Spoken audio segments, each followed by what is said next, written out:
Whole Story Quest Audiobooks present She by Pete Brassett, narrated by David McCallion. Chapter 1. So, how did you meet? Fluke. Pure chance. I was at Harry's place, his bar on Rivington Street. Running a glorified pub wasn't something he'd planned or dreamed about. It wasn't something he'd hankered after. It just sort of happened. My fault, I think. You see, if there was anything Harry was short of, it was drive. Ambition. If there was anything he had a surplus of, it was his inherent ineptitude at concentrating on anything remotely concerned with making a living. Simply because he didn't have to. Not that he was dim. Quite the opposite. He was smart, astoundingly so. One of those clever types with a mind like an Intel chip who understood string theory and the power of a neutrino but would fall to pieces if someone asked him to turn on the oven. Some people said he was lazy. Just another lazy, rich kid with a silver spoon wedged firmly in his mouth. They blamed his parents for being too soft. Maybe they had a point, but I didn't see it like that. From where I was standing, they were simply supporting him, and, let's face it, they could afford to. Money to them was like confetti at a wedding. They're the kind of people who used £50 notes to light the barbecue, bought a new car when the old one ran out of petrol, and thought nothing of doting on their only child until he found his way in the world. Found his niche. I don't think publican was the niche they had in mind. But they weren't disappointed. They ran with it. It got him out of a hole. Harry, you see, despite his foibles, was just an average guy, albeit a privileged one. An average guy beset by boredom, cursed by wealth and addicted to booze. He was an alcoholic. He didn't drink to suppress his emotions or because he was hiding some sordid secret from his past. He drank simply because he was bored. That's what he told me, anyway. Funny, I couldn't help but think there must be another reason. I mean, you don't become an alcoholic just because you're bored. Or do you? Either way, I didn't pry. All I knew was it was killing him. I'd badgered him for months to cut back and slow down before his body gave his liver an eviction notice. But whatever I said fell on deaf ears. I grew frustrated. I think he must have been a Taurian, because he was as stubborn as hell. So stubborn I resorted to going behind his back. I spoke to his parents. I told them they were killing him with kindness, and, much as it may hurt, they had to be hard with him. Tough love. They agreed reluctantly whilst knocking back the shabbily, and said they'd speak with him. They couldn't turf him out. For someone in his condition, that would have sealed his fate. So they threatened to withhold his allowance unless he got a grip and sorted himself out. He did. Well, he tried. And he failed. He joined AA. Lasted one meeting. Almost. He got as far as "my name is Harry" before launching a tirade of abuse at the other members of the group, accusing them all of being spineless, work-shy misfits with uneducated palates, who wouldn't know a decent bouillie if it leapt up and bit them in the face. As a parting shot, he suggested they all sign up to a wine-tasting course and do something useful with their lives before levanting for a night of passion with Laurent Perrier. I could see him aging before my eyes, withering like a dehydrated hydrangea. So I decided to give it one last try. I promised myself that if he didn't listen, if he didn't give up, then it was out of my hands, and I could do no more than pen a witty eulogy and raise a glass to his passing. It was about a week later. We were at his parents' house. In his quest to find someone he could hold on to at night and wake up with in the morning, he'd invited a couple of 20-something socialites to dinner, in the vain hope that one of them would find the charms of a deluded dipsomaniac thoroughly irresistible. Neither did. The only thing they were interested in was the Chateaubriand.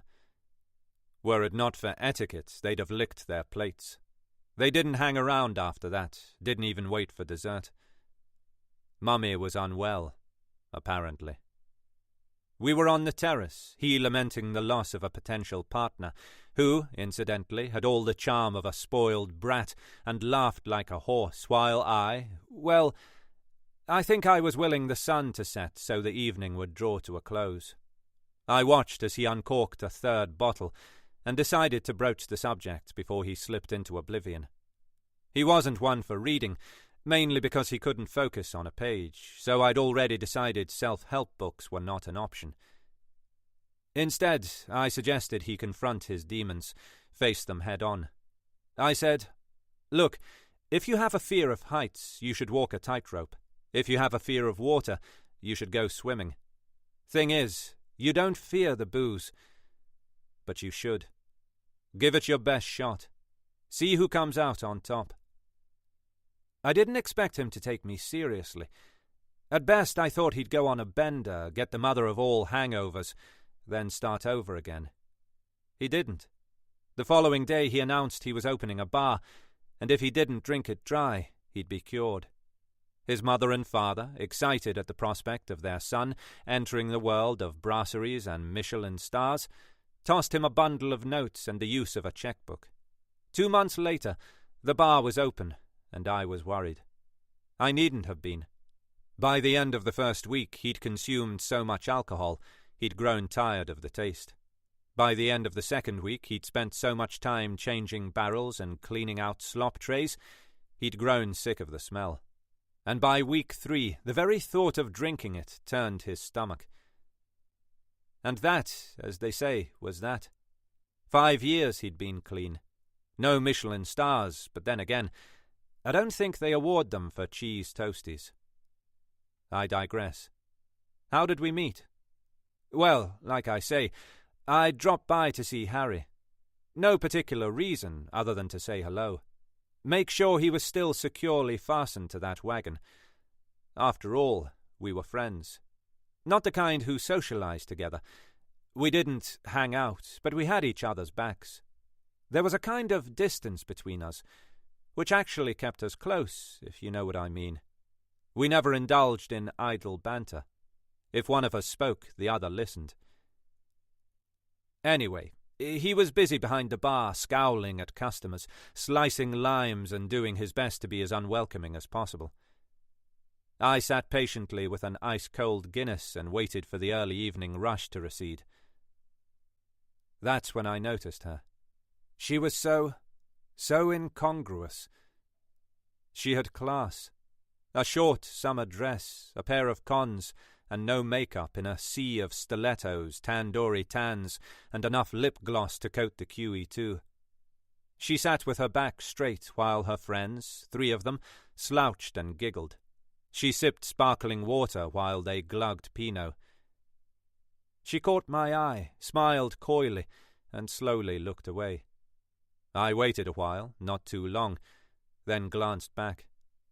She was gone. It's funny. I remember the feeling I got when I saw she wasn't there. It was a strange feeling of vague disappointment. I'd never experienced that before. I heard a woman howl, more of a cackle really, and turned to see the tail end of her group spilling onto the street. Harry whistled, like a shepherd calling his collie, and placed a pint on the bar. One of the perks of knowing the owner. I fetched my drink and returned to find my seat occupied. By her. She smiled. I'll never forget that smile. It was far too wicked for a face so innocent. I asked, jokingly, if she was stalking me. She smiled that smile again and said she'd wanted to meet me, that I looked intriguing, dirty, and she didn't mean unwashed.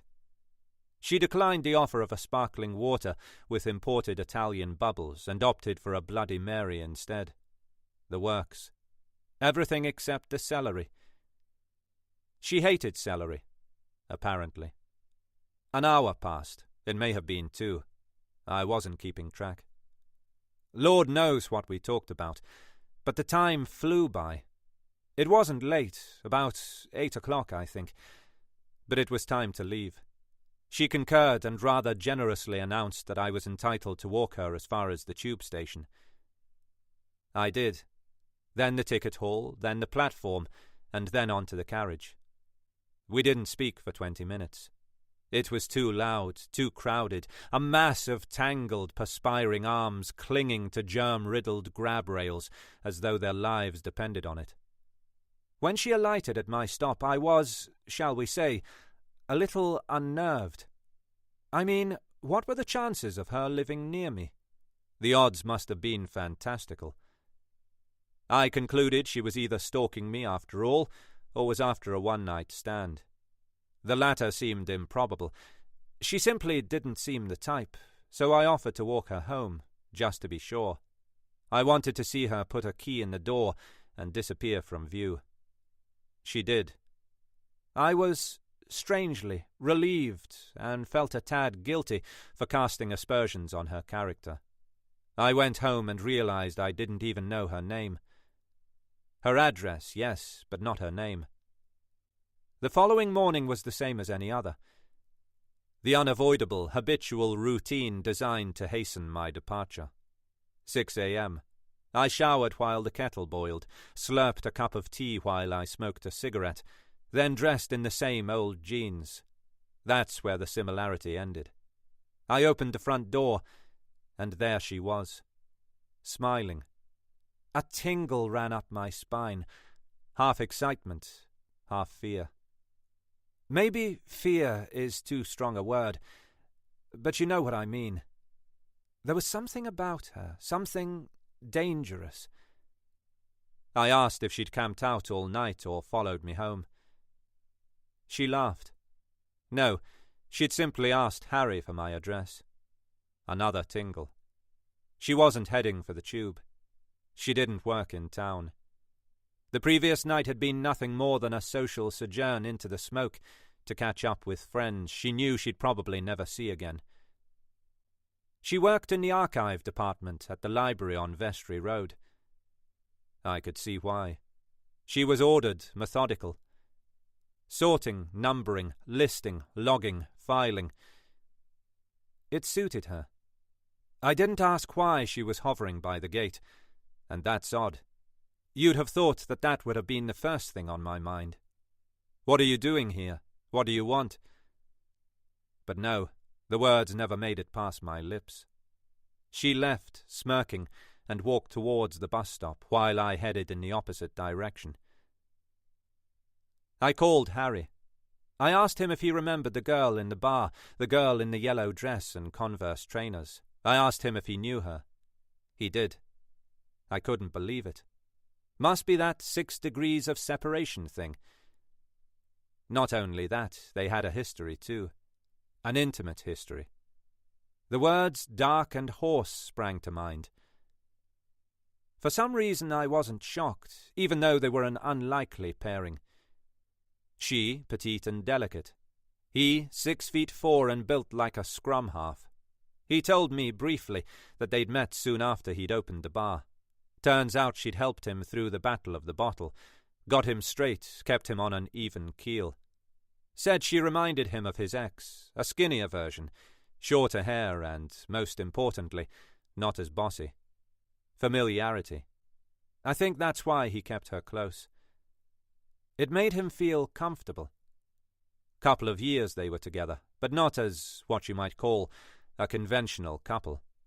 Seems they never lived together, they never took a holiday together, and neither celebrated Christmas or birthdays in the company of the other, but, for a time, they must have needed each other. He asked if I was going to see her again. I said I had a feeling that wasn't going to be for me to decide.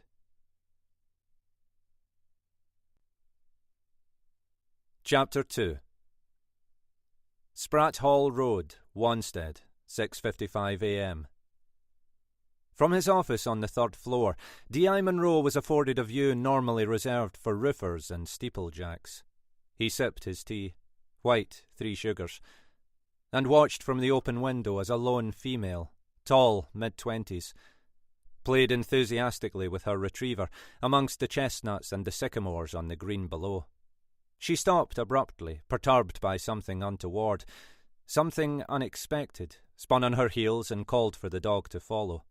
Munro's eyes darted to the left, tracking her intended route, and settled on a drunk dangling precariously from a bench, the ground beneath him littered with empty beer cans. It was a recent phenomenon, not as bad as the jakies and the junkies that lay strewn about the streets of Dumfries, but it was unacceptable nonetheless. He buzzed the desk sergeant, advised him of the inebriate sleeping al fresco across the way, and suggested he introduce him to a cell before the school run commenced. He checked his diary. 1 entry. 1 more than the previous day and the day before that. 11:45 a.m. Snaresbrook Crown Court. Sentencing. Burglary. He'd be back in time for lunch. At the foot of the page he'd scribbled D.S. West. Finally, he thought, he'd have someone to talk to. Disillusioned with the raft of cutbacks at the Mount, and still smarting from the untimely passing of his beloved Jean, Munro had postponed his retirement and moved south to escape the suffocating solitude of his memory-laden Larchfield home. With the Met employing the same cost-cutting techniques as his hometown, it wasn't the distraction he'd hoped for. He finished his tea, sighed, and wondered, momentarily, if he should have surrendered his badge when he had the chance. Compared to life on the streets of Dunphy, where his investigative prowess was tested to the limit on a daily basis, his role down south was as taxing and as interesting as life in a retirement home. The shouts from the street, though unintelligible, were undeniably threatening, the dialect Eastern European. Polish, perhaps, or Romanian. It was impossible to tell. He watched despondently as 2 of his constables steered their staggering quarry back to the station, knowing full well he'd be back on the streets by nightfall. The phone buzzed. Internal. Front desk confirmed the arrival of their guest and advised him that a certain Detective Sergeant West was on the way up. Munro checked his tie in the small framed mirror hanging from the bookcase, patted down what was left of his thinning grey hair, and wiped an unwelcome scuff mark from the toe of his polished leather walking boots. He stood, back to the window, hands clasped behind his back, and ensured his expression was suitably stern. A short, sharp rap rattled the door. "Hello, lassie," he said, peering over her shoulder. "What can I do for you?" "Detective Inspector Munro? James Munro?" "Aye, that's right. I don't mean to be rude, but I'm expecting someone new." "D.S. West, sir." "That's right. How did you know? Is he with you?" "I am Detective Sergeant West, sir." "You?" said Munro, mildly surprised. I was... You were expecting a man. Sorry to disappoint you."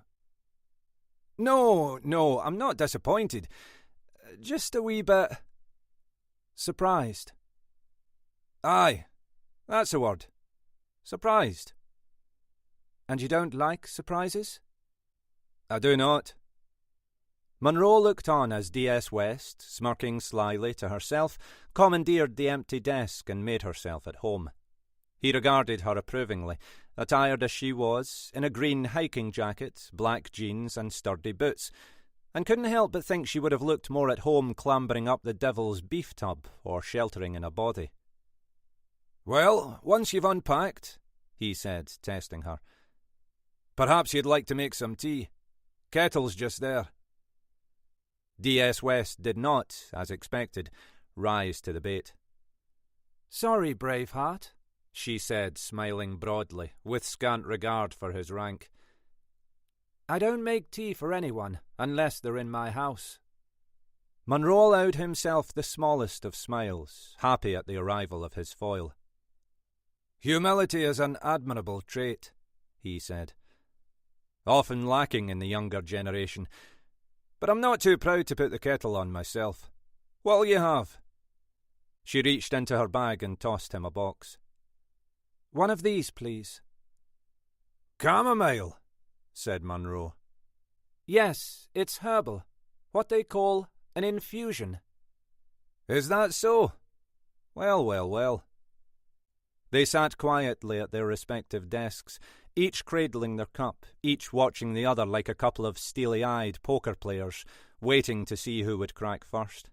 Munro correctly assumed his partner to be in her late 20s. Her tousled brown hair was pinned precariously atop her head. Her complexion was fresh and attractively weathered. Her eyes hazel, as were Jean's. Judging by her accent, she wasn't a Londoner. Too eloquent. More home counties. Berkshire, he imagined, or Surrey. Somewhere spacious enough for her ponies. He drained his cup. "Well now, Sergeant," he said, opting to break the silence. "It wouldn't do to call you Westy for the foreseeable.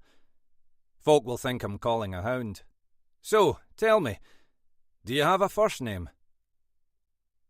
Unlike certain officers she'd worked with in the past, officers who hid behind a stereotyped facade laden with bravado and expletives, there was something charming about Munro. The way he carried himself, his actions, slow but deliberate, his Celtic brogue, soft and lilting. She locked eyes with his, disarmingly bright and blue, and caught a glimpse of the man beneath. Someone as hard as nails.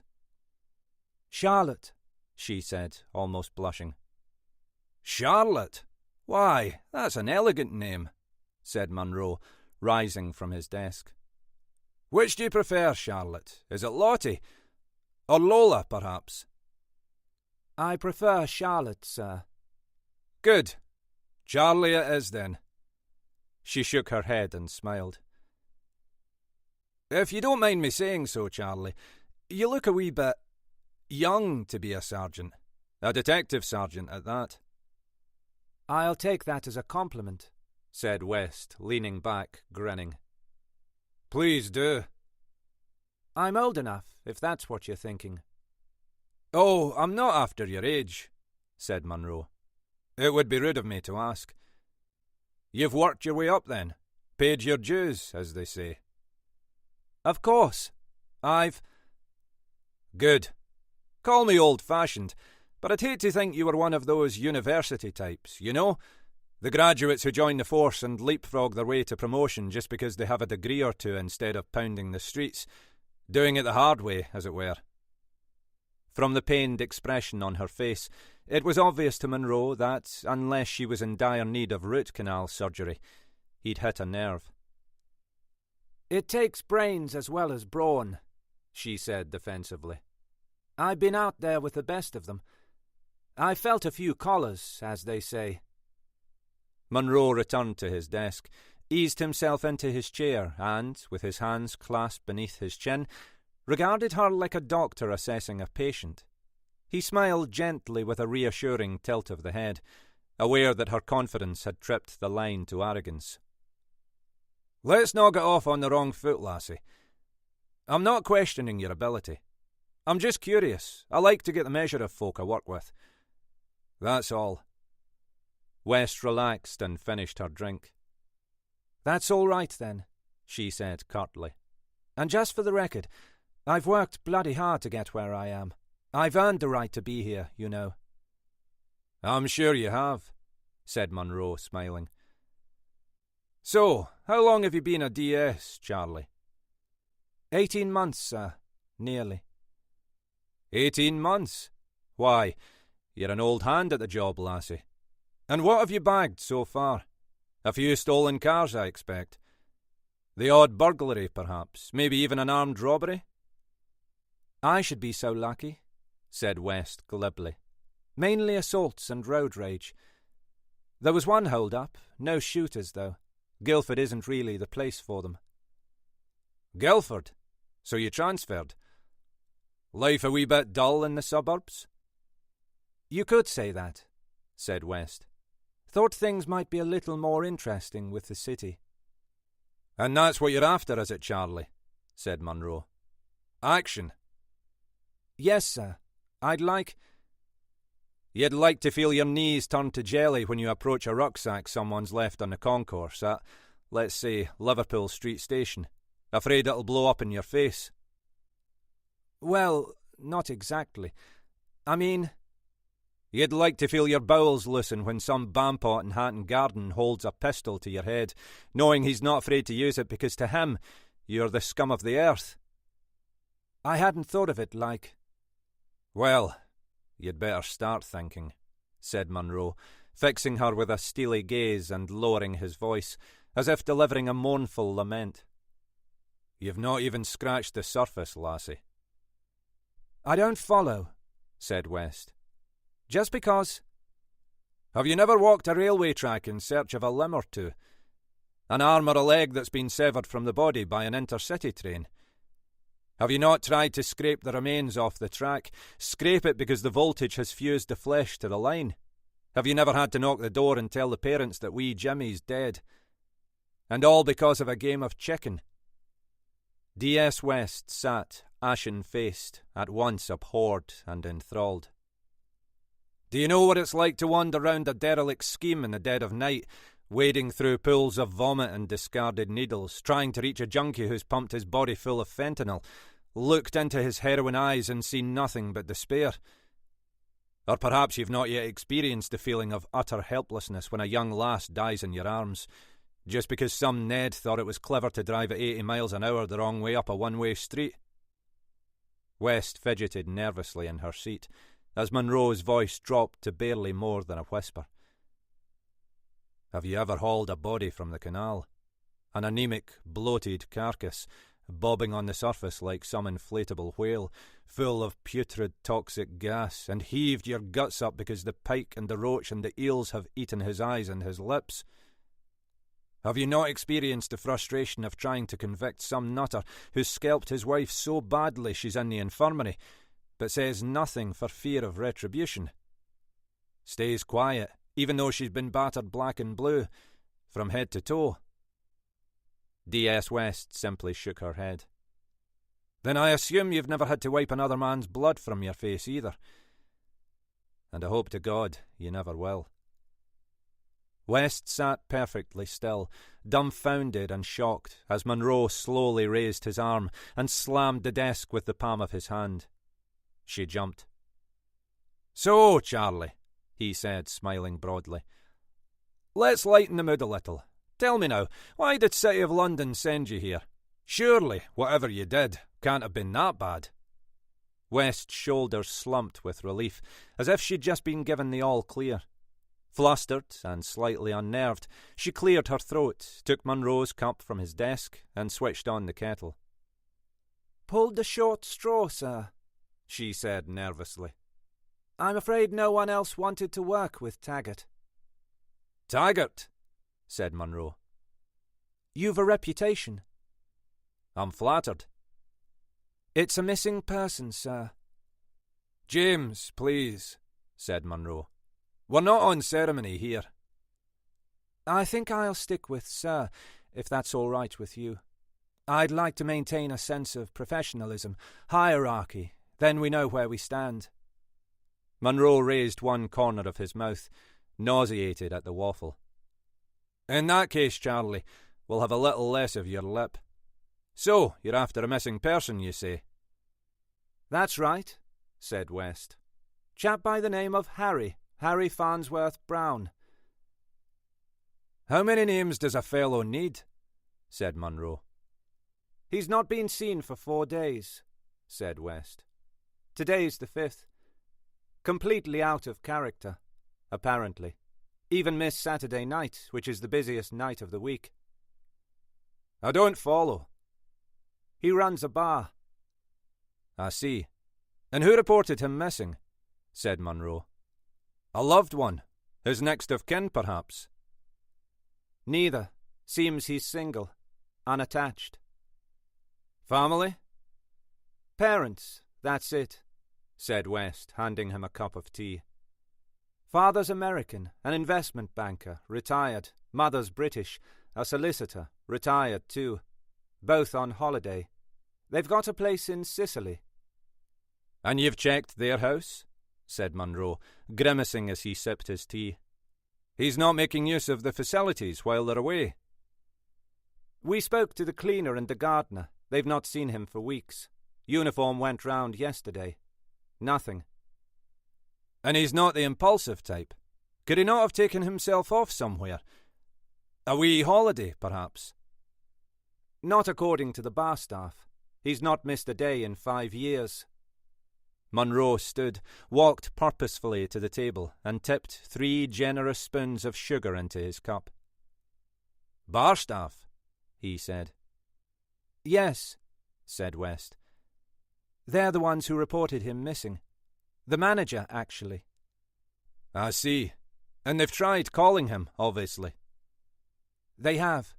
No response. Landline rings out, and his mobile goes to voicemail. Oh, and his emails are bouncing, which can only mean his mailbox is full. Munro turned his chair to the window, sat down and stared out across the green. Unopened mail, he said quietly. Like 6 pints of milk on the doorstep. A sure sign that someone's gone away. But that's not like him, said West. They say he's not the type to just... When I say gone away, Charlie, I mean it as a euphemism. Oh, said West, suddenly feeling out of her depth. Tell me, said Munro, where exactly is this bar? This den of iniquity? Shoreditch, Rivington Street. Shoreditch? Why, Charlie, that's your patch, not mine. It is now, said West. I mean, he lives here, sir. Wanstead, Victory Road. Victory Road, said Munro, rubbing his chin. Let me think. I imagine that'll be the old orphanage, then. Orphanage? What would he be doing? It's not an orphanage now, lassie.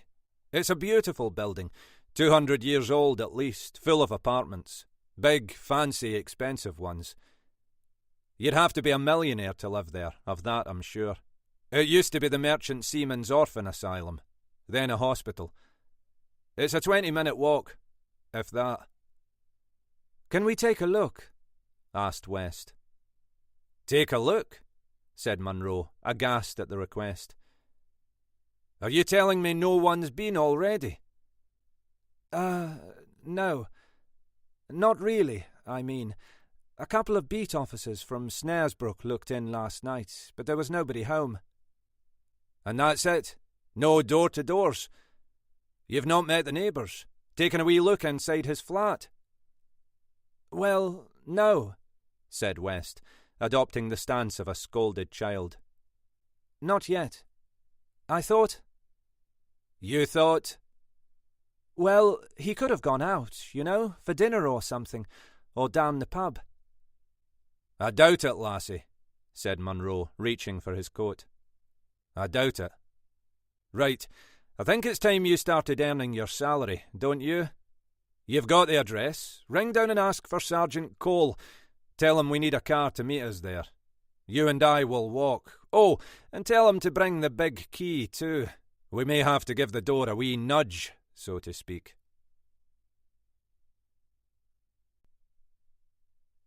Chapter 3. How well did you know her? Are you kidding? Better than anyone. Inside out, back to front, upside down. I knew everything about her. Which, in a way, is odd. I mean, tell me, how well do we know anyone? Let's face it, you can know someone for 30 years and yet not really know them at all. That's why it's odd. I only knew her a couple of months. Weeks, in fact. I suppose it all depends on who you're talking to, really, and how open they are with you. After all, it's the personal stuff that matters, isn't it? It's the personal stuff that allows you under their skin. On the outside, she was very self-assured, confident, got on with everyone, an extrovert, you might say. But underneath it all, she was actually a very private person, very demure. I remember asking Harry about her. After all, they had a history. Nothing too specific, just general stuff. I wanted to see what I was getting myself into. The best he could manage, after a couple of years in a so-called relationship, was, yeah, she's fun, likes the Happy Mondays. He didn't know her at all. He didn't even know she had a degree. Whatever we had, whatever you choose to call it, a dalliance, an affair, a partnership, our liaison was intense. So yes, I knew her pretty well. She relished revealing facts about herself, about the past, her present. It was like she was testing me, gauging my reactions, seeing if I'd make the grade. There was no hesitation, no beating around the bush, no fear of causing offence. She'd just come right out and say stuff as though she knew it wouldn't go any further, as though she knew she could trust me, which she could, implicitly. Like a priest, but without the confessional. And always with that smile. The smile that told me I was about to become privy to something personal, something naughty. No, not naughty. Dark. Something dark. Something she'd never shared before. I listened intently. I wasn't there to judge, nor to question, nor to express an opinion. If I had, it would have ruined things. My role was simply to listen, which meant she smiled a lot. It started the day after we met. I was looking forward to getting home. I'd had enough. Apart from the gallery postponing the private view and wanting to increase their commission, I'd locked myself out of the studio and ripped my jacket climbing in through the second-floor window. It was about 6:30, 7 maybe, and all I could think of was an ice-cold beer. I was halfway down the street, glanced up towards my house, and saw her standing by the gate. Another tingle. Part of me wanted to turn around and disappear before she saw me. Another part wanted to sneak up behind her, slap her on the backside, and give her a kiss on the cheek. I went with the second, but without the slapping or the kissing. Or the sneaking, for that matter. Truth be known, I was glad to see her. She made me feel, I don't know, different. Even though it was like knowing that if you put your hand in the fire, you were going to get burned. Trouble is, I wanted to shove both arms in. Anyway, I feigned surprise and invited her in for, well, I don't know what for. A drink, I suppose. Coffee or a beer or a glass of wine. It would have been rude not to. As it happened, she declined. The rebuttal took me by surprise, particularly as it was she waiting for me. But there wasn't time for my pride to reel with rejection. She suggested we go to hers instead. Safe ground, I suppose. I didn't have time to argue, nor to go indoors for that matter. She slipped her arm in mine and marched me down the street. I knew where she lived. Cowley Road. The house was a beautiful little terraced cottage. 2 up, 2 down. Christ knows how she afforded it. I mean, on a salary from the library. I can only assume the Royal Bank of Winnersh helped her out. Winnersh. Funny name, that. It's in Berkshire, I think. Anyway, that's where she lived, or rather, her parents. It's where she grew up. She took my coat, sat me down, and handed me a can of Guinness. She'd obviously made a note of what I'd been drinking the night before. She poured herself a large vodka and tomato juice, put on a CD, Vivaldi, The Four Seasons, and sat cross-legged on the floor in front of me, her skirt hitched up around her thighs. She smiled and asked me if I knew what an aneurysm was. Just like that. I said I did. Why? That's what killed my father, she said. 2 days before my 13th birthday.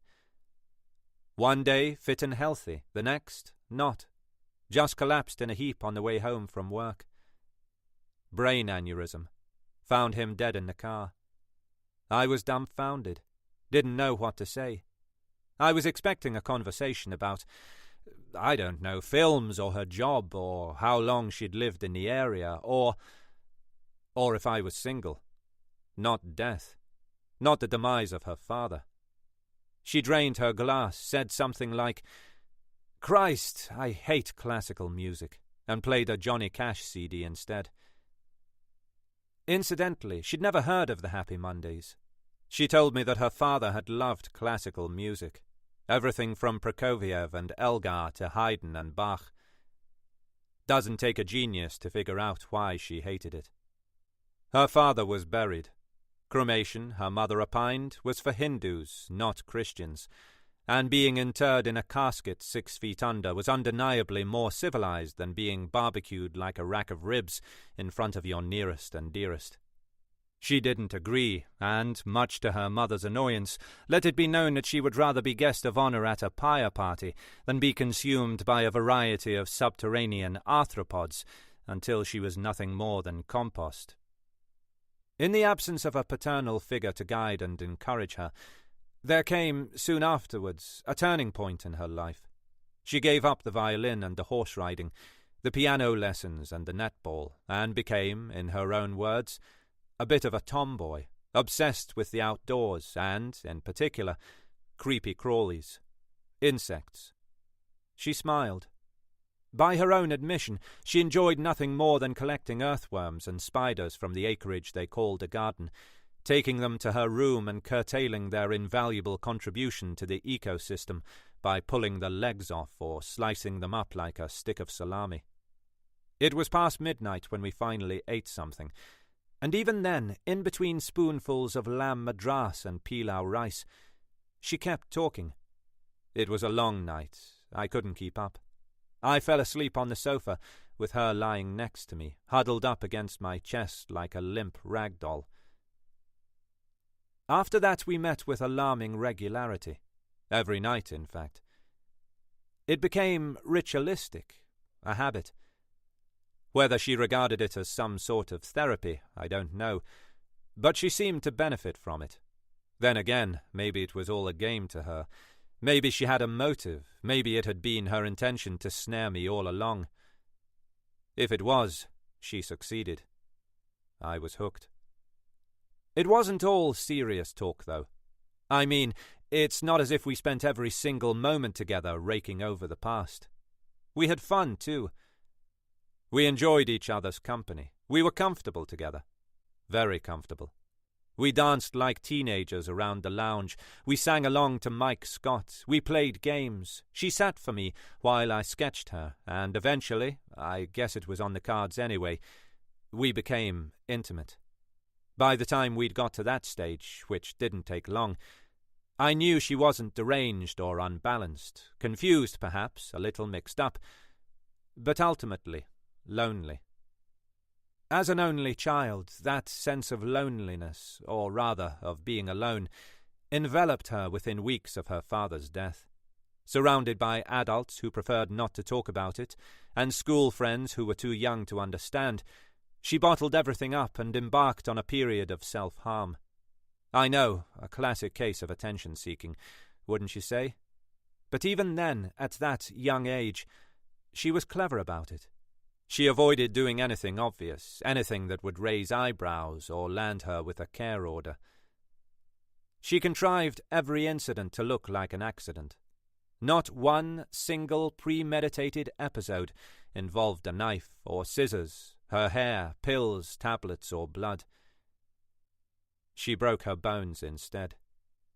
It started with the little finger on her right hand. She snapped it with the left. Out of curiosity, she said. It didn't hurt. She smiled. It was somehow pleasurable. It went on for years, over which period of time, as a result of jumping from trees, stumbling down riverbanks, cycling into walls, and playing with the vice bolted to the workbench in her father's shed, she'd managed to successfully break 6 of her 8 fingers, both wrists, her left leg, her collarbone, and an ankle. She was young. She healed quickly.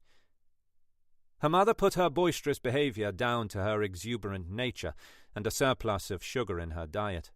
It never occurred to her that the problem might be more deep-rooted than that. She stopped snapping her appendages in her late teens when she discovered something else, quite by chance. She'd been darning a jumper, sitting on her bed, darning her favourite jumper, when she accidentally pricked herself with the needle. On the inside of her thigh. If it had been me, I would have probably sworn. Most people would have yelped. She did not. She grinned as she told me how aroused she became when she pushed the needle in again and again, using her forefinger to demonstrate the action. Although it never disappeared completely, her penchant for sticking sharp objects into her leg waned when she started university. She couldn't say why. I'm guessing it was the distraction, though I find it hard to believe Staffordshire could have that effect. It was her enthusiasm for bugs and small flying insects, which dine on human flesh, that had led her there, convinced that her future lay buried in the world of entomology. By the end of the first term, she'd realized she'd made a mistake. Insects were ridiculously small and impossible to dissect. She switched courses and moved to Nottingham, where she studied biology and became somewhat skilled in the use of a scalpel, slicing open anything to hand.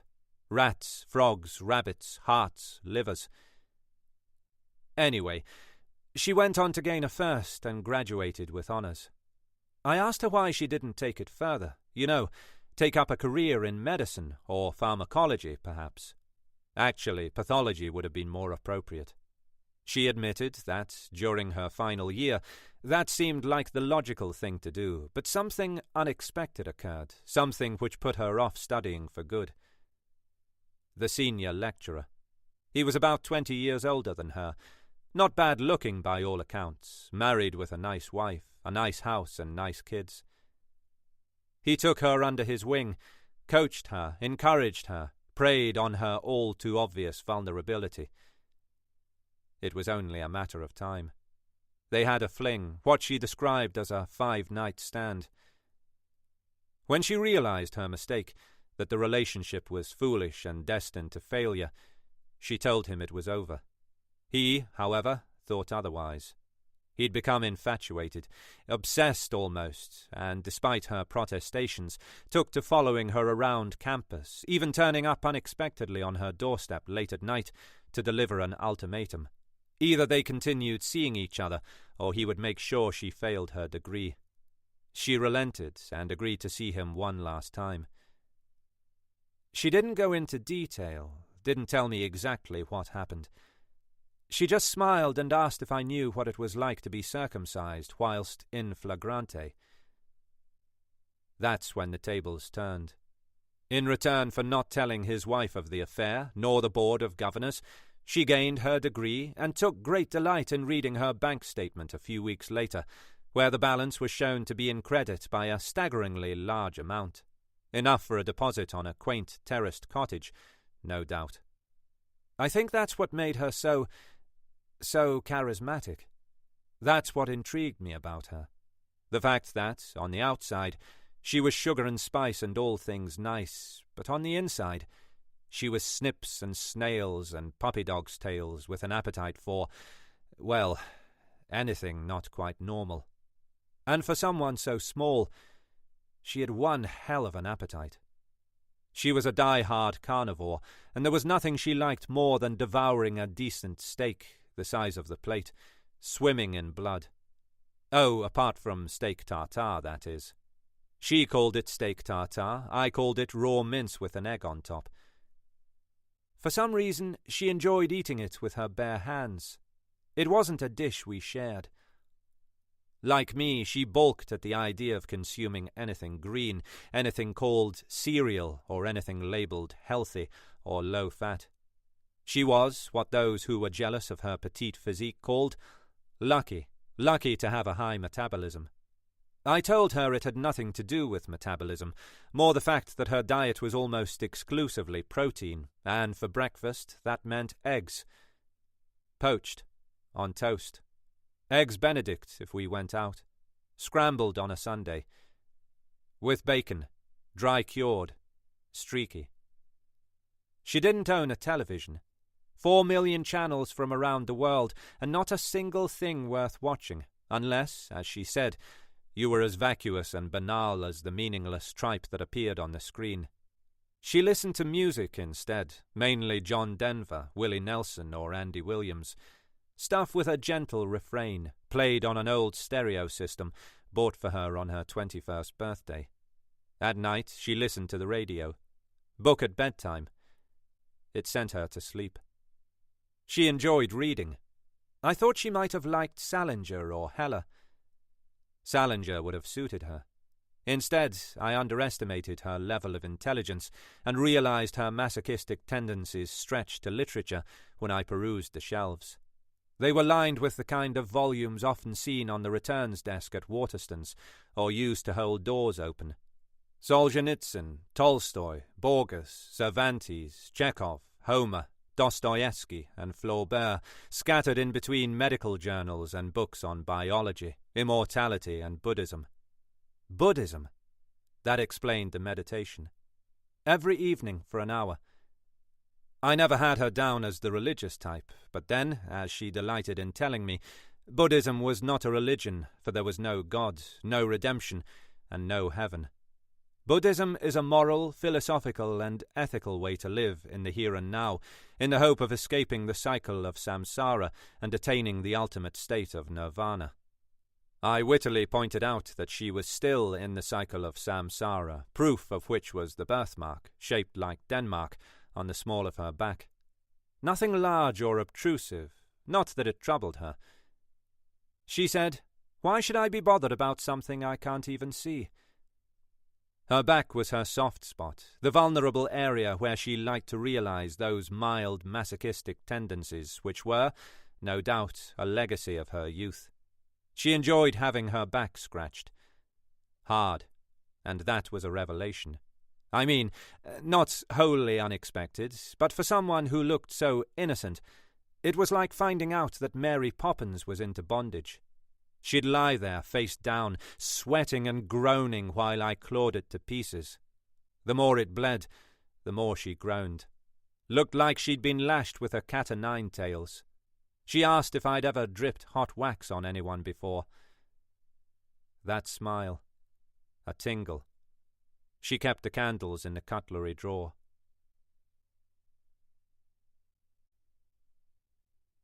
Chapter 4.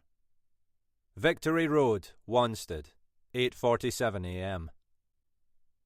Apart from the colossal stained glass windows and the terracotta brickwork, the most noticeable feature of the old orphanage, an imposing Venetian-style building, was the clock tower. "Are you sure this is it, sir?"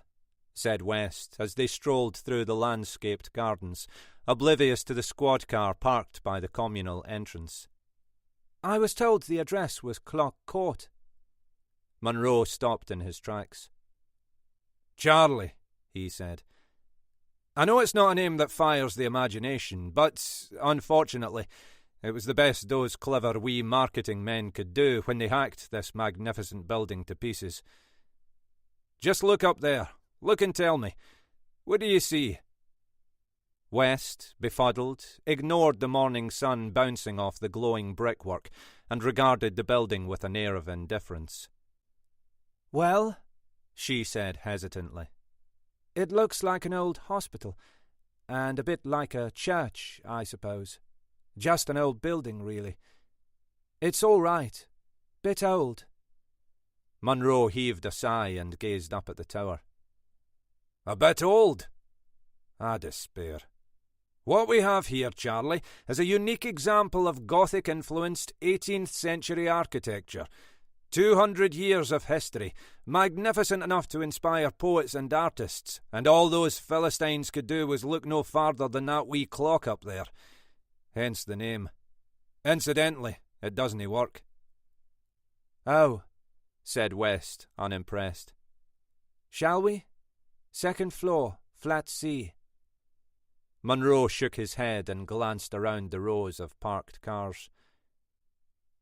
"Hold on," he said. "Does he have a motor car?" "Sorry?" "This Farnsworth Brown fellow, does he have a motor car? Could he have driven off somewhere?" "You've not checked, have you?" West cursed under her breath, snatched a notebook from her jacket pocket, and scribbled furiously on a blank page. "I'll do it as soon as we—" "That you will, Charlie. That you will." Two officers stepped from the car. One, a police community support officer, looked on as his superior, Sergeant Tommy Cole, wearing a helmet and body armour, retrieved the enforcer from the boot. They climbed the hollow stairwell to the second floor in silence and hovered outside the apartment. Munro glanced down the corridor. Stud walls, a tired carpet, and 4 anonymous-looking doors. He nodded. West knocked the door. No answer. She knocked again. They waited. "Right, lad," Munro said, addressing the support officer. "Try the other flats. See if anyone's seen or heard anything of our friend." Stepping back, he winked at the other officer and grinned. "OK, Tommy," he said. "Let's take a look inside." The door flew open with a single strike, taking the architraving and deadbolts with it. They stood stock still, holding their breath, waiting, listening for any signs of life. "After you," said Munro. They filed in, Sergeant Cole first, followed by West. Munro gasped as he entered the apartment. "Holy Mother of God," he said, gazing skyward. "Will you look at the height of that ceiling? How on earth is one expected to clean up there? It's cavernous. Aye, that's the word. Truly cavernous."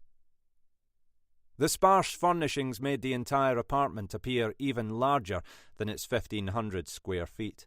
The timber-clad, vaulted ceiling, 2 mezzanine levels and wrought-iron staircases held them in awe. Munro stood speechless, bathed in a single shaft of sunlight that streamed almost religiously through a huge arched window.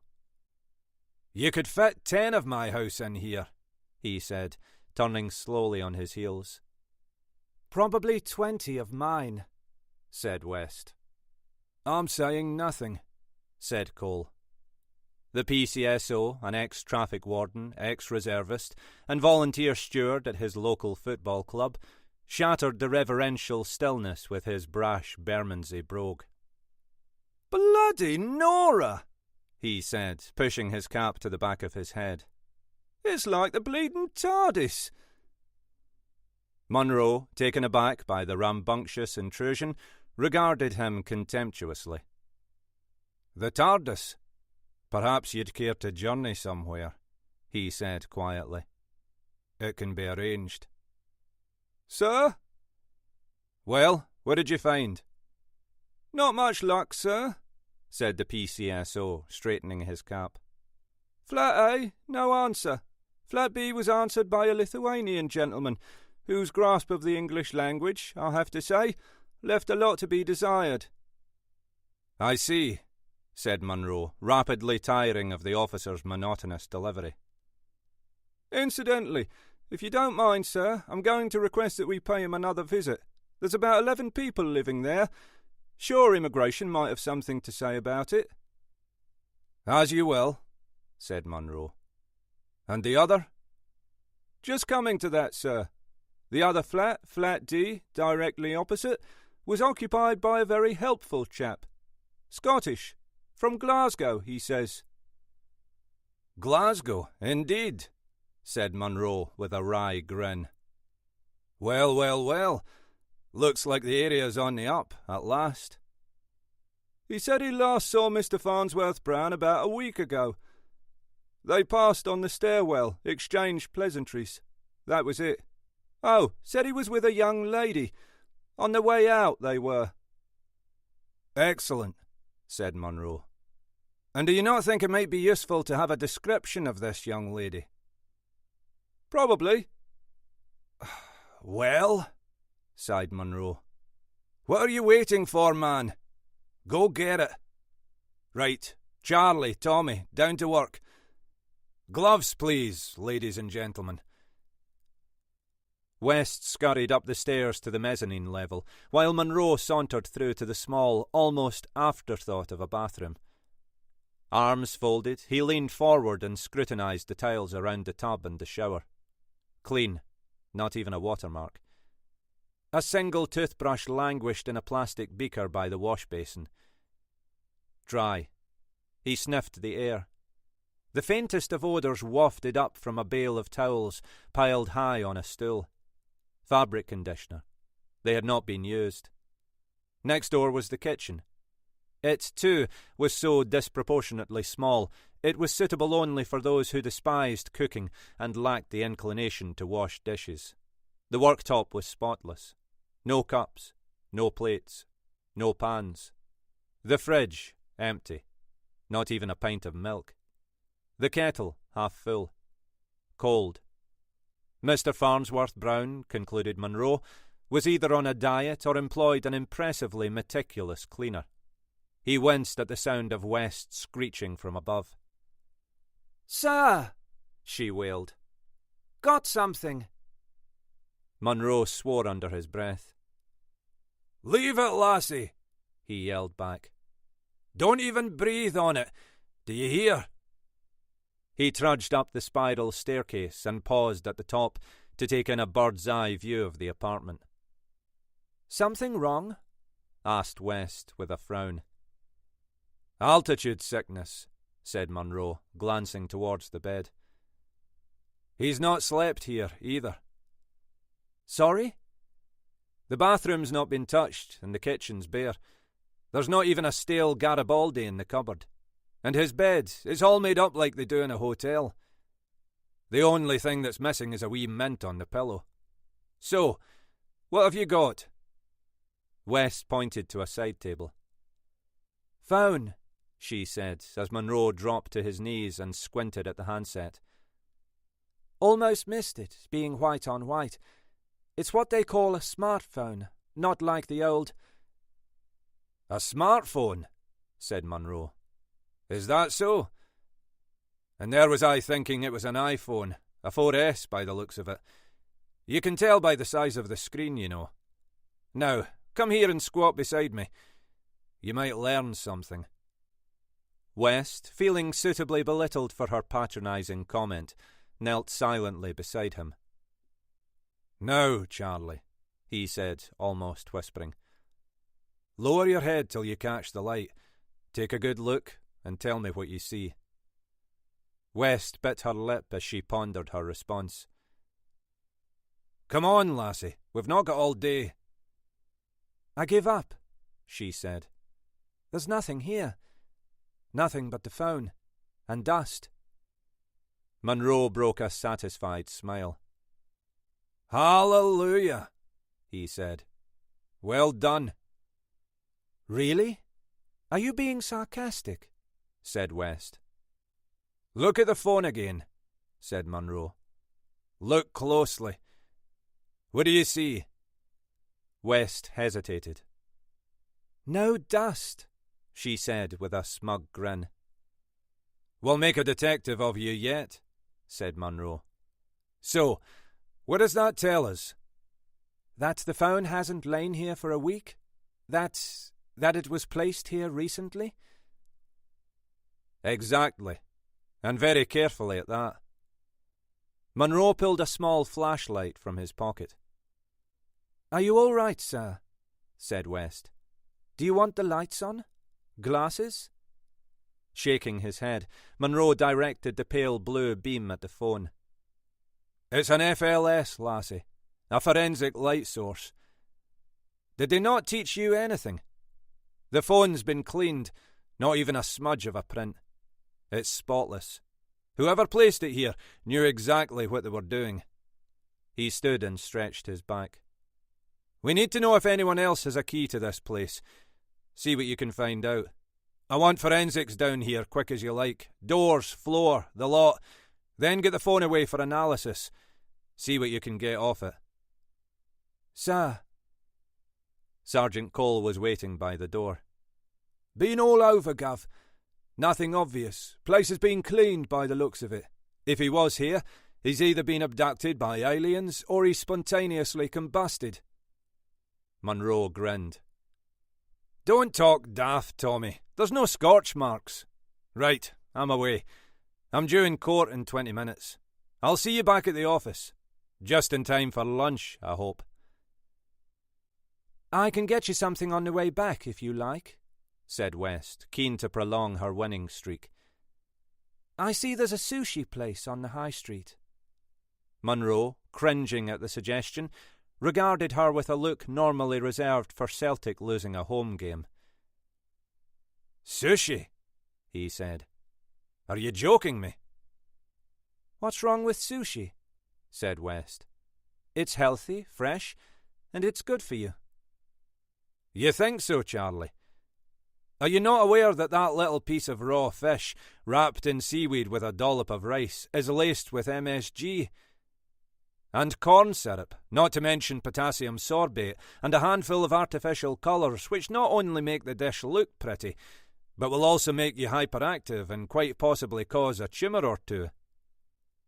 Oh, and I imagine you'd probably prefer a couple of steak pies instead, said West, pushing her luck. Or something deep-fried, perhaps. Munro's smile unnerved her. Oh, aye. Perfect, lassie, he said quietly. Tell you what, why not wait until I get back and we'll visit the Duke instead? Get blittered on a few pints of Dookers, then head to the bookies for a wee bet before a haggis supper. What do you say? Sorry, I mean... Cheese and tomato, please. White bread. No butter. The Duke, formerly of Edinburgh, was crammed with oversized buggies, screaming toddlers, and mothers enjoying a fixed-price lunch, consisting mainly of hand-cut, twice-cooked chips served in boho-hip, enamelled mugs, bought as a job lot from a camping store. West made for the bar, ordered a large vodka, straight up, no ice, and downed it in one. The barman, scraping 6 feet tall, raised his eyebrows as she ordered another. Tough morning, he quipped, scratching the stubble on his chin. West, saying nothing, produced her warrant card and flashed it in front of his face. Oops, hope it wasn't too gruesome, he said, smirking. She scowled, her eyes locked on his. How old are you? She snarled. 19. Ever been in trouble, son? She said. Me? Course not, he said nervously. Well, play your cards right, and you might be.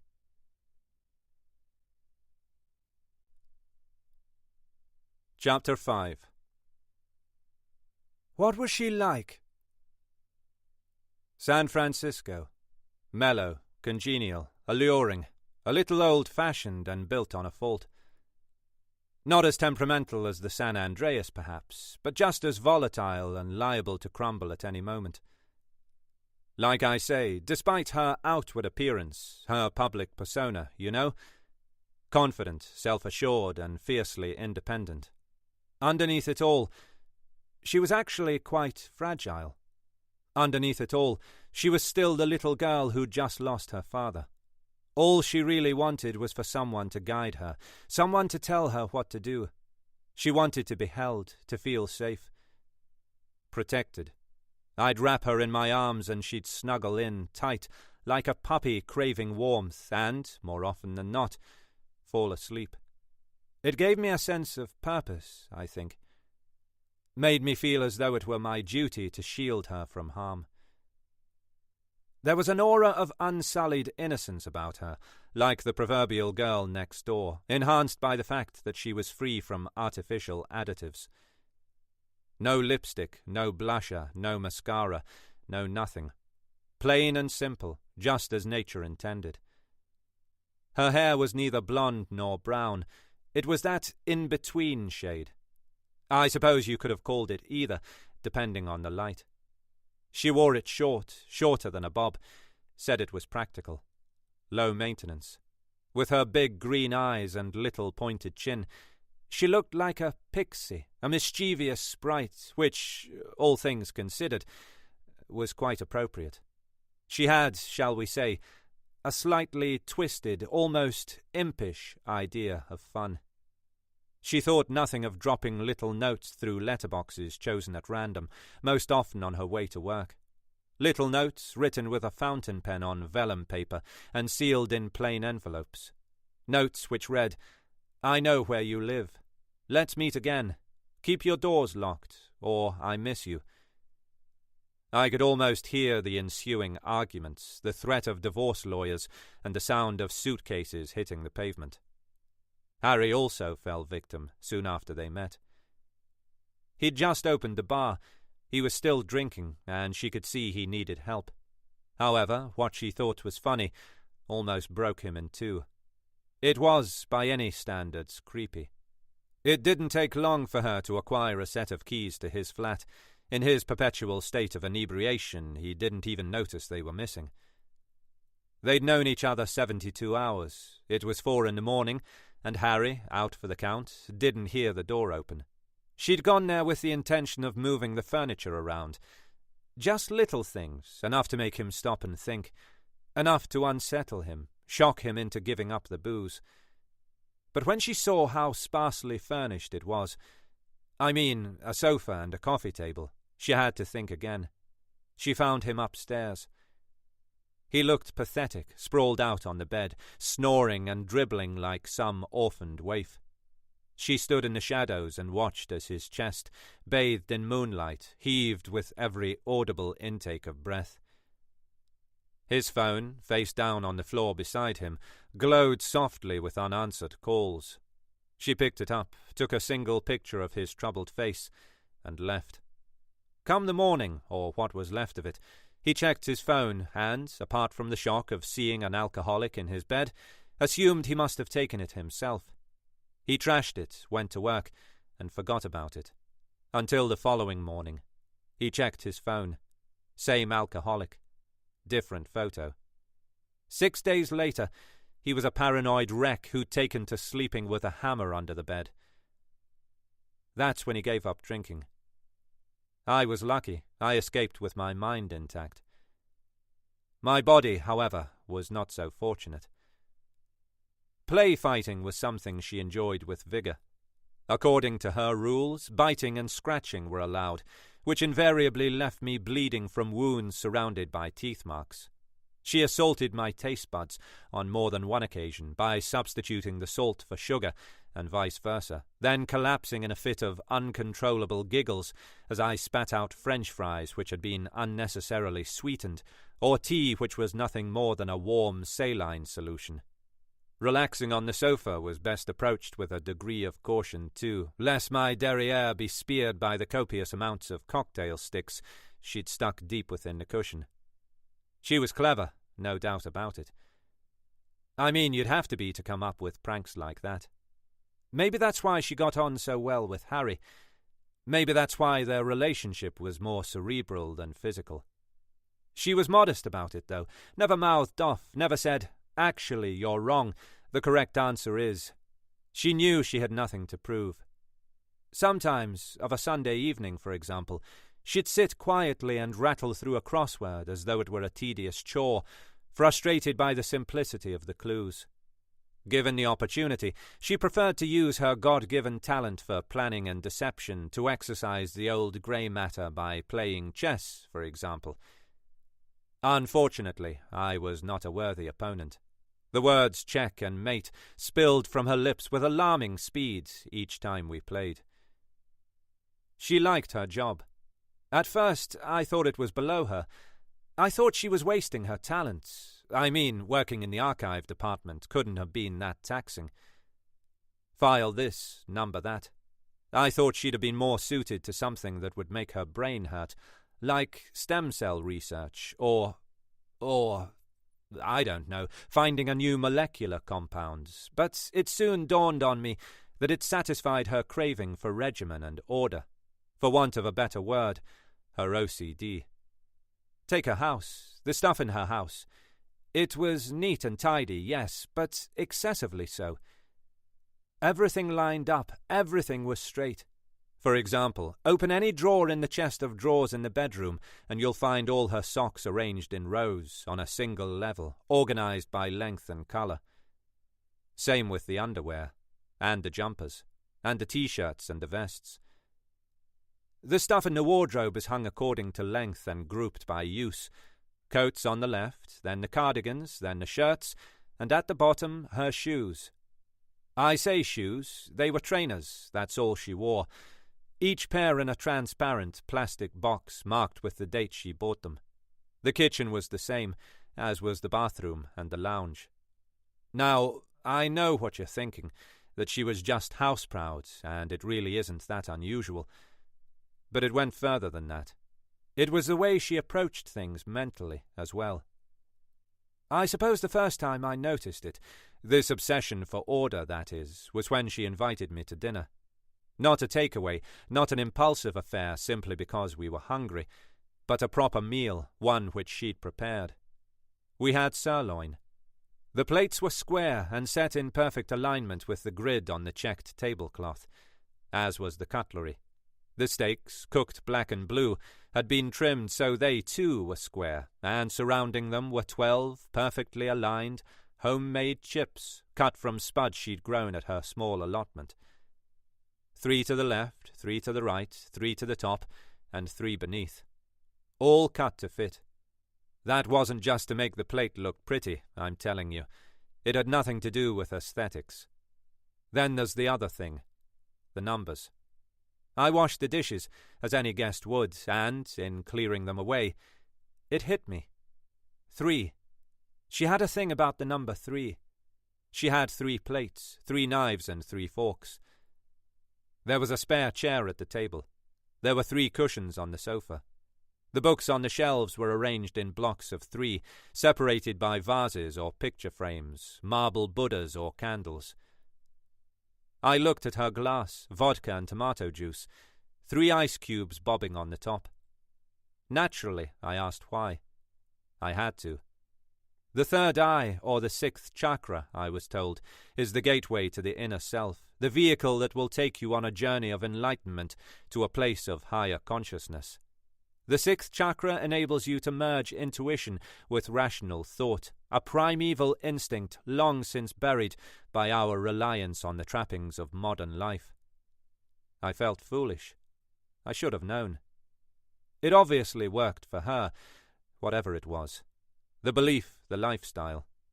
She was so balanced, so in tune with her surroundings. She's probably the only person I have ever met who wasn't prone to mood swings. She never got angry. Nothing irritated her. Unlike Howard Hughes, her compulsive behaviour didn't stretch to excessive cleaning, disposing of toothbrushes after a single use, or a morbid fear of germs. On the contrary, if the occasion called for it, she rather enjoyed getting messy, particularly if it involved flesh. Skinning it, gutting it, ripping the innards out and hacking it to pieces. As a child, she took great comfort in the rabbit stew her mother used to make, and, sometime into the 3rd week of our dalliance, she proudly announced I was to partake in her memory of it. I was flattered, only because I took it as a veiled invitation to visit the oddly named Winnersh. Sadly, the invitation was not forthcoming. She was to cook the stew herself. Even better, I thought. Nothing worse than standing on ceremony while prospective in-laws conducted a vetting process based entirely on appearance, wealth, and manners. I assumed, however, she'd get the rabbit from the butcher or the supermarket, nicely portioned up as unidentifiable joints of something resembling a chicken. But no, I arrived at her place to find Thumper lying on the kitchen table, looking, to all intents and purposes, as though he were asleep. The urge to retire to the other room was almost overwhelming, but I felt obliged to sit and watch the spectacle unfold. She only used the carving knife once, to separate his head from the body. Then she produced a paring knife, and, holding it like a pen, as one would when performing an autopsy, I imagine, she sliced him open and teased the skin from the flesh. She wasn't rough, didn't tug or heave. She was gentle. It was like watching her undress a favourite doll. The sound was the worst thing, like a silk sheet being ripped in two. Anyway, once he was naked, any association with Watership Down vanished into thin air. Out came the guts. She wasn't one for offal, and within a couple of minutes the poor fellow was boned and jointed. I declined the offer of his foot for luck. It obviously hadn't worked for him. Other gifts, of which there were plenty, I accepted graciously. Nothing fancy, nothing bought from a shop, just stuff she'd found or picked up along the way, but each one presented with a product of her vividly fertile imagination. The pebble shaped like a heart, for example, wasn't just a pebble. It was proof that the man who turned to stone on hearing of his beloved's demise actually existed. The dry cleaning ticket had been dropped by a bridesmaid who, as a consequence, was unable to retrieve her dress from the cleaners, and thereby missed the wedding, but found love with the shop assistant. The Victorian key with a filigree bow, cast in brass, would open a chest containing the Holy Grail, buried beneath the mountains of Puglia. And then there was the scalpel. One of her scalpels. An integral part of the artist's toolbox, she said, as essential as a sable brush. It was the only gift that didn't come wrapped in a fable. I thought nothing of it. Never occurred to me that she used them too. Not in the way an artist would. More a surgeon. And that, I suppose, was her negative side.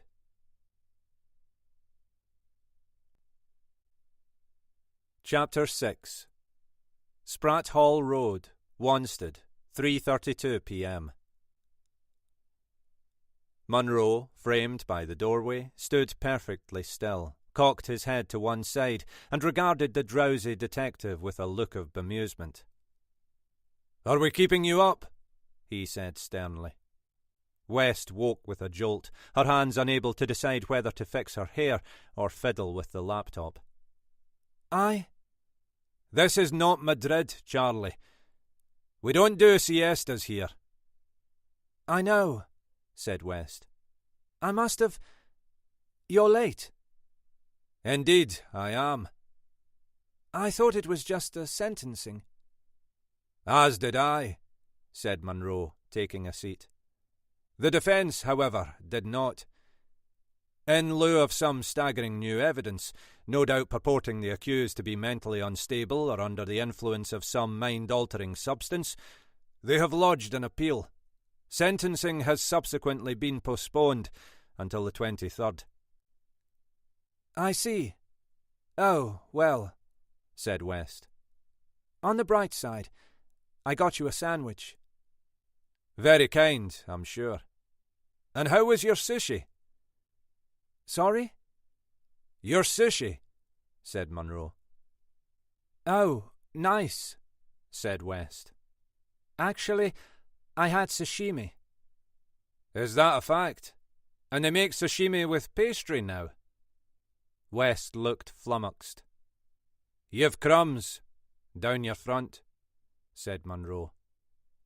West, rattled by his irritatingly astute observation, dusted off the remnants of a sausage roll and made for the kettle. "So, progress, Charlie," said Munro. "Have you made any?"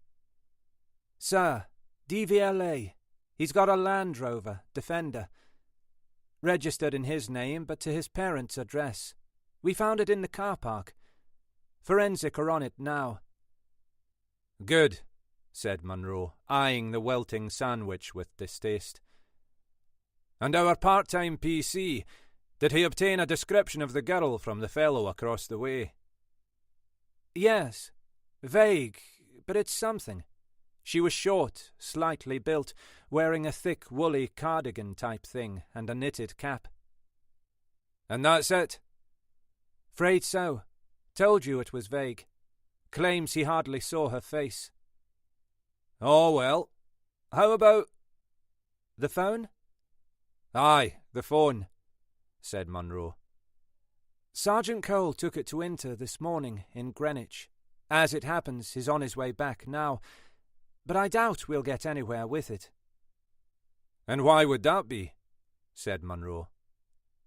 "No SIM card," said West assuredly. "Whoever put the phone there removed the SIM." Munro, weary from the wasted trip to court, held his head in his hands and sighed. "Oh, lassie," he said.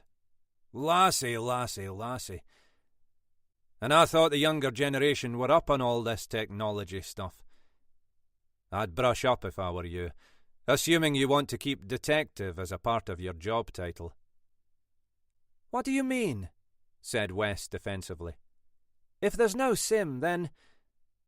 Then there's no problem, said Munro. Look, let's say you save all your precious bits of information, your contacts and your photos and your emails and such, to your SIM card. You think it's safe, don't you?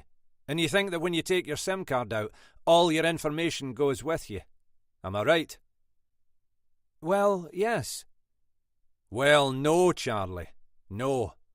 When you save all that nonsense to the SIM, your phone, your clever wee smartphone, is so clever, it also saves it to the internal memory.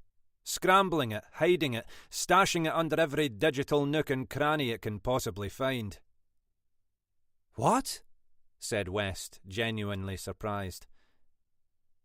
My advice, said Munro, should you ever decide to rid yourself of that intrusive piece of technology, is to do a factory reset before you part with it. Better still, do a reset and then destroy it. West, astounded by Munro's knowledge on the subject, passed him a mug. You've not eaten your sandwich, she said. No, I had a wee something at the court, said Munro, sipping his tea. Perhaps later. So, what else? West returned to her desk, opened her notebook, and did her best to look proficient. Footprints, she said.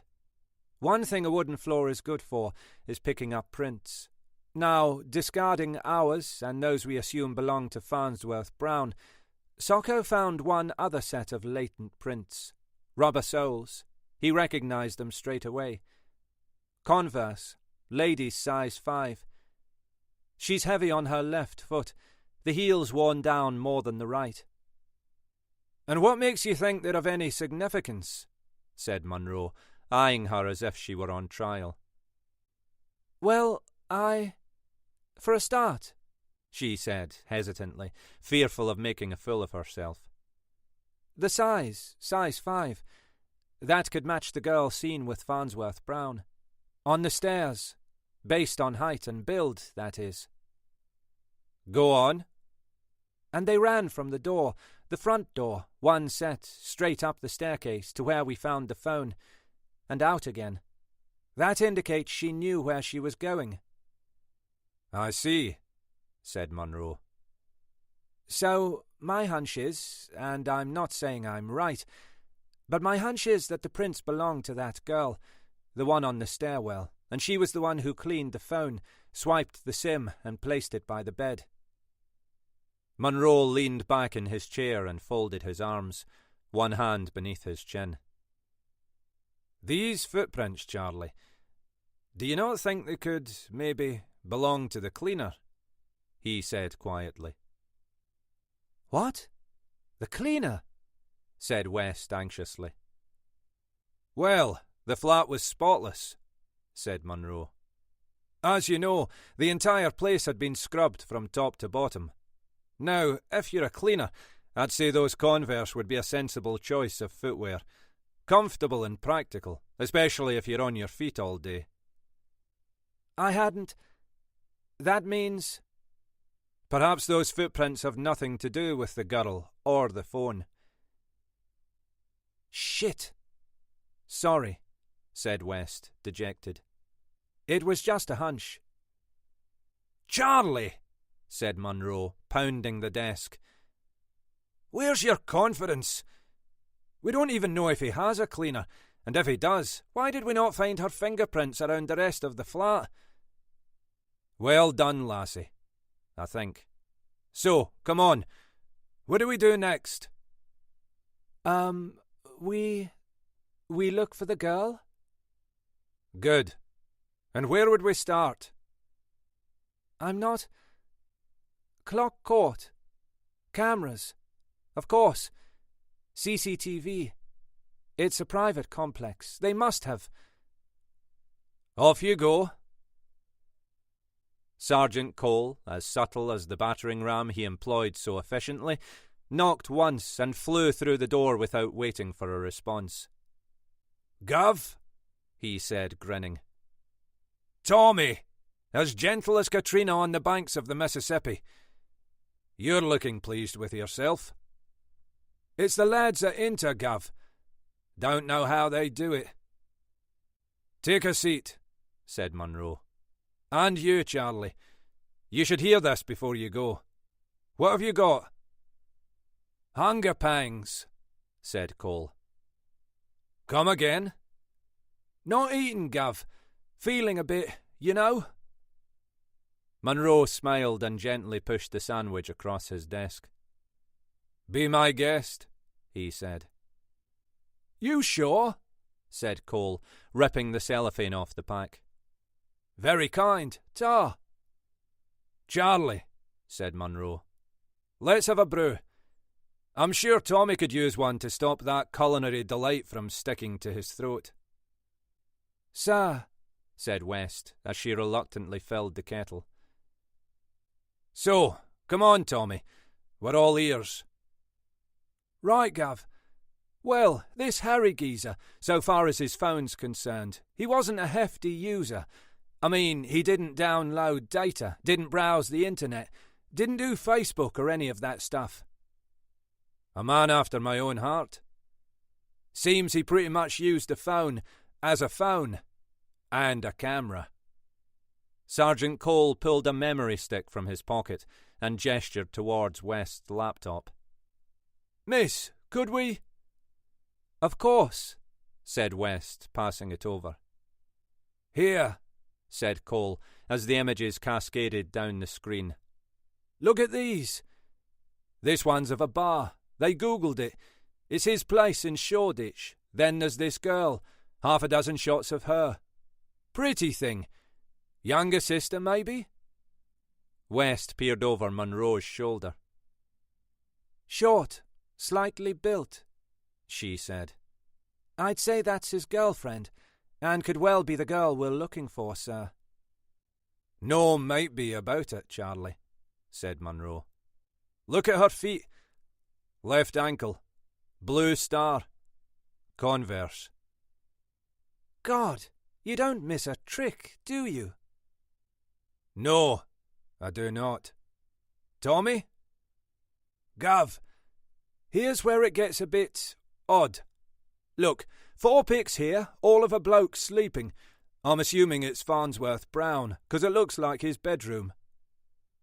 Yes, said West assertively. That's him. Selfies.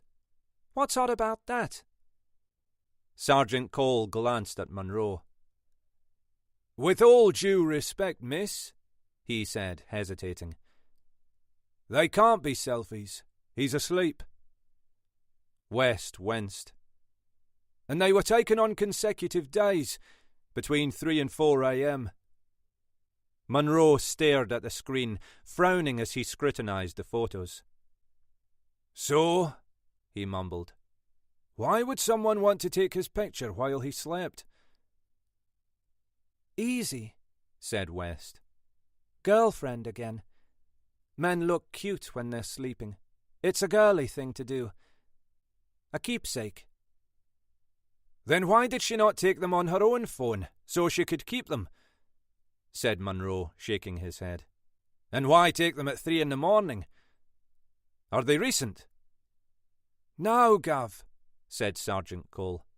They were taken yonks ago. I mean, couple of years at least. I see. In that case, they may have no bearing on this investigation at all. Nothing like a red herring to make things a wee bit interesting, eh? Is that it, Tommy? No, Gav, said Cole, reaching for his notebook. Not by a long chalk. Numbers. For someone who ran a bar, he wasn't what you might call sociable. Practical, more like.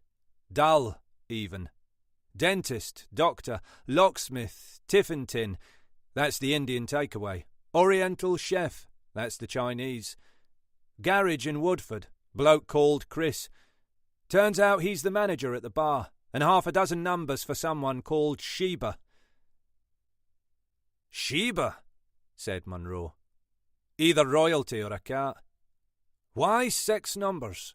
Why not the 1? Who knows? But I can tell you this. We tried all the numbers on the phone, see? And they're all legit. They all work. Except for the ones attributed to Sheba. They're all dead. Dead? They're mobiles. Pay as you go. Every one of them. Each one a different network. Munro stood suddenly, turned towards the window, and gazed pensively down towards the green. This Sheba, he said, does not want to be traced.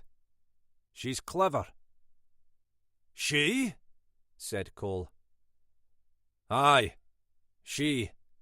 The Queen of Sheba. I'm beginning to think Farnsworth Brown was her Solomon. You've lost me, Gav. The Queen of Sheba, Tommy, had everything a girl could want. Not just power and a country to rule over, but she was clever too. Clever, beautiful, and, above all, mysterious. A bit of an enigma, you might say. She was drawn to Solomon, not for his wealth, but for his mind. He was wise beyond his years, a gift bestowed upon him by God himself. He had the answer to everything. Right, said Cole, shrugging his shoulders. So, you're saying this Farnsworth Brown was a bit of an intellectual? It's possible. And this Sheba, she was kind of his muse? Other way round, I think, Tommy. What was the last call he made? Sergeant Cole glanced at his notebook. Last call he made was to Oriental Chef. Takeaway. What? Said Munro, turning on his heels. Not her. Not Sheba. Nope. All the calls logged as Sheba were incoming. And the last time she called him was 6 days ago, last Thursday at 6:22 p.m. Charlie, said Munro excitedly. When did that nice Scottish gentleman say he saw him last? Quick, Charlie, come on! I've no time for dawdlers. Checking, said West, frantically flicking through her notebook. I'm checking. Here it is. According to the chimp... Detective Sergeant West, said Munro, raising his voice. The term is PCSO. I'll not have derogatory slang in my office. Do I make myself clear? Sir, said West, recoiling. According to the PCSO, they passed on the stairs. Oh, last Thursday. About 6:30, he said. 6:45. Tommy, GPS. Did he have his phone with him last Thursday? No, Gav. It was at his place. Damn. Did they find any other locations on the phone? Any residential addresses? Nope. He was about as adventurous as his social life. Creature of habit. Flitted between his house and Shoreditch. Maybe he turned his phone off a lot, ventured West. Save batteries. That's why there's nothing from the GPS. Nice try, Charlie, said Munro. But here's another nugget for you to squirrel away. Your smartphone, even when it's switched off and the GPS isn't active, pings the phone masts every 7 seconds, or thereabouts, which means we can tell, roughly, where you are, or where you've been. However, with the phone on and the GPS enabled, we can pinpoint you, track you, even, to within a couple of metres. You are joking. But that's invasion of privacy. Why isn't this public knowledge? Oh, but it is, lassie. You just have to know where to find it. So, said West, what do we do now? Appeal? Posters? That kind of thing? No, said Munro, agitated. It's too soon. No, we'll wait. 48 hours. We'll wait. He turned to the window, hands clasped behind his back, and stared blankly into space. There has to be someone else, he muttered. A fellow doesn't run a bar and live like a hermit. It's a sociable occupation. There must be someone else we should be talking to. Charlie, when are his folks due back? Today. No, yesterday. Or was it tomorrow? I can check. Hold on. Och, Charlie, you're trying my patience, you know that. Give Sergeant Cole the number. Tommy, wee favour, please. Find out when they're back, quick as you can. Gav. Now, Charlie, where do they live? Abingdon. I think. You think? I know, said West, cringing. I mean, I know. Abingdon, near Oxford. Excellent, said Munro. It's not far. We trip up the A40. Be there in no time. They're home, Gav, said Tommy. Landed this morning. Good. Right, lassie. Get going. It's late. West grabbed her coat and bag. Sir, Clock Court, she said. Is it worth coming back once I've had a look? No, no, said Munro. You take yourself off home and get some rest. I want you here early. We're away to Abingdon, first thing. Tired and downtrodden, West stood alone in the car park, her enthusiasm for detecting on the wane. Clock Court, by the eerie glow of the yellow street lamps, had lost its appeal as a complex of overpriced apartments. It looked, instead, more like the mournful, haunting asylum it once was. She cast an eye around the building, no more than a cursory glance, and concluded, in the absence of any security cameras, that it was time to leave. The Duke was doing a brisk trade, packed with 30-somethings, sipping Prosecco and deriding the opening of yet another supermarket on the high street. A familiar figure, wearing a tweed jacket and college scarf, was leaning on the wrong side of the bar. He caught her eye, pushed through the crowd, and walked over. "This is a pleasant surprise," he said with a grin. "Wasn't sure if I was in trouble or not." "You are now," said West brusquely. "You finished?" "Yes." "Good. Come on." "Where to?" "Shoreditch. I know a nice, cosy place we can go."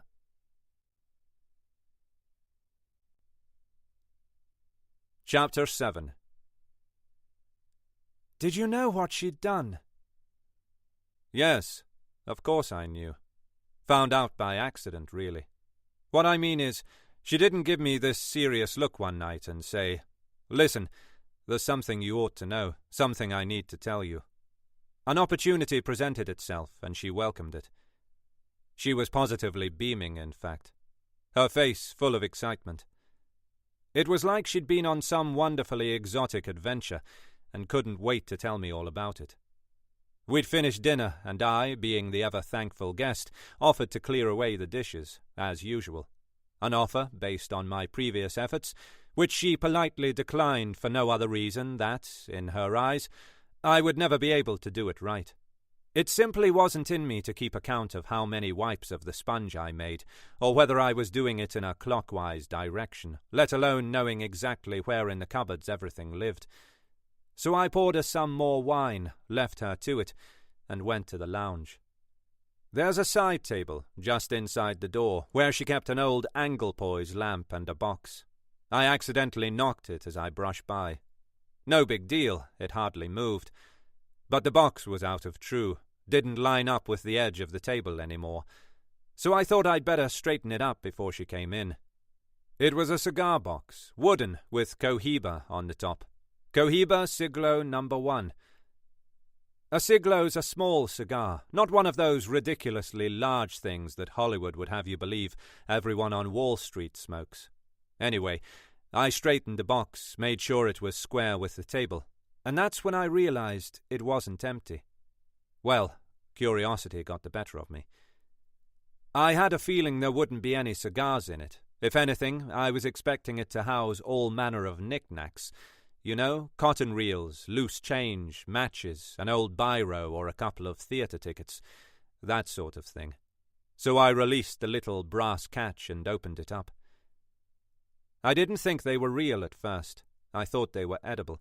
Sweets made from sugar, the kind of thing you'd buy at the seaside, or something she'd bought from a joke shop. After all, with her sense of humour, it wouldn't have surprised me. I mean, no one keeps fingers in a cigar box, do they? I mean, real fingers? Human fingers? 8 of them, all individually wrapped in clear, airtight bags. I was transfixed, intrigued. I contemplated giving them a little nudge, a prod, to see what they felt like, when in she walked. She didn't shout or close the box, or even question why I had my nose in her personal belongings. She just grinned and said something like, "Oh, you found my souvenirs then?" Souvenirs? Must have been one hell of a holiday, I thought. She sat beside me on the floor. I knew what was coming. Another tingle. It was like listening to a fairy tale, not a first-hand description of body disposal. I'd be lying if I said I wasn't concerned, if I didn't think that I might be next. Fact is, I was so engrossed, I really didn't care. He was, in her words, no one important, just some chap she'd met by chance. They'd been out together a couple of times. He was okay at first, genial, polite, they got on well.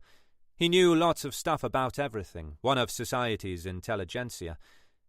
But it wasn't long before he showed his true colours and things turned sour. He wasn't violent or abusive, not in a physical sense. He was stubborn, pig-headed, a control freak. He got on her nerves, telling her what she should eat, commenting on her wardrobe, and berating her for being late. So she finished it. Don't blame her. All that after a couple of dates. I'd have done the same. I know now that what she said wasn't strictly true. It wasn't just a couple of weeks, nor was it just a couple of dates.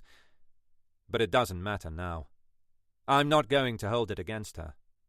Anyway, he must have had selective hearing, because, despite being told to piss off, he kept hounding her, demanding to know why she wasn't at his beck and call. So she relented, agreed to see him one more time, sort things out for good. They met at his place. As usual, he'd made no effort to smarten himself up, didn't even bother to take her coat when she arrived. The first thing he said when he opened the door was, "Did you bring food? I'm hungry." He was, what you might call, a bit of a slob. A rich, lazy, misogynistic slob. Fortunately, she'd gone prepared. A couple of bottles of Rioja and some chorizo. They sat and talked, about him mainly, about how hard he worked and how she should show him a little more respect because he was so wealthy.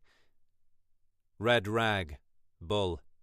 He turned his nose up at the wine, wasn't used to drinking apparently, but in the absence of anything else, she finally coaxed him into it, and he dived right in.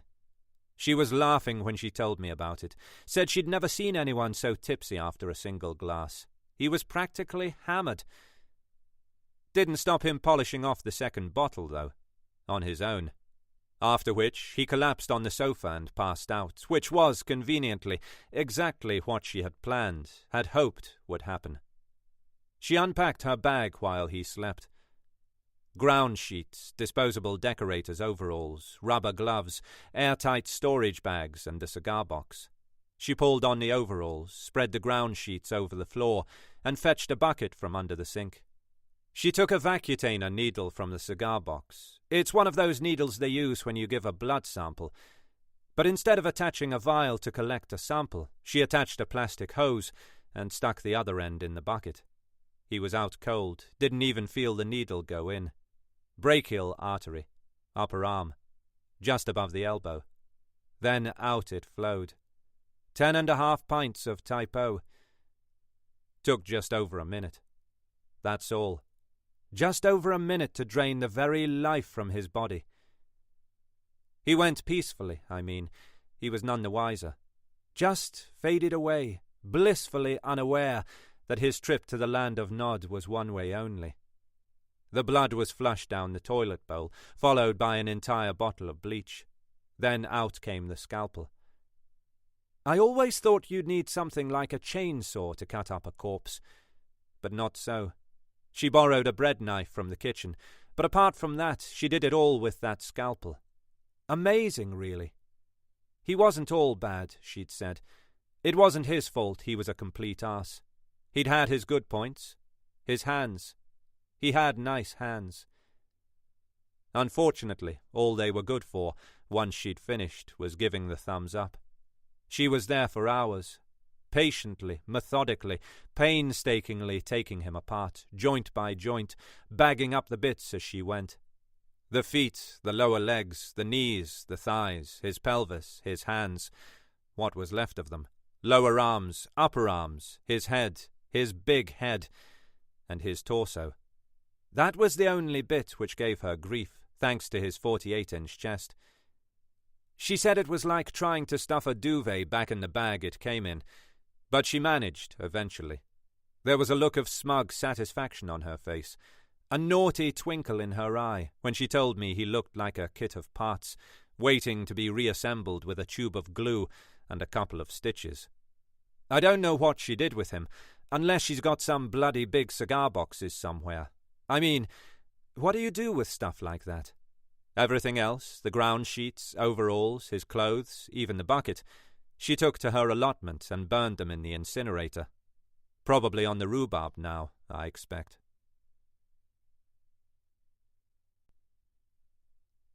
Chapter 8. Arnold Circus, Shoreditch, 6:52 a.m.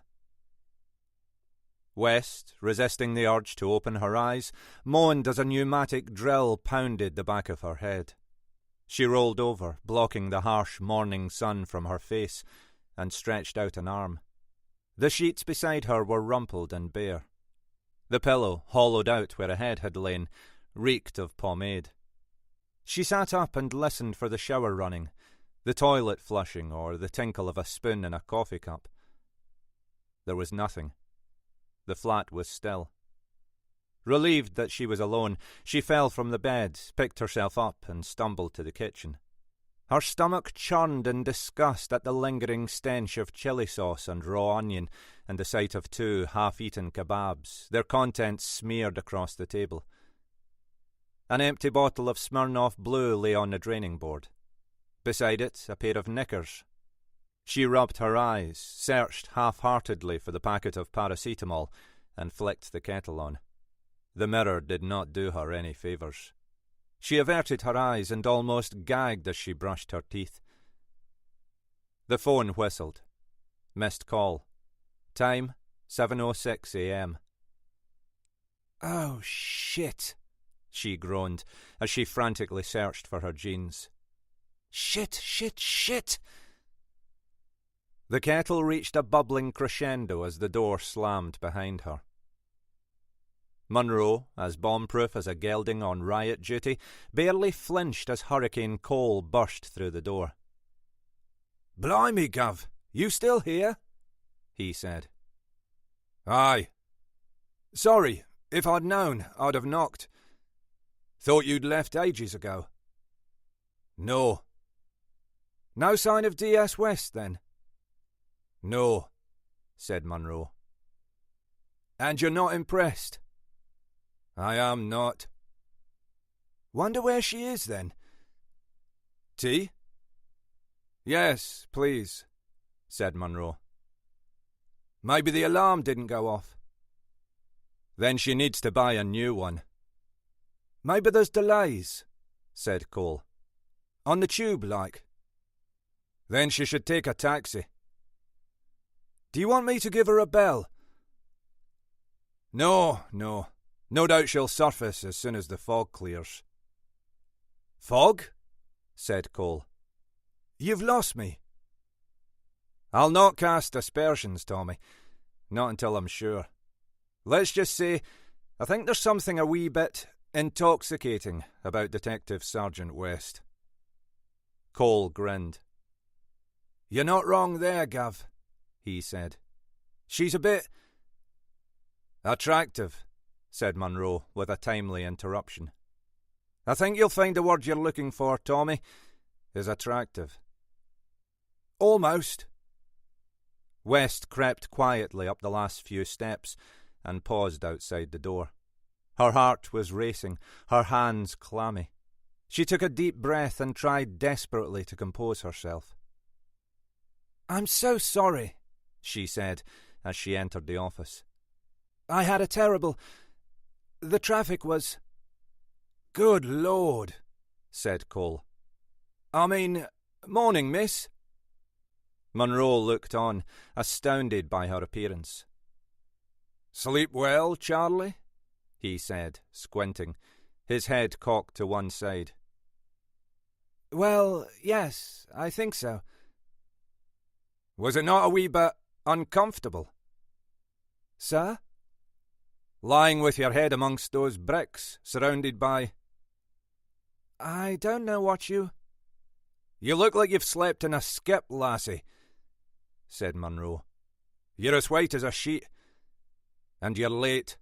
Incredibly, unacceptably late." "Sorry, I can explain," said West, flustered.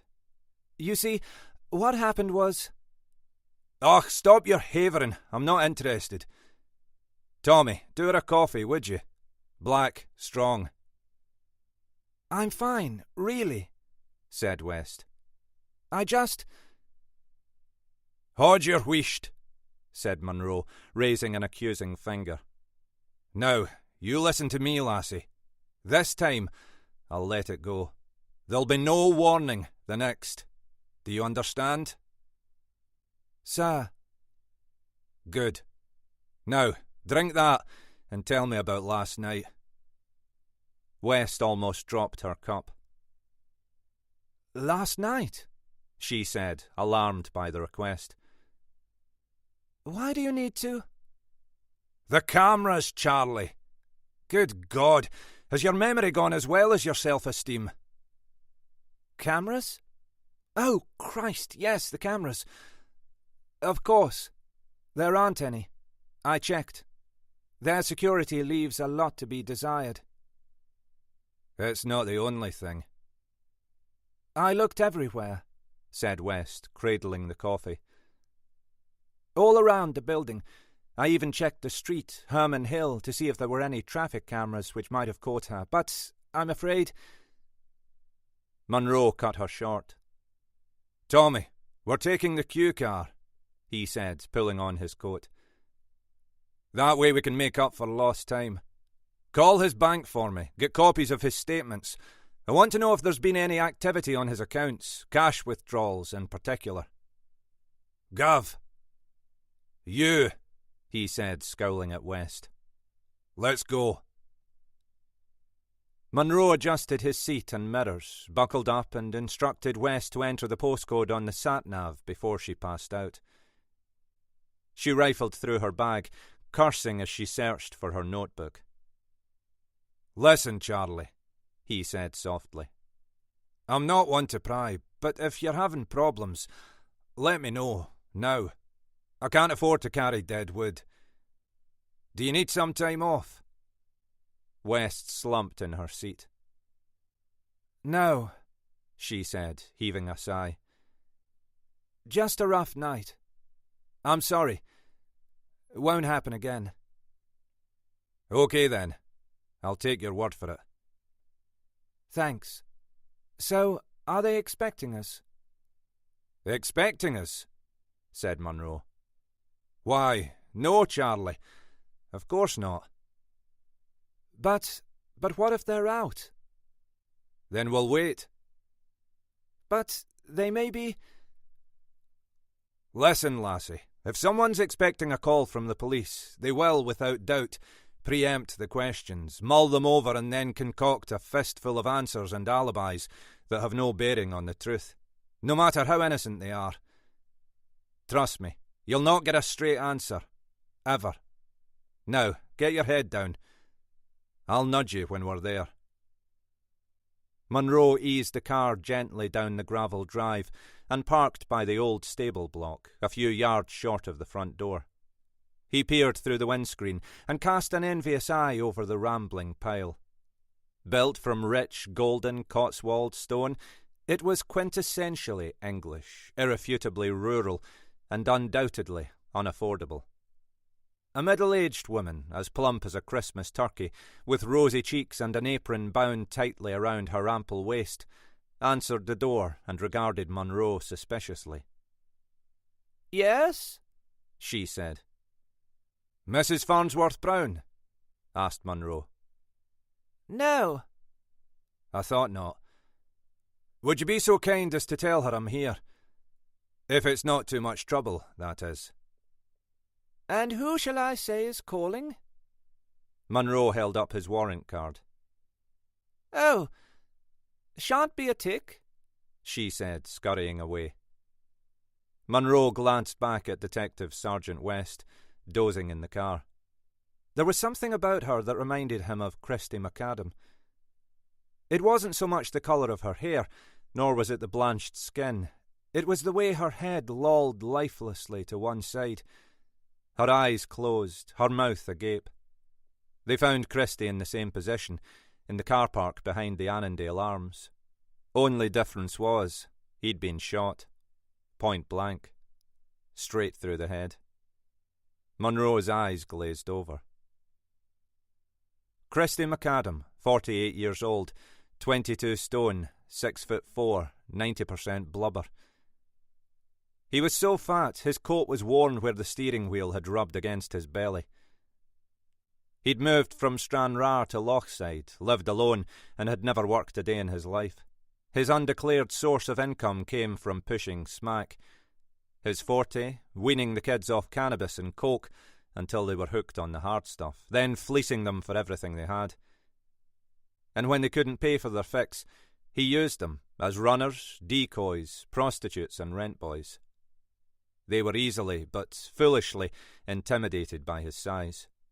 In reality, McAdam was about as agile as a bull elephant with rigor mortis. He wheezed when he walked, coughed when he talked, and slept on the sofa because he couldn't make it up the stairs.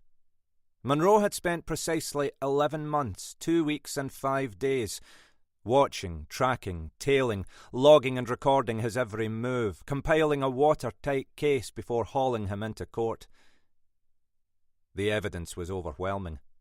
There was no dispute. McAdam, despite entering a plea of not guilty, went down for 12 years. He was out in 3. Out in 3, with a score to settle. Munro was in his office, first floor, Cornwall Mount, when he took the call.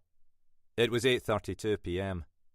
He thought it was Jean ringing to scold him for being late. He left immediately. Despite the crowd, comprising neighbours and other familiar faces, there wasn't much to look at, just smouldering roof timbers and blackened windows. Jean had already been taken to the infirmary. She didn't last long, not at her age. The smoke took her down, swiftly and gently. So said the paramedics. She'd have passed out before she knew what was happening. Munro took what solace he could from the meaningless statement. Another few months and they'd have been in Carsthairn, by the sea, shivering and holding hands along the beach. It wasn't what he'd expected. Nor was the forensic analysis. The fire wasn't caused by the chip pan catching fire, nor was it the dodgy switch by the immersion heater which flickered of its own accord, shorting out. It was arson. The accelerant was diesel, and so, coincidentally, was McAdam's car. Munro, on compassionate leave, spent his time wisely, tailing McAdam from scheme to scheme, from pub to pub, from bookie to bookie, until finally, he got his chance. The car park at the rear of the Annandale Arms, 11:15 p.m. He'd waited in the shadows until McAdam, unsteady on his feet, had waddled from the pub and squeezed his bulk behind the wheel. Then he pounced, snatching the keys from the ignition before casually, silently taking a seat on the passenger side. McAdam laughed. Nervously. He knew he couldn't move, so instead he blethered like a man on the gallows, wheezing and sweating, riled by the fact that Munro stayed silent, uttering not a single solitary word. The last thing he said simply confirmed what Munro already knew. "It's chilly out, Inspector. Take yourself home. I hear it's nice and warm there. Munro opened the glove compartment with a flick of the wrist and retrieved the Baikal 79 McAdam kept hidden there. The pistol was small and light, a couple of pounds at most, but accurate enough and big enough to scare the shite out of anyone who stepped out of line. Munro calmly raised the gun, pressed it firmly against McAdam's perspiring forehead, just above his eyes, and gently squeezed the trigger. "Not so hard now, are you, big man?" he said. "This way, if you please," said the woman in the apron. "Follow me." "Charlie!" yelled Munro, startled by the intrusion. West woke with a start, banged her head on the roof, and tumbled from the car. "An inspector, I believe," said Mrs. Farnsworth Brown, holding out her hand. "Indeed, madam. Detective Inspector Munro. This is Detective Sergeant West." "How exciting! Do call me Clarissa. The surname's such a mouthful. This is my husband, Ed." "Inspector," said Ed. "That's a hell of an accent you have there. Scotland, if I'm not mistaken." "Thereabouts, yes." "Won't you sit down?" said Clarissa, frowning as she looked at West. "Are you all right, dear? You look awfully pale." "I'm fine, thanks," said West, forcing a smile. "Car journeys. I get a bit queasy. I'll fetch you some water. Inspector? Tea? Coffee?" "Very kind, but no, thank you," said Munro. "Just a few questions, if you don't mind." "About Harry?" said Ed. "They said you guys had been asking about him. Don't know what all the fuss is about. He's disappeared before. He's a grown man. He can look after himself." "Oh, I'm sure you're right," said Munro reassuringly. "But as his staff have raised a concern, I'm afraid we're duty-bound to look into it." "If you say so," said Ed. "Come on, sit." "Thanks," said West, as she perched on the edge of the sofa. "Beautiful house." "Thank you," said Clarissa. 16th century. Some of it, anyway. What was it beforehand? A farm?" "A dairy, dear," said Clarissa. "That's why it's called the Old Dairy." Ed grinned, tickled by his wife's very British sense of humour. "So, Inspector," he said, "someone thinks Harry's absconded with the takings from the bar." Munro stood with his back to the ingle nook, hands clasped behind his back. "Something like that," he said, smiling. "It appears some folk, the bar staff to be precise, are concerned by his absenteeism. Out of character, they say. Oh, I'm sure it's just a hoo-ha over nothing, but we'd like to track him down all the same. They're fretting about ordering stock. You know how it is." "Oh, sure," said Ed, laughing. "Probably wondering how to pay for it, too." "Aye, probably. So, can you tell me anything about his friends? Is there anyone he might have contacted to say he was going away?" Clarissa laughed as she sat next to West. "Fat chance, Inspector," she said. "Harry isn't big on friends. He's never been the sociable type. Keeps himself to himself. We only hear from him when he wants something. He's what those people on the news would call a loner, as if he were some kind of misfit." "And was he? I mean, is he?" said Munro. "Not really. Let's just say he prefers his own company. That's all. He's not very patient, doesn't suffer fools." "That's not to say he doesn't know any," said Ed. "No, Harry's okay. An introverted extrovert, that's him. Has been ever since he lost Annabelle."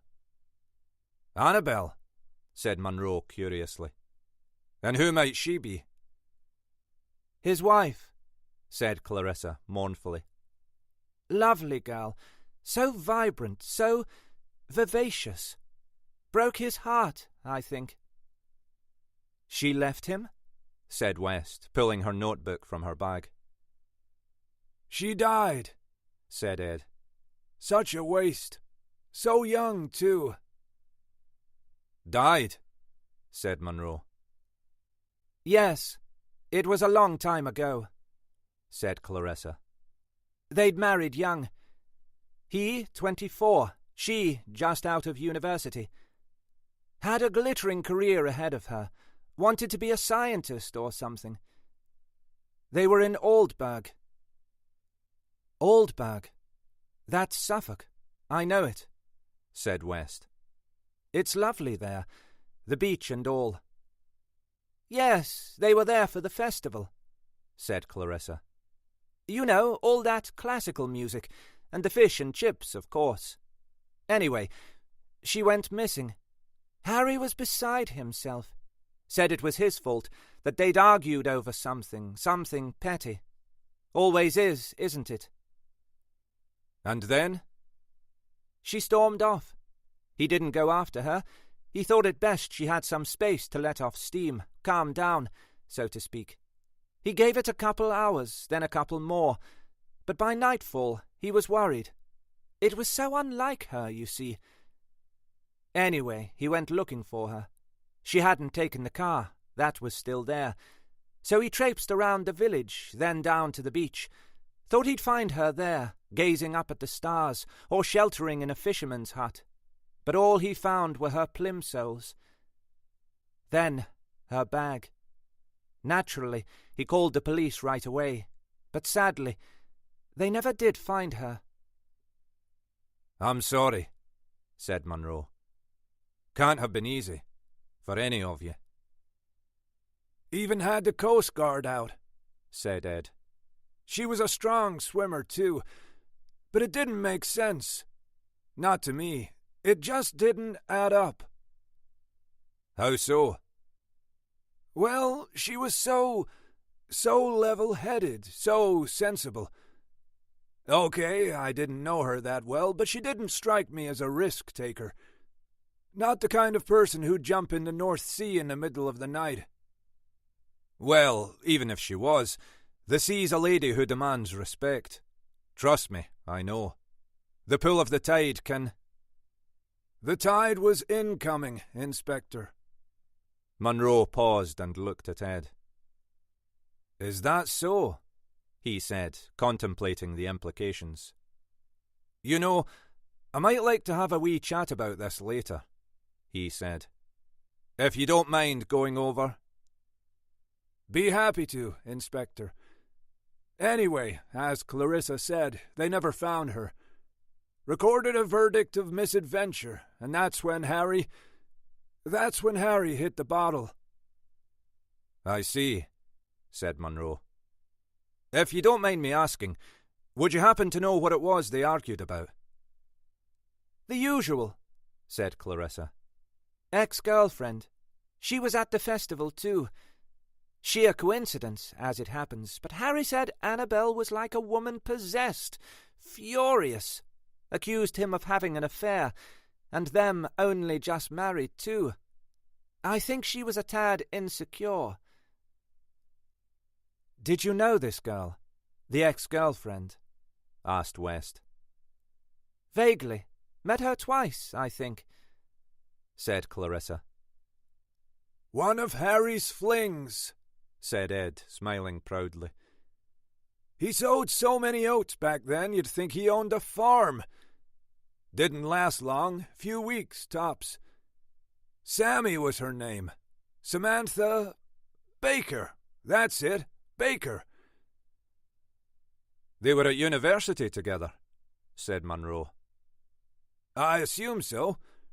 We're lucky if we get a name when Harry brings someone home, let alone their life history.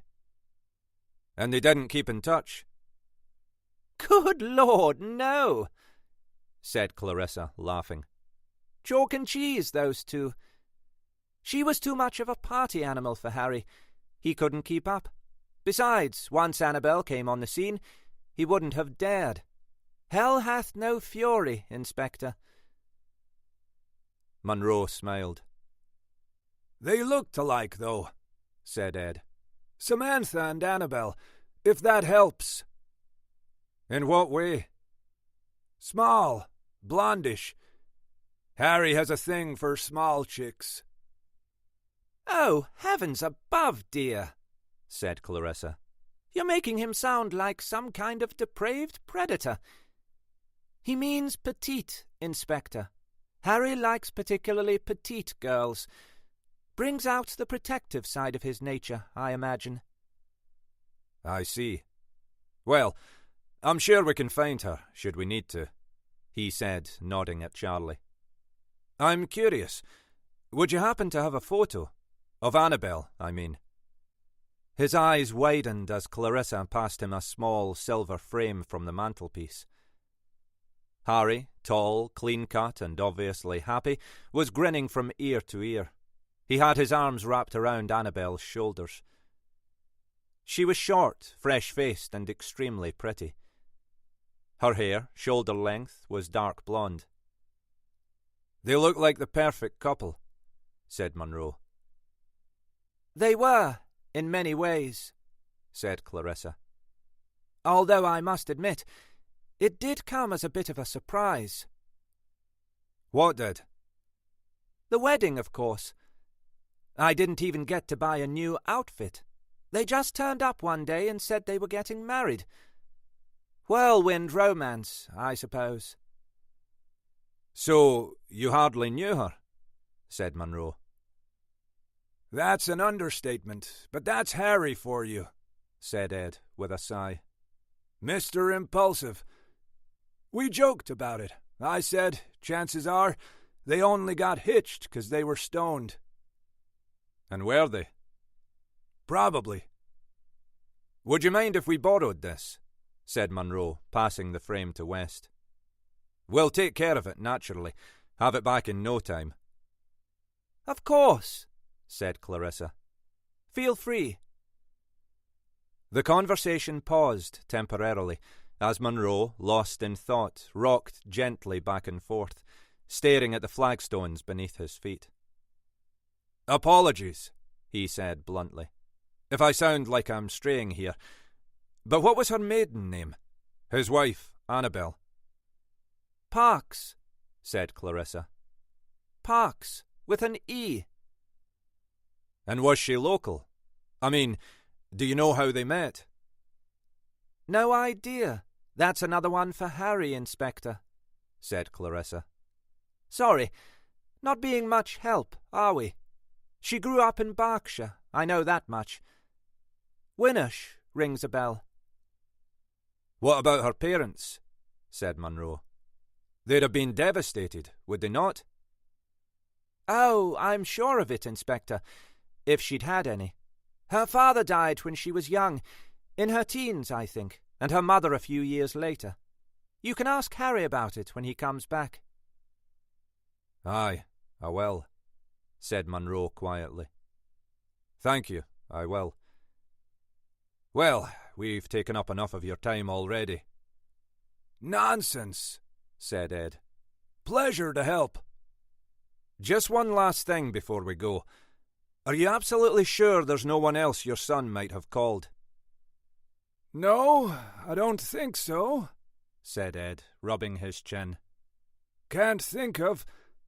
Oh, Marcos! Damn it! How the heck could we forget about Marcos? Of course, said Clarissa. Marcos! How foolish of us. Sorry, Inspector. We'll be forgetting our own names next. Quite all right, said Munro with an empathetic smile. I do it myself sometimes.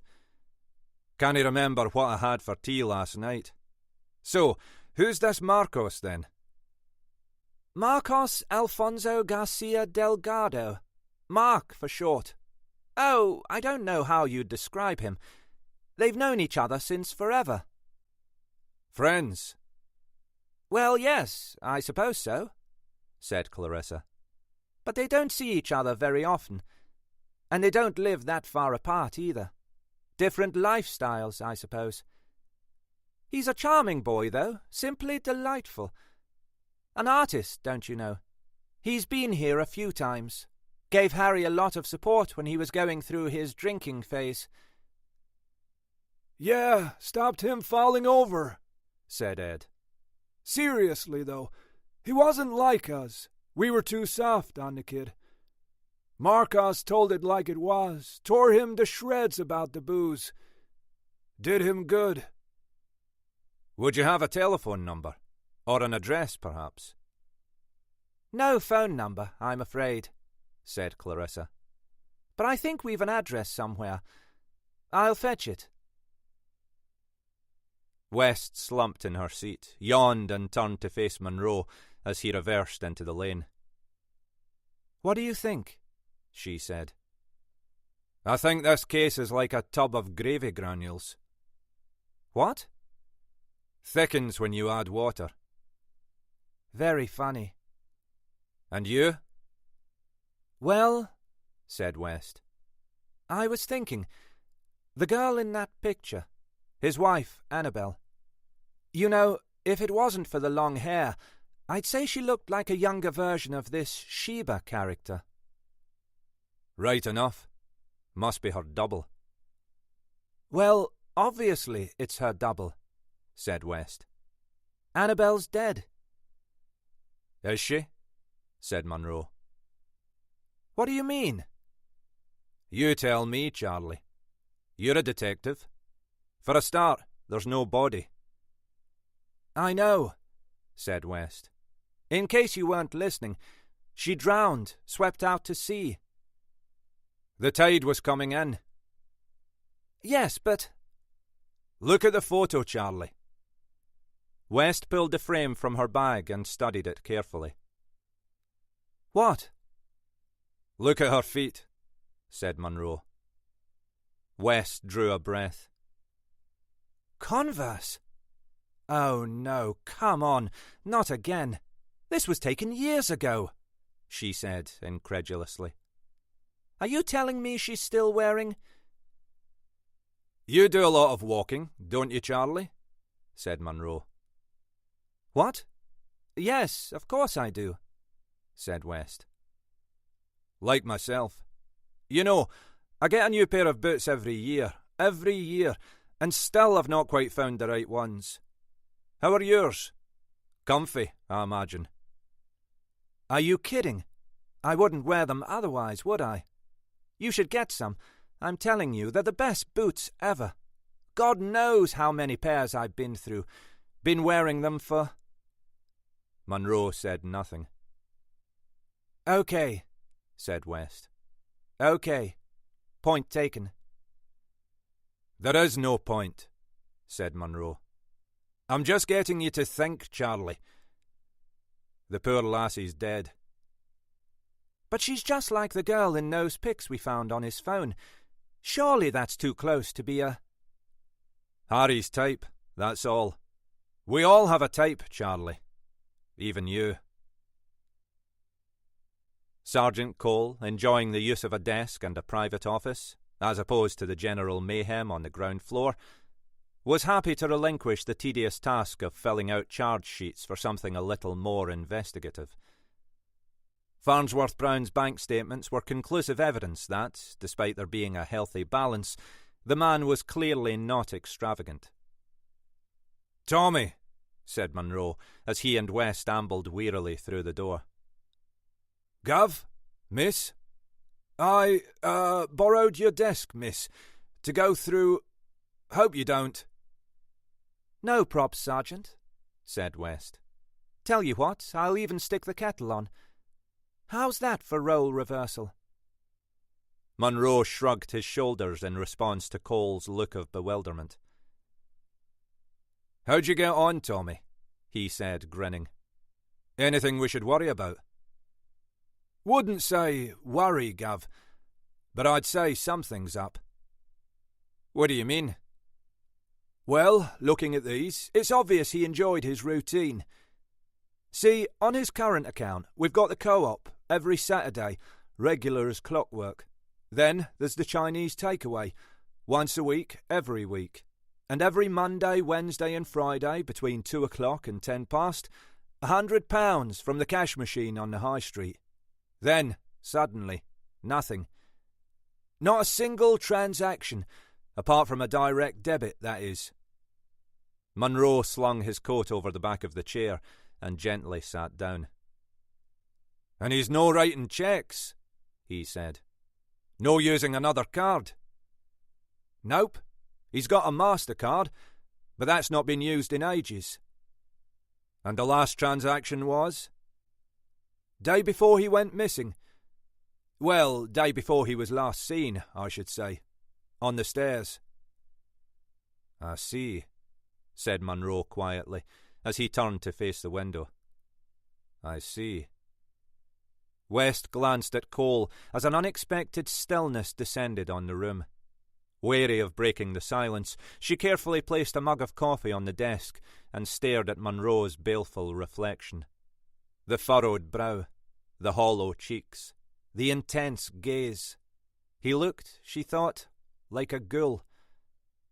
Haunted.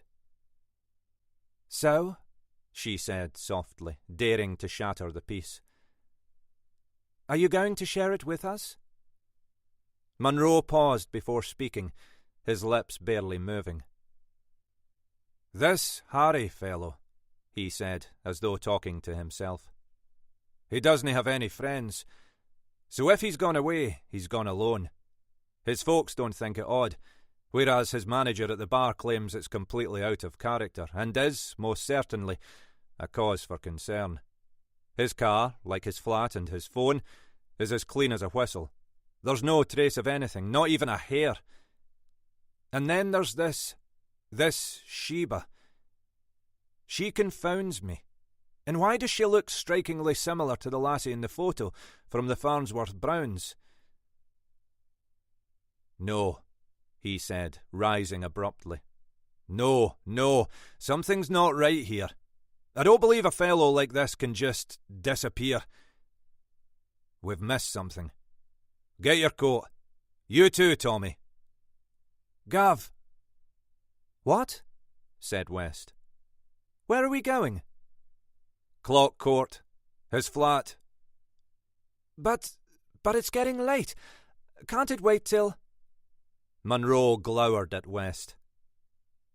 Coming, she said reluctantly. West and Cole kept their distance as Munro, hands clasped firmly behind his back, trudged around the flat at a painstakingly slow pace, bending and stretching, scrutinising every book, every cupboard, every shelf, even the parquet flooring, for any signs of tampering, anything that may have been moved, intentionally or otherwise. So, said West with a huff, as she fiddled with her phone, what exactly are we looking for? I'll tell you when we find it, said Munro. And you can put that away. But forensics have already been. Forensics gave this place the once-over, lassie. Dabs and prints, that's all. They weren't looking for anything particular, anything specific. We are. Like what, then? As I said, I'll let you know. Munro reached the tiny, open-plan kitchen and squinted as he scrupulously studied the wall which separated it from the living area. He tapped it with his knuckle, from top to bottom, from left to right. Hollow. He dropped to his knees and inspected the plinths beneath the units. There was a fine line of dirt between them and the floor. They had not been moved. We could be here for ages, sighed West as they reached the bathroom. Do you really need all three of us to... What do you think, Tommy? Said Munro, interrupting her. Of the bathroom? Bit small, if you ask me, Gav, considering the size of the place. I wouldn't be happy. That's planners for you. No sense of proportion for the practicalities of life. Fair-sized tub, though, said Cole. I'll give 'em that. Jacuzzi, too.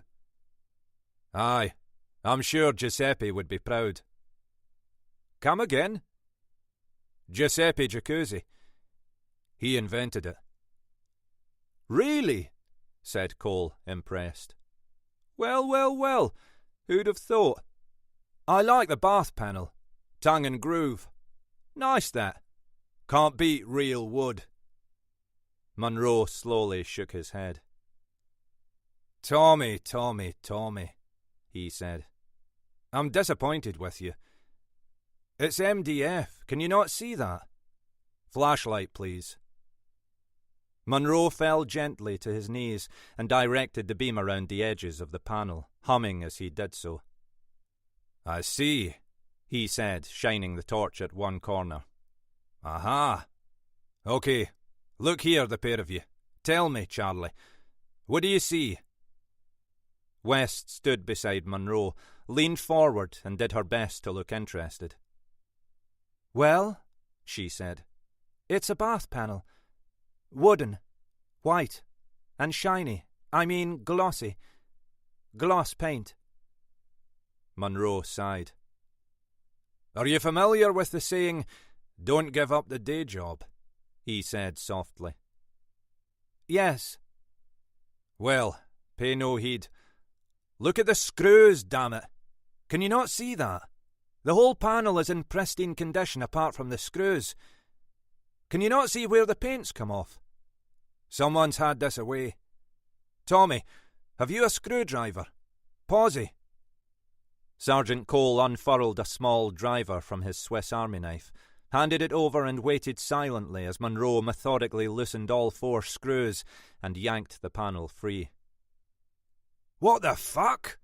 Said Cole, exasperated. Harry Farnsworth Brown, I presume, said Munro. Gloves, please, Tommy. Charlie, you know the procedure. Forensics and pathology. Now. And I want uniform on the door. Downstairs, too. Sir. Munro snapped on the latex gloves, crouched down on all 4s, and, one by one, dragged 14 polythene sacks from beneath the tub. Nice of them to bag the evidence, he said. Sergeant Cole looked on, fascinated by the sight of the dismembered body parts, each individually sealed in airtight bags.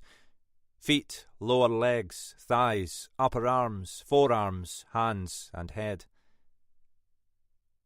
It's like those barbecue portions you buy in the freezer place, he said dryly.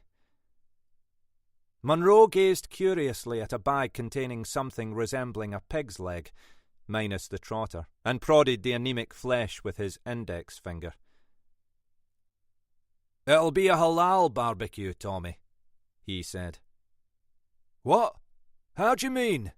Said Tommy. There's no juice, no blood. No fingers. Tommy passed him a bag containing 2 hands. 2 hands, 2 thumbs, no fingers. What do you think, Gov? Triads? Yakuza? Get caught with his hands in the till? Munro smiled. No, I don't think so, he said. But he'll not be playing the piano again, that's for sure. Charlie, where are they? On the way, sir, said West as she hurried back. Couple of minutes. Right. I want this place swept from top to bottom, every crack, every crevice. Leave no stone unturned, understand? And I want a positive ID on our friend here as soon as possible. We've got his head, so it shouldn't be that. West froze at the sight of Farnsworth Brown's serene-looking face behind the plastic, his flame-red hair trapped in the seal, looking, to all intents and purposes, as though he'd suffocated. Her mouth filled with the bitter taste of bile, her stomach convulsed, and then she vomited into the wash basin. Dear, said Munro. As if we haven't enough to clean up, as it is. West wiped her mouth with a handful of toilet tissue. You've got your ID, sir, she said, breathing heavily. That's him, all right. That's Harry Farnsworth Brown. I recognize the head. Face. Shit. Most of the diners were sipping cappuccinos, toying with their tiramisu, or indulging in liqueurs when Munro breezed in, walked straight to the rear of the restaurant, and slumped, exhausted, in his usual booth. Piccolo was its usual busy self. Alberto presented him with a small glass of Barolo. "It's a good to see you, James," he said, beaming. "And for you tonight, especially, I have a linguine with the seafood. It's a beautiful." "No, thank you." "How about some chicken cacciatore? Very tasty, with a garlic and a rosemary." "No, thank you." "You wanted a steak, as usual?" "Yes, please." "Burnt to a cinder, with the roasted potatoes and the green beans?" "Yes, please, Alberto." "No sauce?" Munro shook his head, smiled politely, and tucked a napkin into his collar. "Your mouth?" said Alberto. "It must be so bored. One steak, coming up." A ravenous Munro coated his spuds with a generous sprinkling of salt and chomped on his charcoaled sirloin like a starving stray cur, pausing only for the occasional sip of wine. "Pardon," he muttered as his cheeks puffed with a gratifying silent belch. He pushed the empty plate to one side and contemplated a second glass of wine, when a vivid image of Farnsworth Brown, sprawled across the bed, flew into his mind. He grabbed his phone. "Tommy, I hope I'm not disturbing you," he said. "Are you nearby?"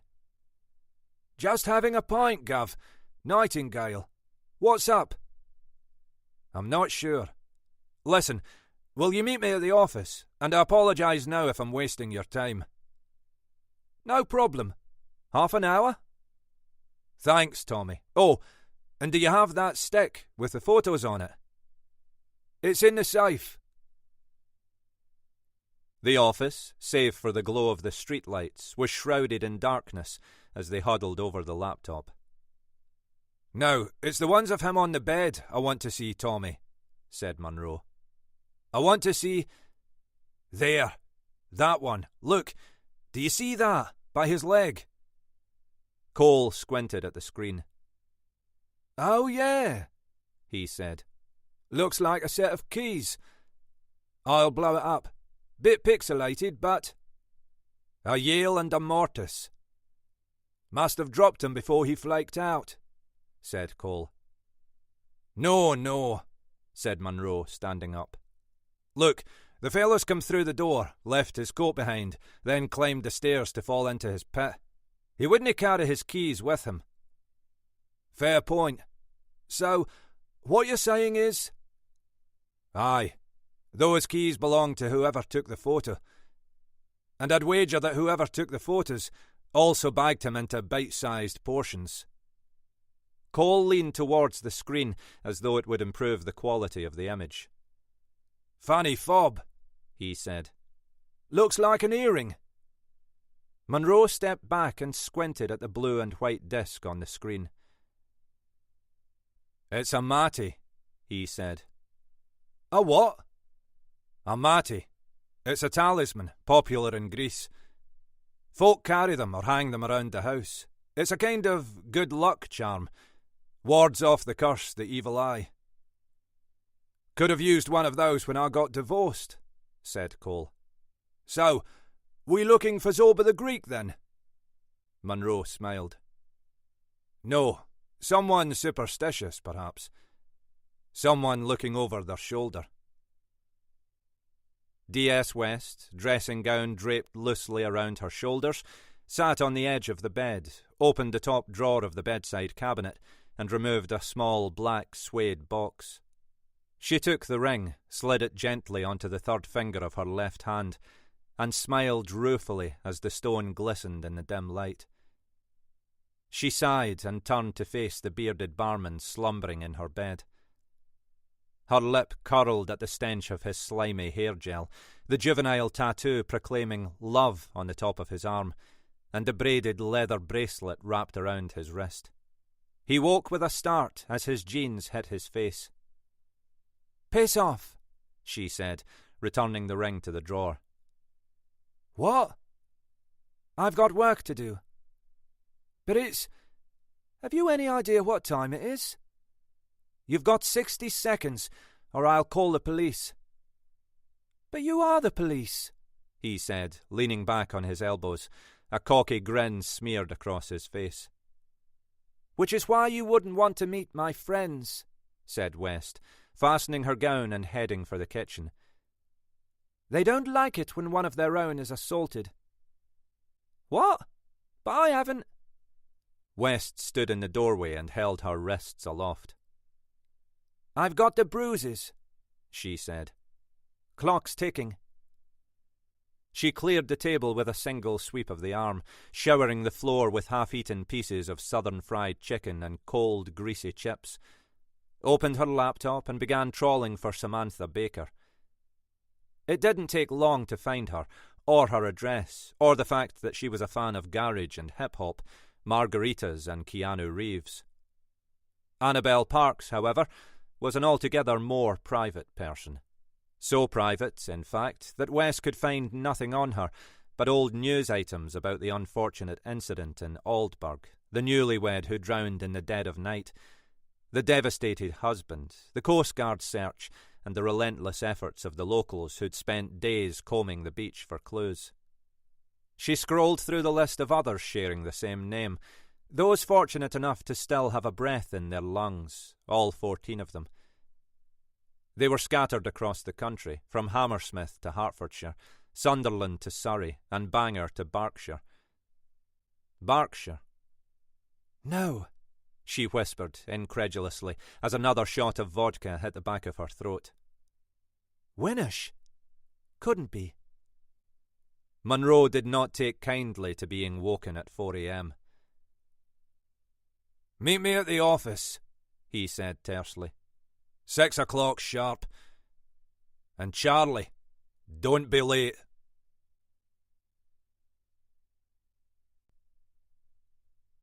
Chapter 9. "Why did you get involved?" Who knows? God knows. I don't know. Got carried away, I suppose. I was intrigued, captivated, enthralled. She made it seem so exciting, so interesting. It was like going on holiday for the first time or learning a new skill. She'd have made a good teacher. Her enthusiasm was contagious. I had thought of getting out, splitting up, I mean, in the early days, when all she did was claw my back to shreds. I knew, even then, that there was something odd about her, but she was like a magnet, charismatic. I felt compelled to find out what was going on inside her head. You'd have thought, after the cigar box incident, that leaving would have been the easiest thing to do. It wasn't. It made it difficult. I knew it was wrong. Wrong. Sounds like an understatement. I thought, is she winding me up? Could she really have done it? I mean, really? Was she actually demented? Mad? Unstable? Or just a bit of a Fruit Loop? She wasn't on medication. She wasn't prone to wandering the streets at night, wringing her hands and mumbling gibberish to herself. What if I told the police and I was wrong? What then? I'd have looked a right fool and lost her as a friend. But what if I told the police and I was right? Could she cope with it all? The questioning, the interrogation, the psychoanalysis, the trial, the prison, the hatred. I'd lie awake at night, churning it over in my mind, not to mention my stomach. Worried, confused, scared even. Then, next day, I'd see her again, and everything was back to normal. Everything was all right. I suppose the thing is, When she talked about it, when she described what she'd done, it was as though she was somehow detached, doing nothing more than relating a story. And that's how it affected me. I became detached, like a farmer is with his cattle, or a doctor with his patients. Emotionally detached. It's the only way to deal with it. Anyway, the day finally arrived when she popped a question. I half expected it, I think.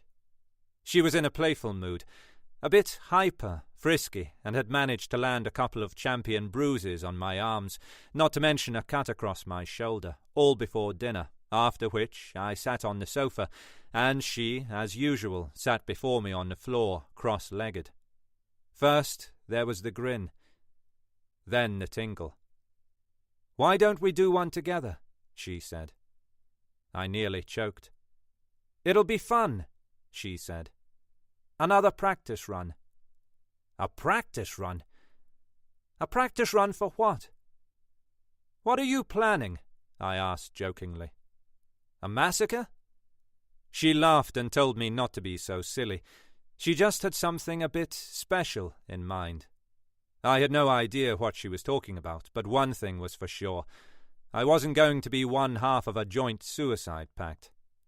I agreed, kind of, just to keep her happy. For a couple of weeks at least, till she'd forgotten all about it. "I'll think about it," I said. "I'll think about it." 2 days later, she said we were ready to roll. She'd found him on the internet, on one of those local sites used for selling worthless tat that no one in their right mind would buy if they were sober. A digital jumble sale. Then she did a bit of digging around, you know, Facebook, Twitter, that kind of thing, just to make sure he was suitable. Amazing what you can discover on the web. If a policeman asked you to surrender your details, you'd probably cry, "Not without my lawyer," invasion of privacy, breach of human rights. But when it comes to the internet, people are, bizarrely, all too willing to expose themselves. This chap, who should have known better, was hiding his true identity behind the tag Chan the Man, which was about as effective as a false mustache and a pair of clear glass spectacles. Real name, Jason Michael Chan. Born, Malaysia. Age, 28. Educated, APU, Kuala Lumpur. Status, single. Parents, 2. Happily married and living in Toronto, Canada. Profession, freelance computer geek. He would not, she said, be missed. Not for a while, at least. We were going to buy a lawnmower. He had one, she didn't. "We've come straight from work," she said, justifying the rucksacks on our backs. As he wasn't expecting her to have company, she explained, much to his delight, that as a female of the species she knew nothing of engines, whereas I, being a male, knew all there was to know about anything mechanical. "No problem," he said. "We'll have a party." It was obvious that Chan the Man didn't get out much. He embraced our company like a shipwrecked mariner who'd spent 20 years living off coconuts and raw fish in total isolation. His living room, workroom, workspace, call it what you will, looked like mission control at NASA. It was silent, bar the barely audible hum of 1,000,000 computers linked to 1,000,000 screens, each one displaying a different visual treat for the eyes, most of it gobbledygook. I shudder to think how much technologically encrypted information was flying through the air, and, more worryingly, through me. Anyway, his initially nervous disposition soon turned to one of generosity as he plied us with drinks. Actually, he plied himself more than us. A couple of beers to start with, then he made himself a whiskey mac. Then another, and so it went on. He didn't actually tell us exactly what he did for a living. I mean, how he earned money. Could have been a spy for all I know. But he did take great delight in telling us what a genius he was. He pointed to a screen with a scrolling display of black and white characters and numerals. Royal Bank of Scotland, apparently. Then, laptop in hand, he drew us to the window. We looked down at the street below, at a brand new white Mitsubishi Shogun. It belonged to the family next door. He tapped the keyboard and grinned. The hazard lights came on. He tapped a few more keys. The engine started. He laughed out loud. "Tapped into the car's Wi-Fi," he said. "Easy." Impressive. To a degree. If you were in the market to be impressed.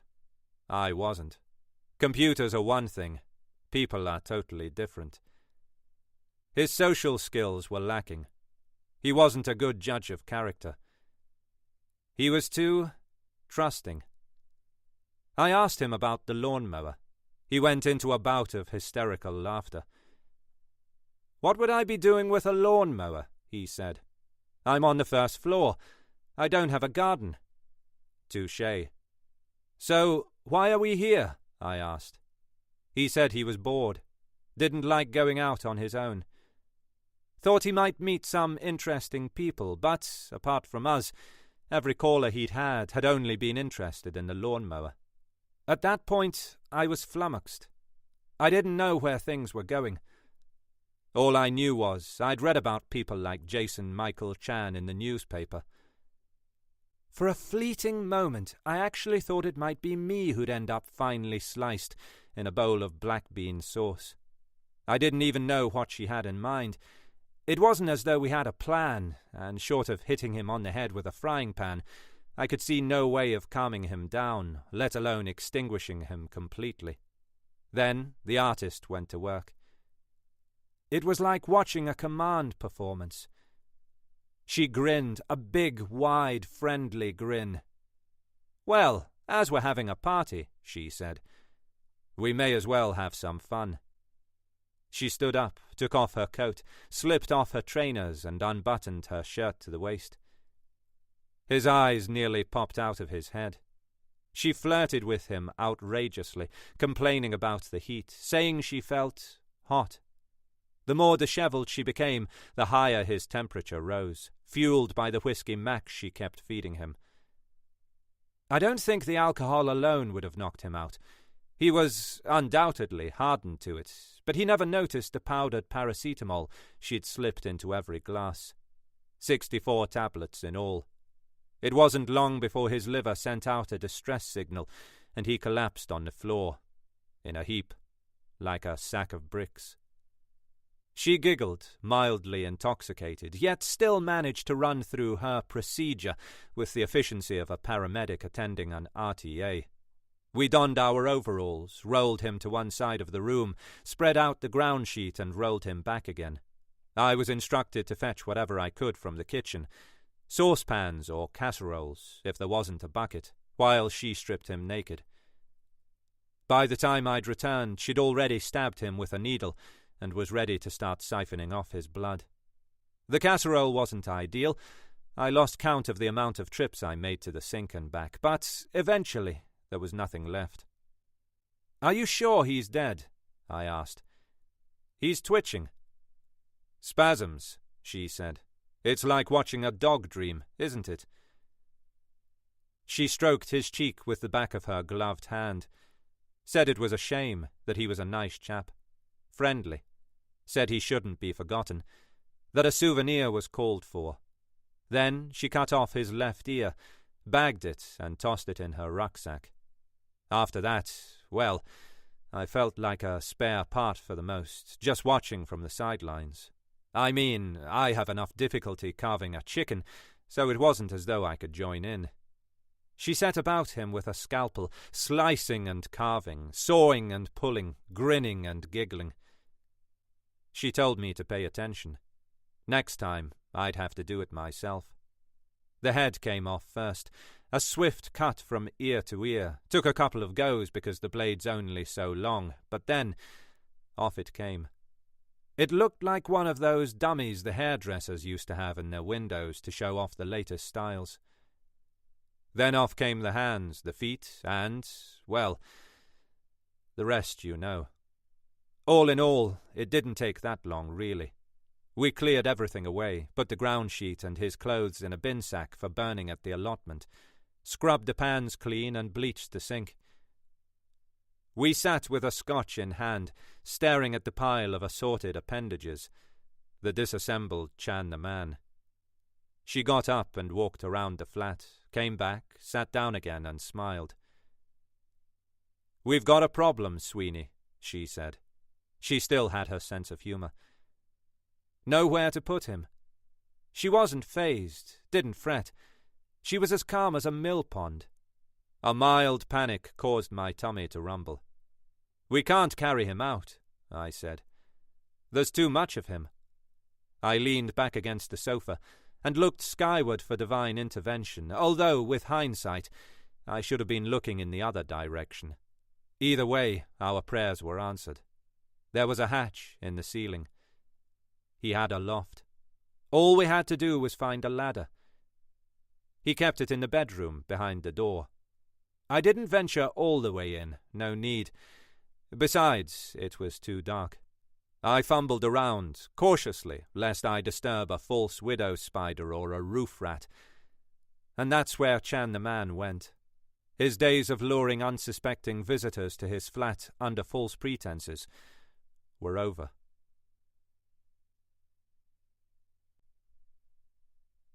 Chapter 10. Spratt Hall Road, Wanstead, 5:50 a.m. Munro stopped dead in his tracks. There was little that shocked him, but the sight of D.S. West sitting at her desk knocked him for a six. "Do you know what time it is?" he said, flabbergasted. West glanced at the wall clock. "Early," she said, matter-of-factly. The glare of the laptop accentuated the bags under her eyes. Her face creased with a smile. "I've been busy," she said. "Up all night. Tea?" "Aye," said Munro, as he placed a greasy paper bag on his desk and removed his coat. "That would be most welcome. Have you had yourself some breakfast?" West hesitated. "Yes, thanks," she said. "I had some muesli before I left. Muesli and yoghurt." Munro said nothing, simply shook his head, opened the bag, and handed her one half of a toasted bacon sandwich. "So," he said, "what have you got?" "Samantha Louise Baker," said West, devouring the sarnie. "The ex. She's living in Waterloo." "Waterloo?" said Munro. "Is that not a wee bit metropolitan for someone of her breeding? Mind you, I suppose she could be living in one of those fancy riverside apartments." "'Fraid not," said West. "Ospringe House, Wootton Street. It's a council flat. Couldn't find anything about her on the work front, though." "And you're sure it's her?" "Positive. Her Facebook page is so old, it even has a few pics of Harry on it." "Is that so? Good work, Charlie. I'm impressed. We'll pay her a visit, right enough. Is that it?" "Not quite," said West. "You'll like this. Annabel Parks. You were right." "I was? That's nice to know," said Munro. "In what way exactly?" "She's not dead." Munro stopped chewing. "Sorry, Charlie," he said. "'Tis early yet, and I've not finished my breakfast. Say that again." "Annabel Parks. She didn't drown." "What?" "She's alive and well, and living in Winnersh." Munro chuckled to himself. "Ugh, no. You must be wrong, lassie. That theory was intended as an exercise to make you think, that's all. Must be another Annabel Parks. Must be hundreds of them." "There are," said West, "but only one in Winnersh." Munro eased himself into his chair, crossed his legs, and regarded West curiously. "Come on then, Charlie," he said. "Enlighten me. If she's not dead, what do you think happened?" I'm thinking that she faked her own death. I see. And why would that be? Who knows? Fed up? Not cut out for marriage? Someone else on the side? Munro dusted the crumbs from his fingertips and reached for his tea. All the obvious reasons. No, sorry, Charlie. I don't buy it. Do you not think they'd have checked her out when she went missing? They would have... They didn't, said West abruptly. I've been through the records. The inquiry focused on Oldberg and the search and rescue. They didn't bother looking any further. Didn't try her home address? Didn't inform the parents? What parents? You know she didn't have any. The Farnsworth Browns told us as much. I still don't buy it. You're telling me a girl disappears, presumed drowned, then pops up? With all due respect, sir, said West, raising her voice, she's the only Annabel Parks with an E living in Winnish, and has done for years. She's still on the electoral register. It's just too much of a... OK, said Munro, sighing, as he tossed the crumpled bag to the bin. OK, I give in. We'll make her our second port of call. From behind the rain-spattered windscreen, Ospringe House looked as cold and foreboding as a Dickensian workhouse, the doorways draped in shadows of gloom and despair. An anonymous-looking male, dressed in jogging pants and a hoodie, emerged from one of the flats on the ground floor, followed by a tan and white staffy wearing a collar resembling a medieval instrument of torture. Let's hope that's not her husband, said Munro. Samantha Baker did not, thought West, resemble a typical council house tenant. She eyed the black two-piece suit, the court shoes, and the remarkably flawless skin, which would have been more at home in the city or the wine bars of Maida Vale, with more than a hint of jealousy. Miss Baker, she said sternly, holding up her warrant card. Yes? What's the matter? Detective Sergeant West. This is D.I. Munro. Mind if we ask you a few questions? It's about a Mr. Farnsworth Brown. Farns? You mean Harry? Whatever's... May we come in? The flat, observed Munro, belied its grim exterior, a far cry from the schemes north of the border. With its faro and ball paintwork and white company furnishings, it resembled a feature from the pages of Holmes and Garden.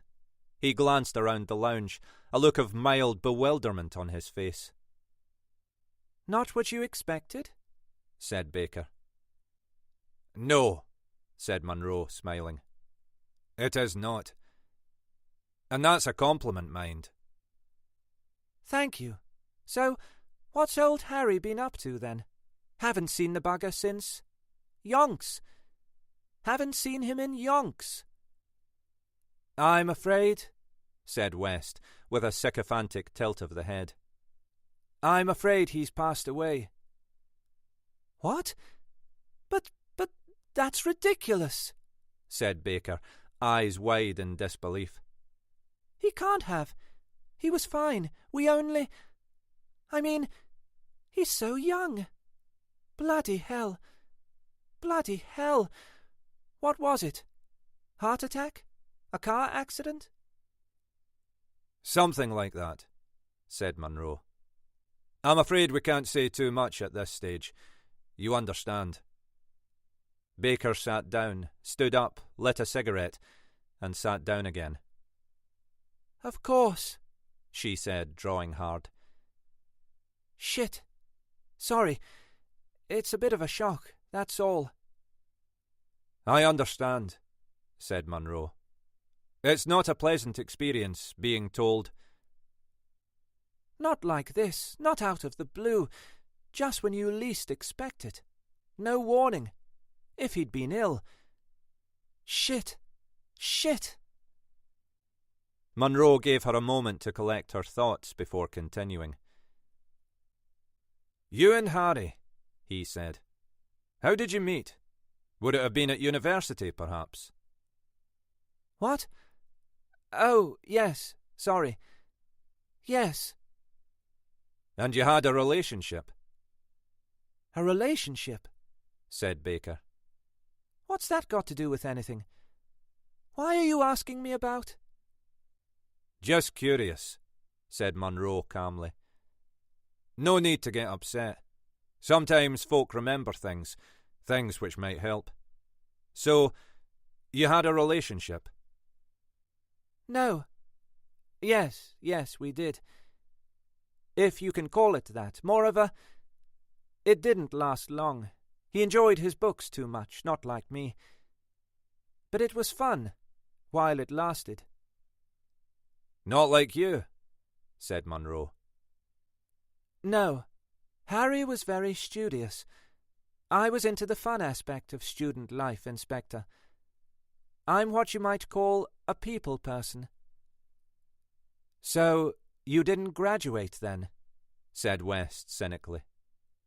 Baker sat back and eyed West with a look of contempt. Au contraire, Sergeant. Detective Sergeant, said West. I graduated with honours. First class. Politics. Don't suppose many police officers can say that, can they? Munro smiled at the smouldering catfight. Politics, he said. Yes, I was going to change the world, Inspector. Then? Life. Too much alcohol, too many E's, an STD, and a nervous breakdown. West shuffled nervously on her feet as she recognized her traits. Still, things can't be that bad, she said. I mean, look around you. It must have cost a fair bit to kit this place out. Bank of Mum and Dad. They refuse to see me. That's what you get for throwing your life away. But they won't let me starve. If we could get back to Harry, Miss Baker, said Munro. Would I be right in thinking the last time you saw him was in Aldburg, at the festival? Aldburg, said Baker. No, that was... Oh, the festival. Christ, that's going back a bit. But, yes, come to think of it, I suppose it was. That's right, I remember now. It was quite funny, really. He had one hell of a terrier with him. A terrier? His latest squeeze. Had him by the ankles. She was really quite frightening. Went ballistic when she saw us together. Ranted on at him for ages. Do you know why? Said West. No idea. I was off my head, so I didn't care, really.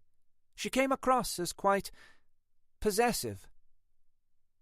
I see, said Munro. And this possessive lass, the terrier, that would be Annabel Parks, would it not? Annabel? Don't be silly.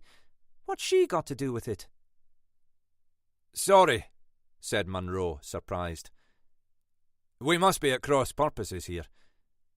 You see, you remember Harry with a girl at the festival. That's right. And so far as we know, the girl with Harry was Annabel Parks. West shot Munro a furtive glance as she rifled through her bag and produced a small framed photograph from the Farnsworth Browns. Here, she said, passing it to Baker. This is Harry and Annabel. Baker frowned as she stared at the photo and shook her head. I don't know where you got this from, she said, but that's not Annabel. What? It's not Annabel. I should know. We hung out together, pubs mainly, or the student bar. She was studying medicine, I think, or biology, something to do with bodies anyway. She was tall and lean, 5'10", at least, skinny as a rake, with jet black hair. So, you've no idea who this girl is? Said Munro. Sorry. Although... Go on. No, it's silly, said Baker. I just thought, she does look a bit like the girl he was with in Oldburg. Really? Are you sure about that? No, couldn't swear to it. It was a long time ago, and like I said, I was plastered. Not to worry. And you've not seen Harry since? You're kidding, aren't you? Why would I want to see Harry? We had a fling. That was it. So, you've not bumped into each other? Met for a coffee, maybe? Said Munro. Don't be absurd, Inspector, said Baker, donning her cap and coat. I've moved on. We both have. Now, if you don't mind, I'm going to be late if I don't get a scoot on. Well, well, well, said Munro as he fastened his seatbelt. The gravy thickens. West sat staring into space as the rain peppered the roof of the car. What do you mean? She said quietly. Munro sighed, deflated at her lack of perception. Call Tommy, he said. Give him Baker's description, and tell him he's to go to Clock Court and wait. See if she shows up. Which she will. What? Said West. You've lost me. Why would Baker be going to... Because she's lying. She was still seeing Harry after he and Annabel were married, and I've a hunch she saw him recently. A few days ago, maybe. That's ridiculous. How can you be so... Instinct, Charlie. Instinct. Instinct? And the way she reacted when you mentioned Harry's passing. That's not the way folk react to news of a death when they haven't seen the person for a few years. Some people can't handle grief, said West. What was she wearing, Charlie? Said Munro. Just now, when she left. A cardigan. And a hat. Woolly hat. Ring any bells? West threw her head back and groaned in frustration. Of course, the girl on the stairs. Christ, What now? Winners, said Munro. Quick as we can. Lights and music, please, Charlie. No time to lose. Woodward Close was the antithesis of Sammy Baker's bleak urban retreat. A quiet, tree-lined cul-de-sac, speckled with overbearing mock Tudor new builds, immaculate front lawns and driveways crammed with top-of-the-range saloons, used for the exclusive purpose of ferrying fodder from the supermarket on Sunday afternoons. Nice here, said West. It's so quiet, so green. It's God's waiting room, said Munro, grimacing. Move here and you'll die a premature death. The bell resounded with a tinny rendition of Big Ben building up to the hourly chime, which Munro impatiently interrupted with a couple of hefty raps on the brass knocker. Bet you hate queuing, don't you? Said West with a smirk. I hate everything, Charlie. A prim lady, late 60s, wearing gardening gloves and clutching a pair of secateurs, opened the door with a brisk yank. Dead heading, she said, with all the assertiveness of a schoolmistress. Takes an age to come through from the garden. Police officers? What? Said West. Yes. But how did you... Come, dear. Don't you watch television? You all look the bloody same. How can I help? Munro proffered his card. D.I. Munro, he said with an endearing wink. And this here is Detective Sergeant Charlotte West. I'm afraid we may have disturbed you quite unnecessarily, though. You see, we were looking for Annabel Parks. You found her? What of it? This appears to be an unholy coincidence, said Munro apologetically. We were looking for someone... How can I put this? A wee bit younger. You'll be after my daughter, then. Bella. Same name, half the genes. You'd better come in before the neighbours start twitching. The lounge, clearly reserved for the purposes of entertaining, was a dust-free environment furnished with an eclectic mix of bric-a-brac, a floral print, three-piece suite, and the heady scent of a lavender potpourri. "Do sit down," said Mrs. Parks. "You're making the place look untidy. Can I get you something? Tea, coffee, something a little stronger, perhaps? I know you chaps are fond of a tipple, isn't that right? I've got some cherry brandy somewhere." "Thank you. No, madam," said Munro, grinning widely. "We'll not keep you long." "Very well. Come on, then. What's all this about Annabel? What's the silly mare been up to now?" "Nothing," said West. "At least, nothing we know of. We're trying to corroborate somebody else's. We're looking for someone." "I see," said Mrs. Parks. "How terribly dull." "Before we go any further," said Munro, "I wonder if you'd mind taking a look at this picture for us." "Do you recognize the girl?" said West, passing her the framed photo. "'Fraid not." "So, that's not your daughter?"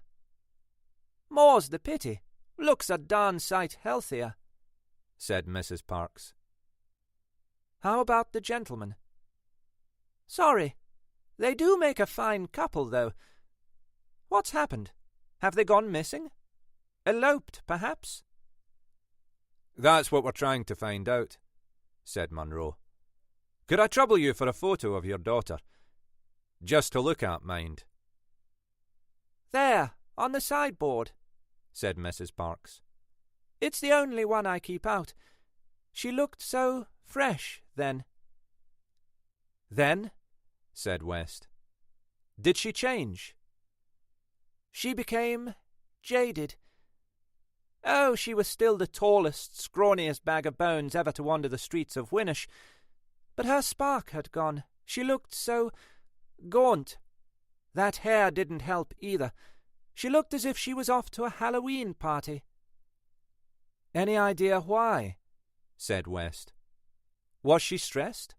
Pressure of exams?" Mrs. Parks threw her head back and laughed. "Stress," she said. "Bella was too spaced out to get stressed, dear. Too much weed. Nothing serious, but enough to distract her." "I see," said Munro. "Tell me, would you happen to know if she was friends with a lassie by the name of Baker? Samantha Baker?" "Couldn't tell you, Inspector. We didn't speak then, and she hardly keeps in touch now, bar the occasional email or a card on my birthday. What of it?" "Oh, a similar tale from one of her university friends. That's all," said Munro. "Do you think we might have a word with Annabel?" "You'll have to shout, Inspector. She's in Perth." Munro's face broke into a wide-eyed smile. "Perth?" he said, beaming. My, I've many a memory of Perth. 'Tis a braw place, that's for sure." "Really?" "Oh, aye. The view from Ben Lawers across the loch, the sun glinting off the water, the gorge at Killiecrankie. Come on, ye Jacobites!" Mrs. Parks, arms folded, regarded Munro with an air of bemusement. "Australia," she said. "Perth, Australia." "Oh. When did she go?" 4 years ago, Inspector. 4 years. "And she's not been back? At all? Ever?" said Munro. "She prefers eating barbecued prawns in the company of convicts these days, Inspector. Can't imagine why she'd want to come back anyway. She doesn't know anyone here anymore. The only friends she ever made had 8 legs and crawled around decaying wood stumps. Even then, she took great pleasure in slicing them any which way she could." "I'm sorry?" said West. "Entomologist, dear. That's what she wanted to be, and that's what she is now, only in Perth, where I imagine her specimens are a great deal larger than those she'd find here. Murdoch University, that's where you'll find her. Should you fancy the trip?" Munro, head bowed, ambled pensively down the garden path as the front door closed behind them. He paused by the car, looked at West, and stared right through her as she fumbled with her phone. "Missed call," she said. "Sergeant Cole. Shall I call him back?" Munro was miles away. "Who's the girl in the photo, Charlie?" he said rhetorically.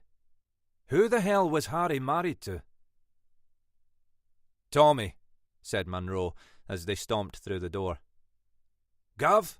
Miss? How was Berkshire?" "Leafy," said Munro. "Like a morgue in autumn." "I liked it," said West. "Might move there one day." "Let me know. I'll send you a wreath." Sergeant Cole smiled and filled the kettle. "That woman you asked me to look out for, Gov," he said. "Short, funny hat, cardigan. She showed up about an hour and a quarter after you called." Munro glanced at West and winked. "And then?" "Not much," said Cole. "Funny thing was, she looked like she knew where she was going. Had quite a pace on, then stopped dead when she caught sight of uniform on the main door. Hovered for a bit, then turned turtle and scarpered." "Thanks, Tommy," said Munro with a knowing smile. "Charlie, make a note. Samantha Baker. Tomorrow morning. Anything else?" "Couple of things. Lab report on your desk, Gov," he said. "Results on Farnsworth Brown." Munro sat back, rubbed his eyes, and opened the envelope. "Just as I thought," said Munro. "The wee man's as dry as a bone, and he's that well preserved they canna give a time of death." "Says a lot for freezer bags," said West. "Speaking of food—" "Charlie," said Munro. "The name of that fella, the one who knew Harry. Mark." "Marcos Delgado?" "Aye, that's the chap. Give him a call. We need a chat. Soon as." "OK," said West. "I'll just grab us a bite to eat first. What would you—" "Call first, please, Charlie. Won't take long. And if there's no answer, find an address. Can't be that many Delgados about the place." Sergeant Cole placed a mug of tea on Munro's desk and hovered uncomfortably. "What is it, Tommy? You've your doorstep face on." "You're familiar with the phrase, 'it never rains,' aren't you, Gov?" "Indeed." "Well, it's pissing down." "Come again?" "We've got another," said Cole. "Body, that is." "Are you joking me?" "Nope." "Where?" said Munro. "Herringate Road." "Herringate? Dear, dear. Probably some poor wee pensioner who can't afford to heat the house, or—" "Close," said Cole. "They found him in the attic." "The attic? No, why on earth would he be sleeping in the—" "In pieces, like Farnsworth Brown. Only he wasn't bagged up." "Oh, I see.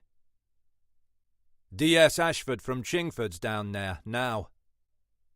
"Right, I'm away," said Munro. "Charlie, have you an address for our Spanish friend?" "Yes, I think so, but—" "Get a number for young Annabel Parks, too, while you're at it, in Australia. Call her mother if you have to. I'll not be long."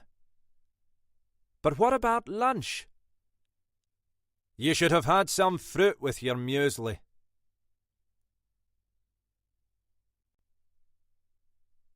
Chapter 11. Why did she do it? Good question, but you're asking the wrong person. You probably want me to say it was because she was unbalanced, unhinged, deranged, demented. Not the full shilling. But I won't, because she wasn't. A bit of OCD and an inquiring mind, yes, but you can't hang her for that. Look, it's like those people who swim the Channel or climb Mont Blanc or run 100 meters in a straight line. They're not mad, are they? So why do they do it? To get to France? To reach the summit? To break the tape? No, of course not. They do it so they can attain a sense of achievement, a feeling of self-worth. I think it's because they harbour some kind of insecurity. There's something in their makeup, something in their past that compels them to prove to themselves and the world that they are the best. She had nothing to prove. She was just an unqualified pathologist without a position who had to find her own bodies. She had a passion for it, she was good at it, and she liked to practice whenever she could. And she must have practiced a lot, believe me. I can't say for certain how many she'd done. I only know about the chap in the plastic bags and Chan the man, of course, but she must have done a few, stands to reason. You don't acquire skills like that overnight. It was like watching a master butcher at work, the way she jointed the body. Every cut was clean, no ragged edges, no torn sinews, no broken bones. Her hand was steady, her approach methodical, her concentration unwavering. No breaks, no pauses, no fear, not even a drop of sweat. And she was fast, deftly fast. I think part of the attraction was the fact that she she wasn't like the stereotyped image of a crackpot. She didn't stare vacuously into space, and she wasn't simmering waist-deep in a cauldron of hate, bubbling with anger, a chip on each shoulder. There was no malice in what she did. There was no axe to grind. She didn't despise her victims. Quite the contrary. She liked them. She befriended them to assess their suitability. She said their mental and emotional disposition would determine whether they'd be viable candidates for the op or if they were to be consigned to the not suitable list. Maybe it had something to do with samsara. Perhaps that was it. Perhaps she figured the one she chose had a better than even's chance of reaching enlightenment. Okay, I know what you're thinking. You're thinking that if she wasn't completely barking, then she must have got some kind of perverse, twisted kick out of it. Maybe she was some kind of closet feminist who got turned on by carving up men. But no, she wasn't. And no, she didn't. I admit the idea of doing it excited her, and simply talking about it made her frisky, but the actual act, the actual process of extinguishing a life and transforming the body into takeaway-sized portions, well, that was clearly a brilliant and almost scientific exercise in dismemberment. Even as a kid, when she wasn't culling the insect population of her back garden, she'd turn her attention to anything she could lay her hands on, just to find out what went where, and why, and how. Like a toaster taken apart, its component parts laid out on the table. As individual items, they meant nothing. But as a part of something bigger, they suddenly became integral to the functioning form. Just as an automatic kettle is useless without a thermostat, so a body is useless without a brain. Or maybe I've got it all wrong. Maybe it's more deep-rooted than that. Maybe she suffered from the unquantifiable consequences of bereavement. Death. The loss of her father at such a young age. That's a cliché for the couch if ever there was one. Only problem with that theory is that she didn't hate life, nor did she resent being alive.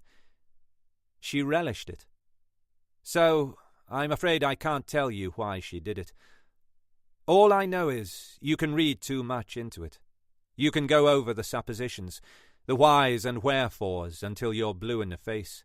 You can blame it on her childhood or the parents or even a gene mutation, but The bottom line is, she simply upgraded from pulling legs off spiders to dissecting her own species.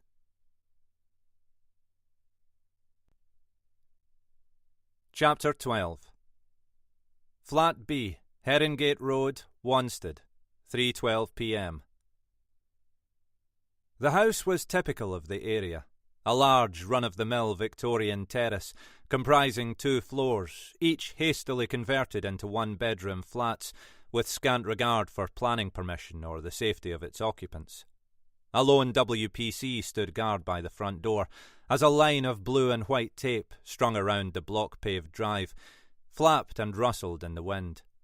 Munro said nothing, flashed his warrant card, and smiled politely. "Upstairs, sir," said the WPC. "Top floor." DS Jeff Ashford, a crinkly 40-something, with a face weathered by nicotine and a belly swollen by London pride, met Munro at the top of the stairs and sighed. "James," he said mournfully, as he ruffled his mop of auburn hair. "How's it going?" "Same as, Jeff.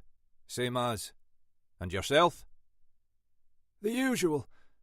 Overworked and underpaid. Don't know how you do it." "Do what exactly?" "Keep going." "Porridge," said Munro, with a wry grin. "Just water and salt, mind. No milk." "Somehow, I think retirement will taste better." "So, what have you got?" "Enough to make you glad you didn't have a full English." "That bad?" "Worse," said Ashford. "People downstairs got pissed off at the noise going on all night. Some sort of alarm, they said. They knocked the door and weren't too keen on the smell either, so they gave us a bell, or rather, Tommy. About 7 it was. They were adamant the bloke was in, so we gave the door a nudge." "And?" "And the alarm was a computer. One of his computers, making a heck of a racket it was, all pinging and whirring, and there were flies like bluebottles clambering at the window. We had a nose around, and that's when we found him. Them, his bits, all chopped up, in the loft." Ashford buttoned his once fashionable jacket at the waist, handed Munro a pair of gloves, and led him into the flat. 2 scenes of crimes officers, wearing face masks and bodysuits, were finishing up, systematically bagging anything they could lay their hands on. From external discs and flash drives to an empty bottle of scotch. While a skinny young man with a shaved head and a tattoo on his neck tapped furiously at a keyboard. "This is Sean," said Ashford. "His bark's worse than his bite." Sean stopped typing, turned, and smiled at Munro. "Inspector," he said with a cut-glass accent. "How are you?" "Relieved," said Munro, grinning. "Are you here on work experience? You look awfully young." "I'm 26, Inspector. Been doing this for years." 26? My, not long till you get the gold watch then.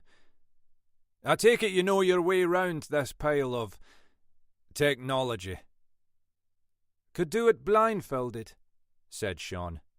"From the other room." "Ah, the arrogance of youth, eh, Jeff? So, don't keep us in suspense, laddie. What have you found? Can you tell us who he is?" "I can do better than that, Inspector," said Sean. "I could probably tell you everything about him."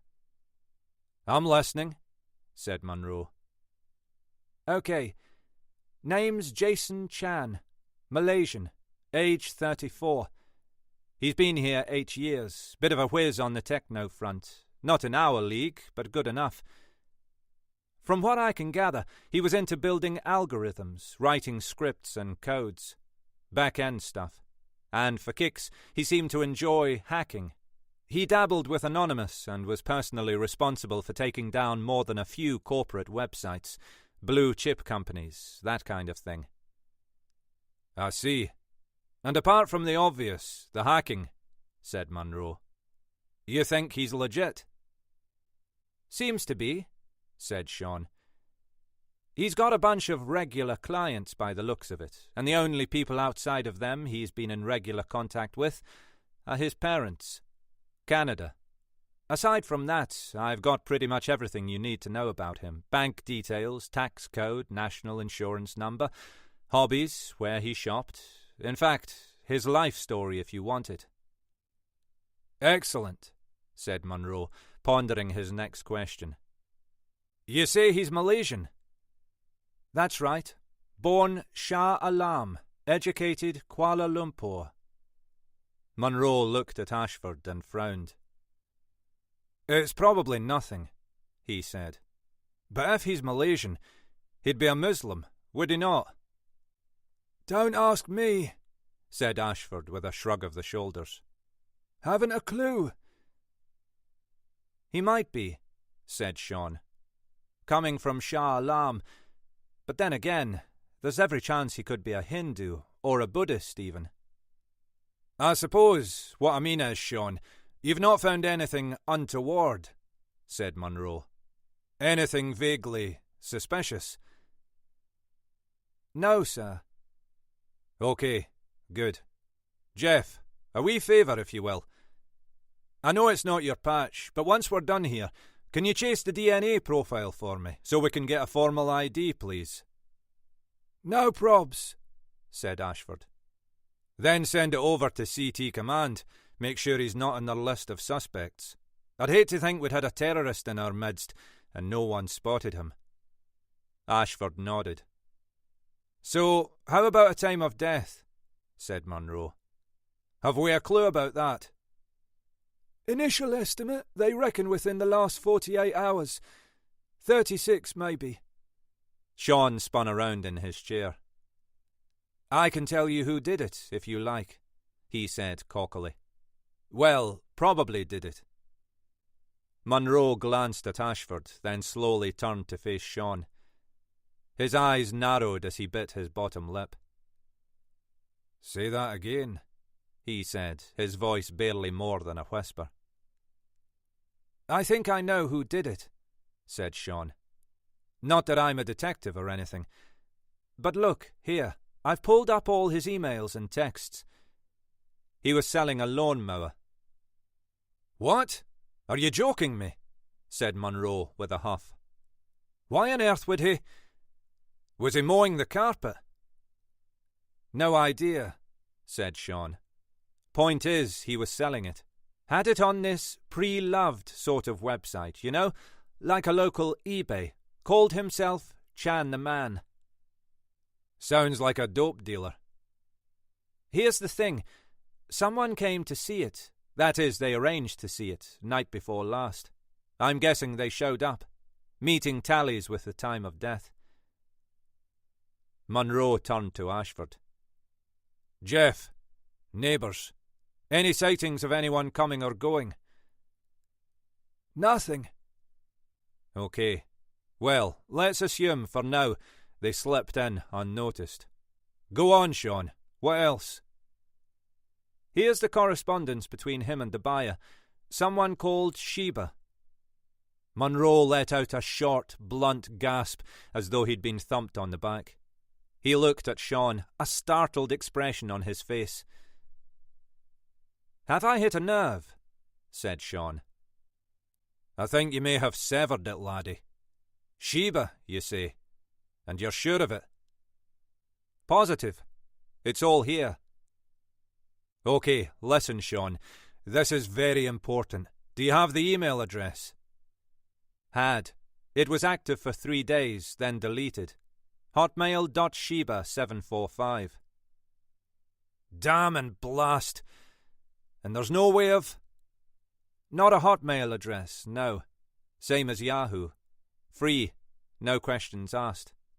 Besides, you can put in any info you want when you sign up. Doesn't have to be factual. Mother of... And there's no trace of any calls, said Munro, scratching the back of his head.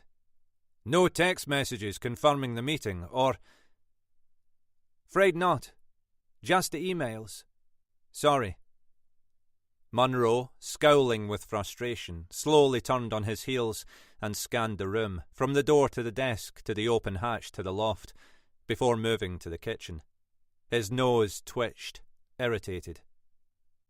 "Jeff," he said, "here a moment. Can you smell that?" Ashford joined him, tilted his head back, and sniffed the air.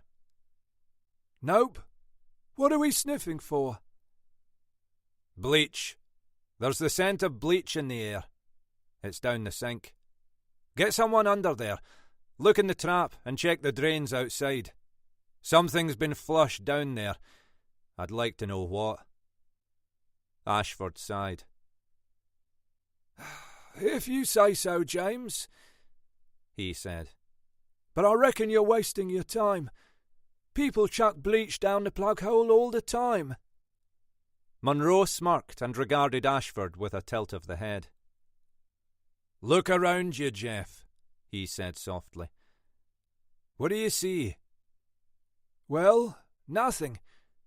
It's spotless." "Does that not strike you as odd?" "Odd? No, why?" "Look through there, where he worked. What's it like?" "Like my son's bedroom. A tip." "So why is it so clean in here, especially if he had company? No cups, no glasses, even the bin's empty." "Well, I suppose he could have been—" "He could have been a lot of things, but house-proud he was not." "What about prints? Have we anything obvious yet? If he had visitors, surely there must be something." "We'll know for sure by the morning," said Ashford. "But so far, it looks as though he was on his lonesome." "No," said Munro, staring at the sink. "He wasn't. Of that, I'm sure." D.S. West rammed the remnants of a chocolate digestive into her mouth, scattering crumbs across her desk as Munro flew through the door. "Did you find your pensioner?" she mumbled, holding up an empty mug. "What was it? Cardiac?" "Not a pensioner, Charlie. Another Harry." "What?" "Hacked to pieces. Name of Jason Chan."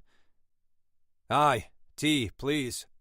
Tommy, first thing tomorrow, call Jeff at Chingford. See if they've the DNA profile back, will you? Oh, and Prince too." "Gov." "Charlie, Annabelle Parks. Number, please." "You seem flustered," said West, handing him a mug. "Not flustered, Charlie. It's what we call adopting a sense of urgency. 2 bodies, 1 square mile. We have to move on this. Incidentally, this Jason Chan, have a guess at who the last person was to see him alive?" "No idea," said West. "Surprise me." "Sheba." "You're—" "I kid you not. What's the time?" 5, give or take." "That makes it 1 a.m. in Perth," said Munro. "Let's give her a wee call." "At this hour?" said West. "She'll be in bed, surely." "Nae bother. She'll have to get up to answer the phone anyway. That picture of Harry and the lassie, copy it onto your phone. Quick now. We'll need to send it to her." Munro, spectacles perched on the end of his nose, took a slug of tea, read the piece of paper at arm's length, and carefully dialed the number, clearing his throat as it rang through. "Annabelle, what's up?" came the voice at the other end. "Miss Parks?" "That's right. Who is this?" "You won't know me. My name's Munro, Detective Inspector James Munro. I'm calling from Wanstead CID in London."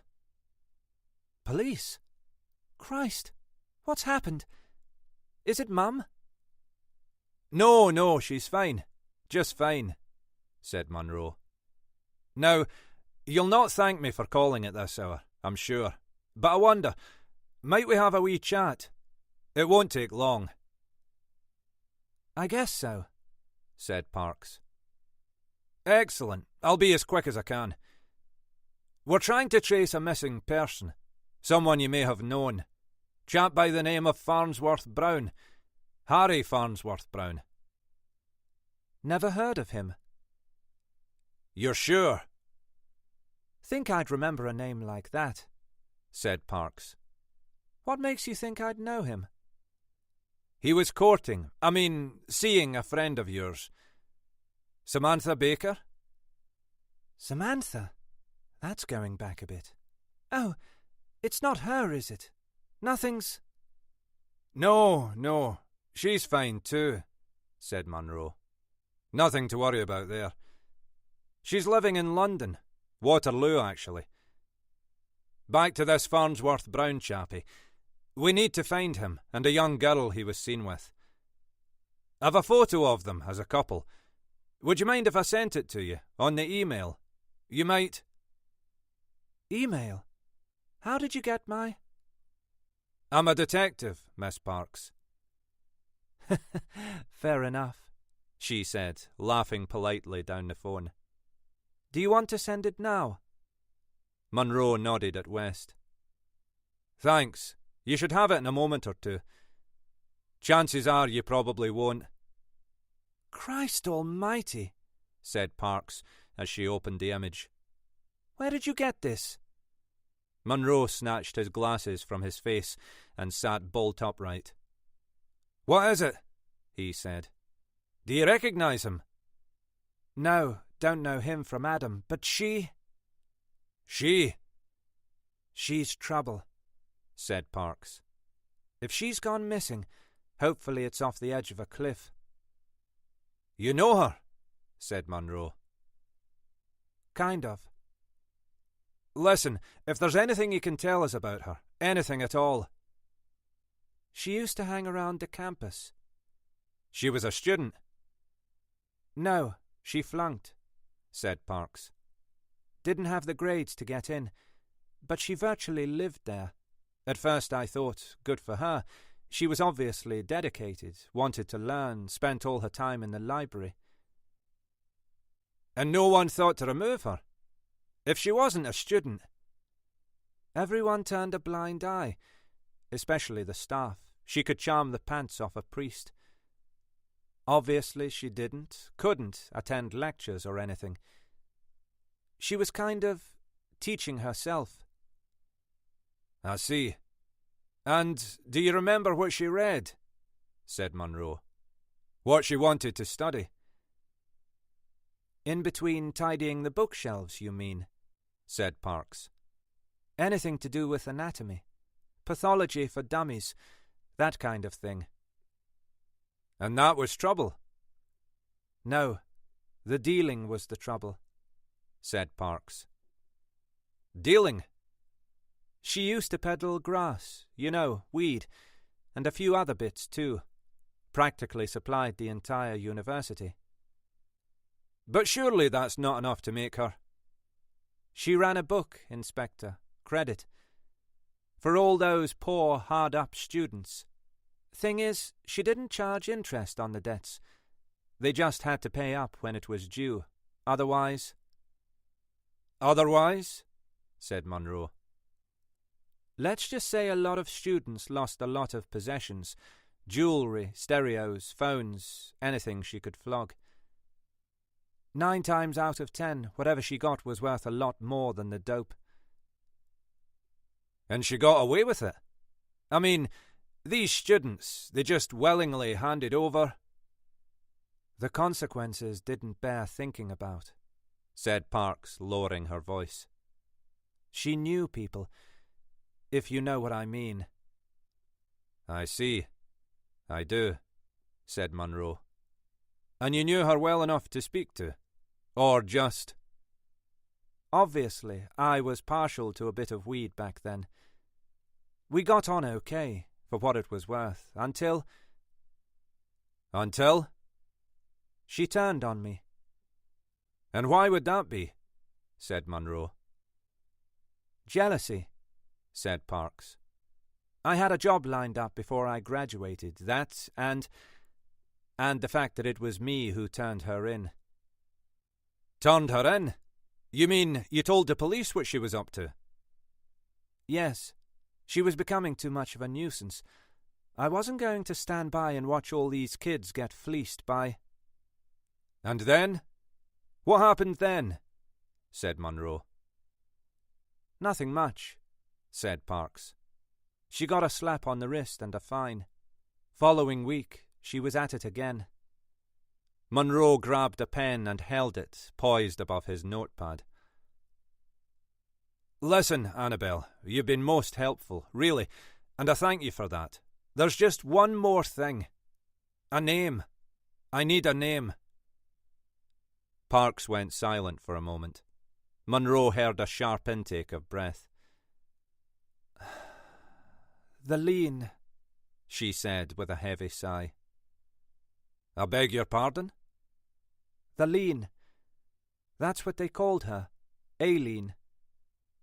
Aileen who? Wish I knew. West looked on in silence as Munro lowered his pen and gently placed the receiver on the cradle. He stood, slowly stretched, and reached for his coat. You heard that? He said. I got the gist of it, said West. At least we have a name. A name, Charlie. Singular. We need two, the second one being more important. Have a word with Tommy. See if he can't find something on this Aileen lassie. Start with the local force by the university. If she was taken in, they'll have a surname. If she was taken in and she was dealing, it was probably false. We'll see, said Munro. We'll see. You look tired. Are you not hungry? West smiled. I'm famished, she said. I'll grab something on the way home. No. Come with me. I know a wee place across the green. Alberto, surprised at the sight of Munro entering the restaurant with a companion, hastily set the table for two and dressed it with a carnation in an empty Orangina bottle. James, he said, sporting a grin normally reserved for his youngest daughter, hands clasped beneath his chin. And who is this a beautiful lady? Is it your daughter, no? You're a niece, maybe? Munro regarded him from beneath a furrowed brow and spoke quietly. She's in custody, he said flatly. In 3 hours she'll be deported. Oh, said Alberto, snatching the carnation from the table. It's a shame. You are still want some wine? Bottle, please. 2 glasses. West tossed her coat on the banquette and eyed Alberto in his starched white shirt and slicked back hair flirtatiously. Dinna think about it, lassie, said Munro as he sat. He's married. 5 bairns. West lowered her head and smiled. You know me too well, she said. Better than you think, Charlie. Better than you think. Will you take some wine, or would you prefer the usual? I'm sorry? Vodka, unless I'm mistaken. You know, the great thing about vodka is the fact that it's odourless. It's the Jakey's tipple of choice. West grabbed a menu. Wine's fine, she said, cheeks flushing. Just fine. Alberto returned, poured the Barolo, and, having never served a felon before, stood cautiously by Munro. So, he said, doing his utmost to appear normal. Tonight, James, you're going to surprise me. Tonight, you want to try something new and exciting, something that make your mouth say, I'm in a heaven, no? No, said Munro. Steak, please. Steak. It's a wonder you don't look like a cow. And for the beautiful signorina? West glanced down the menu, tracing the list of mains with her index finger. I'll have, she said, hesitating nervously. I'll have the aubergine, The grilled aubergine with parmesan, and a tomato salad, please. Tomato and feta. Munro laughed aloud, grabbed Alberto by the wrist to prevent him leaving, and stared at West. She raised her eyebrows, momentarily stumped. "All right," she said, caving in. All right. I'll have the same as him. Steak. Big one. Do you have chips?" Alberto sighed. "We don't have the chips, signorina. We have the patatine fritte." "Chips?" Si." "Good. Lots. Thanks." West took a healthy glug of wine, followed by another, and sat back.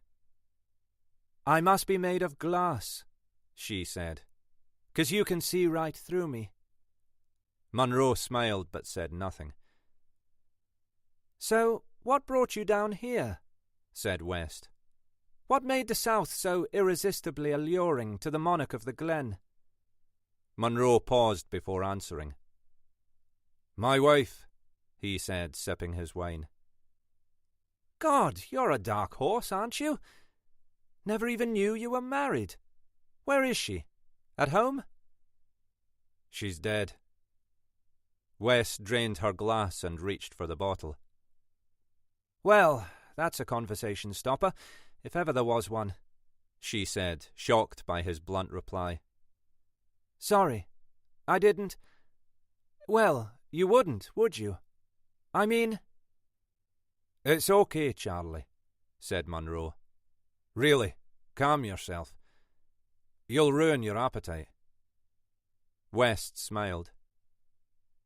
"What happened?" she said softly. "Was it down here? You moved down here and—" No. I came here afterwards. I had to breathe again." "I don't understand," said West.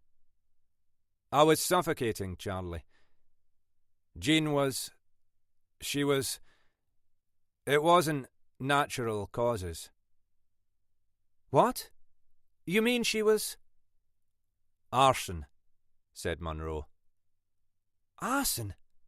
Fuck. You're kidding. Why?"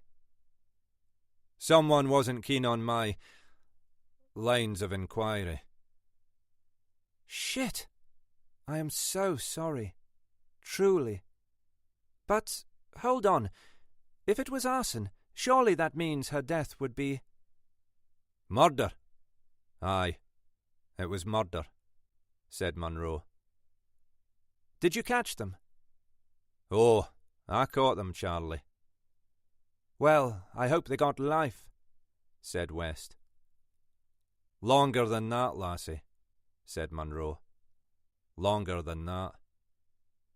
West fiddled with a breadstick, clearly not intent on eating it. "It must be lonely," she said compassionately. "I mean, being so far from home, and... I mean, you must miss her." "Every waking hour," said Munro. "But I'm getting used to it. I'm content now. I'm happy in my own company. Unlike you." "Me?" said West. "What do you mean? I'm fine."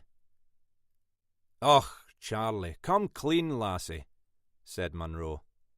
"You cannae fool me. Someone your age shouldn't be alone.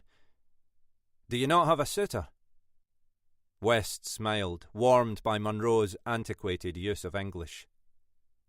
"No," she said. There was someone once, but—" "I'll not pry into your past, lassie. Least said." "It's all right. Just didn't work out, that's all. It was my fault. I'm too selfish. Too—" "Don't say career-minded. Your nose will grow." West smirked. "I'd like to be. Career-minded, that is. It's just that sometimes I wonder if you know—" Allow the music to steady your thoughts and soften your emotions as we prepare to return to the narrative.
You made the right decision. Yeah. The problem with me is, see, I hanker after things, and as soon as I get them, I'm bored. I have a habit of screwing things up. Spoiled brat, right? Munro drained his glass as the steaks arrived. You're running from yourself, Charlie. No one else, he said. Stop running and you'll get there.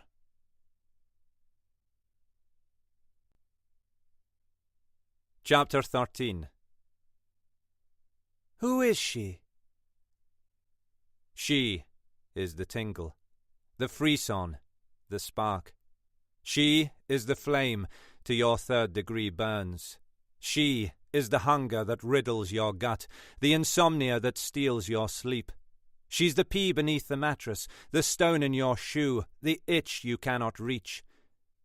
She's virulent, infectious, debilitating, pernicious.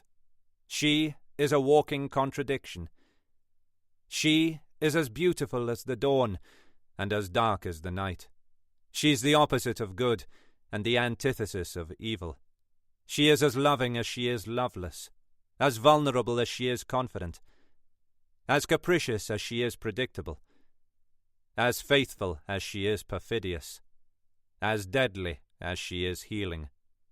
She's the girl who was betrayed, the girl who vowed revenge. She's the girl you always look for and hope you never find.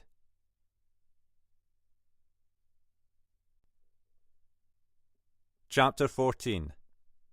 Ospringe House, Wootton Street, SE1, 7:18 a.m. West, caught between pity and sympathy and a spiteful sense of triumph, gloated at the sorry sight before her. It was not the Samantha Baker she'd derided 24 hours earlier.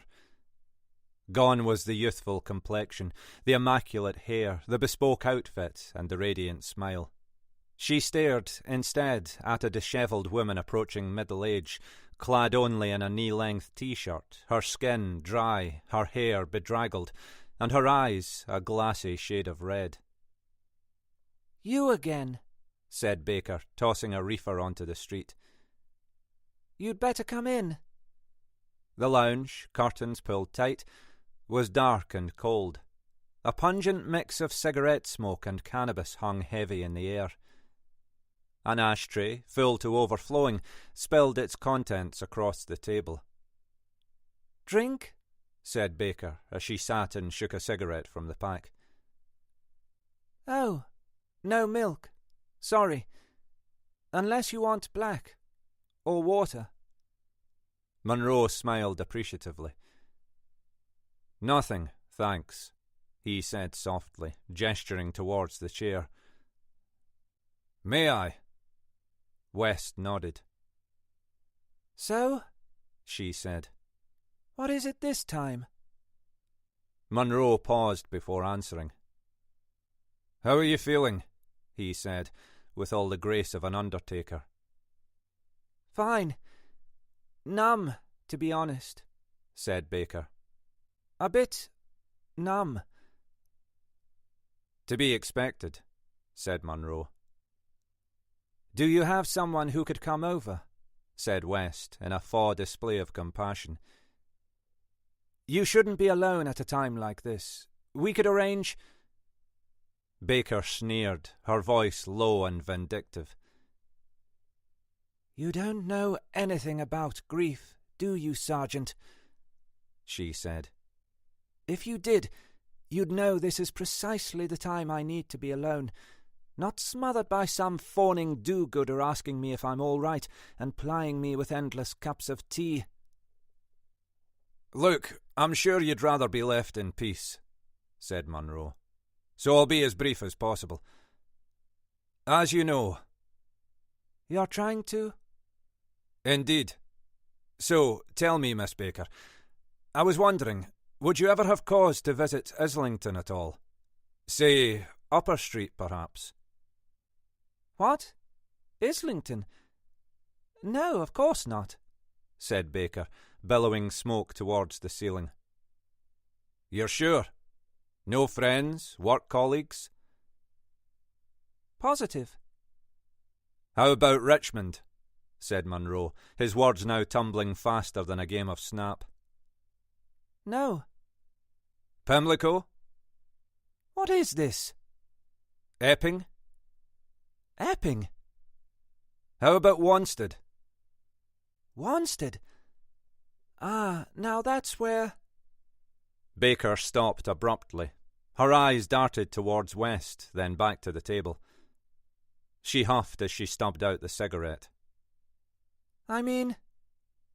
You were seen, said Munro softly. Clock Court. You must be mistaken, said Baker.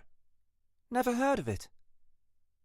Ugh, come now, said Munro, sighing as though he were bored with the whole charade.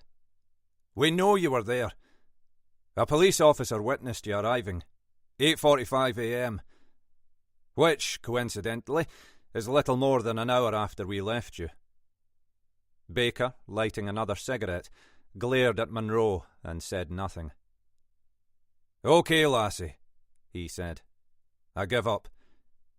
You can either tell us what you know about Harry here and now, or you can dress yourself and we'll run you over to our place for a wee chat.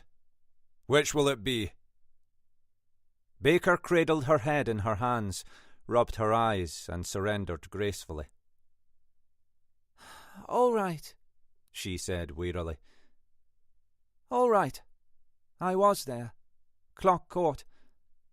I went to... I don't know why I went. Harry and I, we were seeing each other. Always have been. Never stopped, in fact. I always hoped one day we might... Forget it. It was nothing serious. Well, he didn't think so anyway. But that's Harry for you. He never took anything seriously. Thank you, said Munro. I appreciate your honesty. So, when did you see him last? Don't know. About a week ago, I think. I've lost track of time. I can't... Nae bother, said Munro, taking the frame from West and placing it on the table. Look at this wee photo again, would you? At the lassie there. Are you sure you don't know her? Positive, said Baker. No idea. And before you ask again, it's still not Annabel. Munro paused, leaned back in his chair, and drummed his fingers on the table. I see you still enjoy a wee smoke, he said. What of it? Said Baker. It's not illegal. No, but forgive me. I'm a wee bit confused. You see, this lassie here, she used to frequent your campus. In fact, she was virtually the sole supplier of, weed, grass. Call it what you will. That being the case, I'm really quite surprised you don't recognise her. No surprise, Inspector, said Baker. I never went near a dealer. I got my gear from Annabel. She bought it for me. Fair enough, said Munro. Tell me, did you know that Harry was betrothed? That is to say, married? No. Yes, I knew, said Baker. He told me. Said he thought he'd made a mistake, but it needn't change what we had. And I believed him. Perhaps I'm old-fashioned, but did that not bother you? The fact that you were seeing a married man? I'm not a saint, said Baker. I knew I'd get my chance eventually. What is it they say? Marry in haste, repent at leisure? I just had to bide my time, that's all. Until then, we made a pact. We promised never to speak of her. Or rather, I made him promise never to speak of her. I didn't want to hear what they'd been up to on the weekends, or what a fabulous time they were having together. I don't think I could have taken the guilt. It sounds selfish, I know, but I didn't even want to know what she looked like. Munro leaned forward, allowing the tiniest of smiles to lift a corner of his mouth. "Well, now's your chance," he said, tapping the picture frame. "That's her." Baker's eyes widened as she gazed, transfixed, at the photograph. "What?" she said, exasperated. "That's her? So that's... I was right. That is the girl he was with in Oldburg." "Aye, that's her." "The bastard! You're telling me they were married back then?" "Indeed, they were." "The lying little... I knew I couldn't trust him. I bloody knew it. You know, he never said a word, not a bloody word, not till... Oh, what does it matter? Really, what the Nothing matters now, does it?" She lowered her eyes. "She's very pretty," she said solemnly. Was pretty. For a terrier." Munro stood and zipped up his jacket. "Well, we'll leave you be, Miss Baker," he said. "For what it's worth, I'm sorry. For your loss, really." Baker forced a smile. "Thanks," she said. "Can I ask, the funeral, I'd like to..." "That'll be for the Farnsworth Browns to arrange," said Munro. "We'll ask them to keep you informed. Oh, I almost forgot. One last thing. Shoes." "I beg your pardon?" "Shoes. Where do you keep them? Something we need to check, then we can be on our way." Baker sighed. "Through there," she said, pointing towards the bedroom. "Bottom of the wardrobe. Take your pick." West disappeared and returned a few moments later, shaking her head. "Well," said Munro as they headed for the car. "2 pairs of court shoes," said West. "1 pair of boots, pair of flat pumps, and about 1 million pairs of killer heels." "So, no Converse?" "Nope." "We can rule her out then. A liar and a philanderer she may be, but a killer she is not." "So, what now?" said West. "Back to base. You've a phone call to make." "I have?" "The Farnsworth Browns. It's about time they knew about Harry." "Me? But I've never..." "First time for everything, Charlie. First time for everything." Munro cast a sideways glance at West, clicked his fingers and pointed to the telephone. She slumped in her chair and reluctantly began dialing. "Tommy," he said, "have you spoken to Jeff? Is there any..." "Gov, they've got a formal ID. It's Jason Chan, all right." "And the Prince? Any dabs apart from Mr. Chan's?" "Nothing, Gov," said Tommy. "Place is as clean as a whistle. Must have the same cleaner as our Harry." "I've no doubt about that, Tommy. No doubt at all. How about the chaps in Nottingham?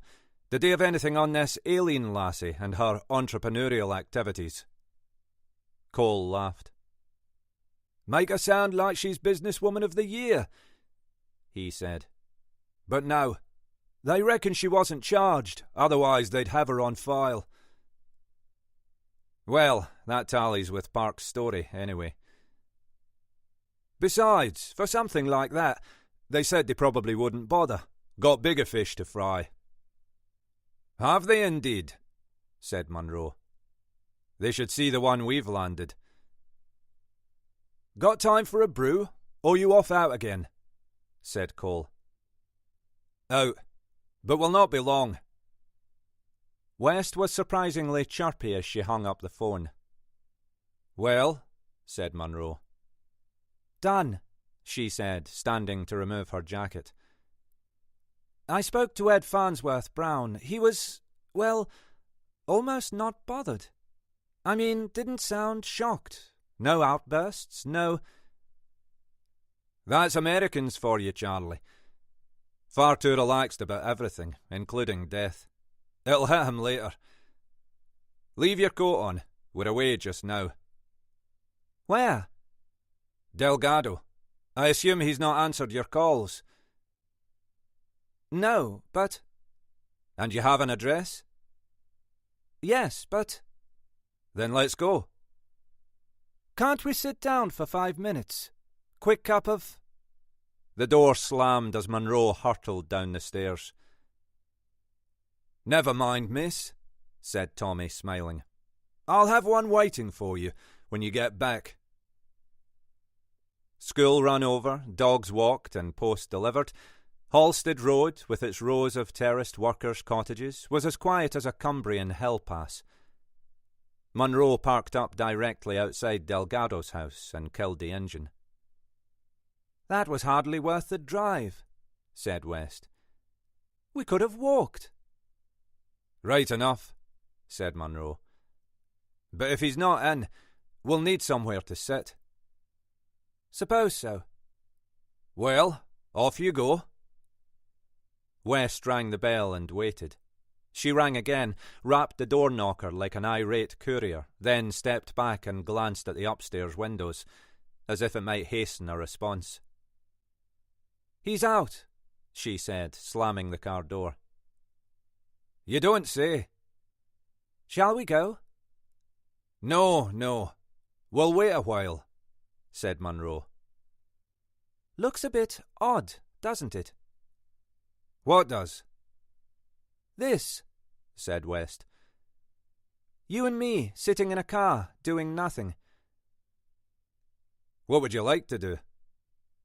I don't know. Maybe we should be... I don't know. God, we could be here for hours. Nothing to drink, no food. We could starve to death. Something troubling you, Charlie, said Munro. You appear to be irritated, and I find that somewhat irritating. Is there a problem? No. Sorry, said West. Just hungry, that's all. Starving, in fact. Blood sugar must be low. Plus, I'm due in a day or... Oh, God, too much information. Sorry. Munro, chest heaving as he chuckled silently in his seat, reached in his pocket and pulled out a bar of Kendal mint cake. Here, he said. Eat this. I always keep one handy, just in case I'm caught short too. It's got so much sugar in it, you'll be on the ceiling for a week. Thanks, said West, stuffing her face. It's disgusting. Do you think we'll be here much longer? No. I'd say about, a minute or thereabouts. A minute? Very funny. What makes you... Because, if I'm not mistaken, this is the chappie we've been waiting for. Delgado, struggling with a large blank canvas clamped beneath one arm and a hold-all in the other, ambled towards them. Attired, as he was, in a black pea coat with a flat cap perched on the back of his head and a cigarette dangling from his lips, he looked more like a Catalan docker than an artist. He, said West, lowering her voice as if divulging some tawdry piece of illicit information, is unnaturally good-looking. Munro shook his head and tutted. What? She said. Look, if he's innocent, I'm not going to let that go to waste. I may give him a... Shit, he's seen us. Delgado smiled through the windscreen as he approached the gate. Munro acknowledged the greeting with a polite nod of the head.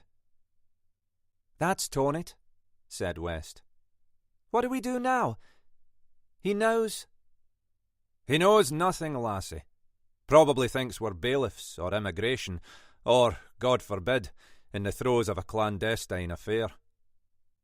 Munro craned his neck and watched intently as Delgado dropped his hold-all to the floor, fumbled in his pocket, and retrieved a set of keys. "Have you ever heard of a Matty?" he said, drawing a breath as he flicked the ignition. A what? No. "I'll explain later, but you can cancel any plans you have concerning our friend here. If I'm not mistaken, he won't be dating anyone for a very long time." "What are you talking about?" said West. "Honestly, sometimes I thought the whole point of us coming here was to speak to—" "It was, but that was then. We'll come back in a while." "I don't follow. Why not now? We're only going to—" "Because," said Munro, "we might need some help. I've a terrible feeling this Delgado chappie is more involved than we thought." "Gav," said Cole impatiently, as West and Munro returned to the office. "I've been trying to call you.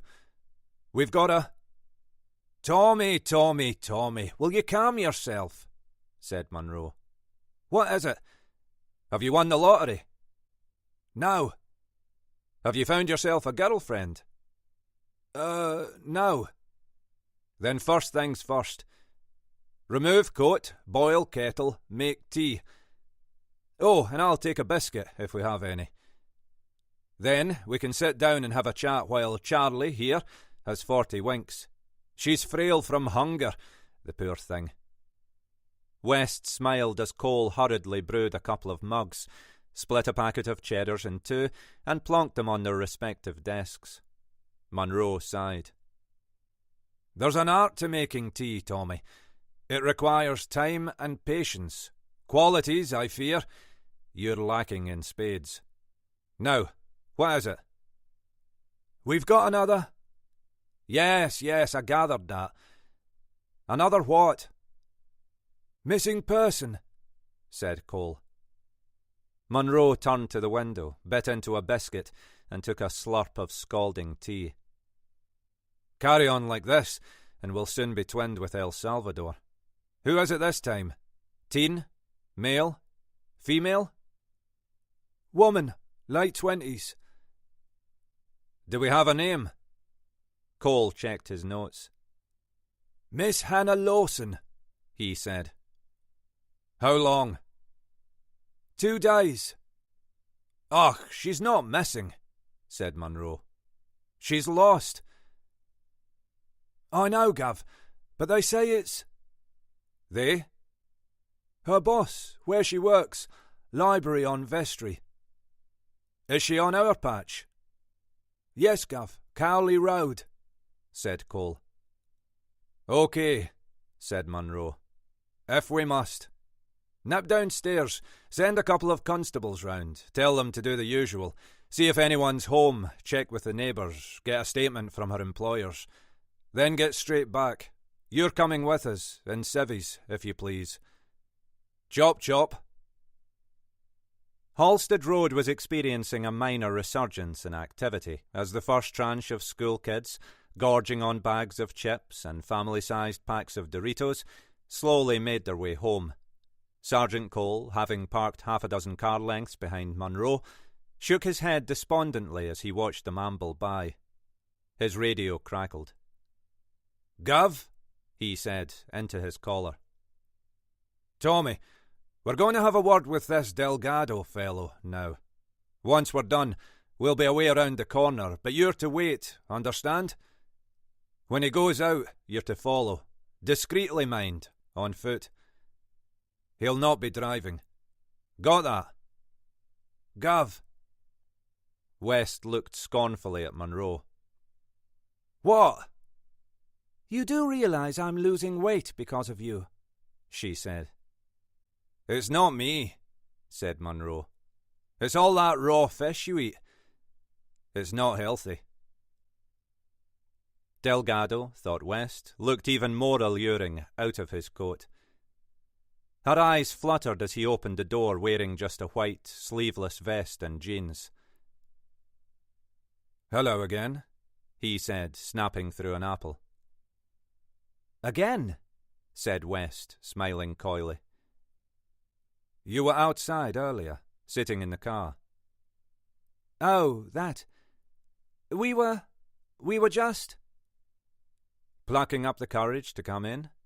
said Delgado with a grin. "You needn't have waited, you know. I don't bite, especially when there's an attractive lady involved."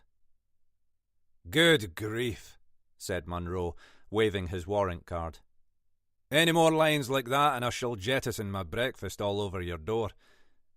Police officers, may we?" Delgado stepped aside, winked at West, and ushered them in with a theatrical wave of the arm. "Detective Inspector Munro, and this is Detective Sergeant West." "Really? And does D.S. West have a first name?" "Desperate," said Munro. "Now, a wee word, if we may. It's about Harry Farnes." "Harry? What's up?" "He's not been seen for a few days. Some folk are concerned for his safety." "Wouldn't worry about that," said Delgado. "Harry often disappears for a day or two. He's probably fleecing some rich divorcee on the Côte d'Azur as we speak." "Is that so? "And why would he disappear like that? Is he one for travelling?" "Good Lord, no," said Delgado. "He likes his home comforts too much. He's prone to bouts of depression, that's all. Nothing too serious. Been like that ever since he lost Annabel. Goes away to clear his head, that sort of thing." "And he always comes back?" "Well, obviously," said Delgado. "Indulge me, would you?" said Munro. "D.S. West here has something to show you." "Best offer I've had all day." "You're making my skin crawl, laddie." West, cheeks flushing, swiped her phone and showed Delgado the shot of Harry. "Do you recognize these people?" she said sternly, trying to sound officious. "Well, of course. Gosh, that was taken a while back, wasn't it?" "I'm waiting," said West. "Sorry, it's Harry and Annabel." "Annabel?" said Munro. "Sure, his wife." "It's not Aileen?" "Aileen?" "Doesn't matter," said Munro. "Tell me, if Harry was going away to clear his head, so to speak, is there anyone he may call to let them know?" "Oh, no, not really," said Delgado. "Harry isn't big on friends." "Oh, Sam, maybe. He might have called Sam." "Sam?" "Sammy. Samantha. Thick as thieves, those two." "Would this be Samantha Baker?" said Munro. "One and the same. If you ask me, he should have married her instead. Opposites and all that." "Is that so?" "Just an opinion. Nothing against Annabel. She was absolutely delightful. Cute little thing, but very intense. Serious. Enjoyed flirting, though." "Flirting? That sounds a little out of character, wouldn't you say?" said West. "Maybe. Maybe it was just me. But it always seemed like, given half the chance." "Nothing wrong with your ego, is there, Mr. Delgado?" "Well, if you've got it, Sergeant." "This Samantha Baker," said Munro. "Know her well, do you?" "In a way. Not that we've ever met. But Harry's always banging on about her. I think it would do him good, you know, if he and she... I mean, it's been a while since Annabel. New beginnings and all that." "And Annabel?" said Munro. "Do you recall the last time you saw her?" "Blimey, eons. Just before they got married, I think. So that would be a good couple of months before she... You know." "And you didn't go to the wedding? Not best man, or—" "No, wasn't asked. They slipped away and did it quietly, just came back and said, 'Surprise, we're married.'" "And that didn't strike you as odd?" said Munro. Not really, said Delgado. For a start, Harry can be a bit impulsive. Plus, the way I see it, there's only two reasons people get married that quickly. One is love, and the other involves a shotgun. Neither of them owns a firearm, and I don't think she was pregnant, so... And Harry's parents, do you... Nah, I only see them if Harry's there, and he invites me over. Apart from that... OK, well, that should do for now. Oh, just one thing. Did Harry ever mention anyone called Matty? You mean like Matthew? Aye, maybe, but spelt M-A-T-I. That's not a name, Inspector. It's a symbol. A sort of charm. Is it indeed? Said Munro, as if genuinely surprised. Well, well, well. I think we've taken up enough of your time, Mr. Delgado. If you hear anything, don't be afraid to give us a wee call. I will, said Delgado, grinning at West.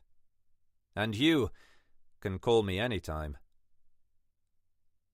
Well, we didn't get much out of that, did we?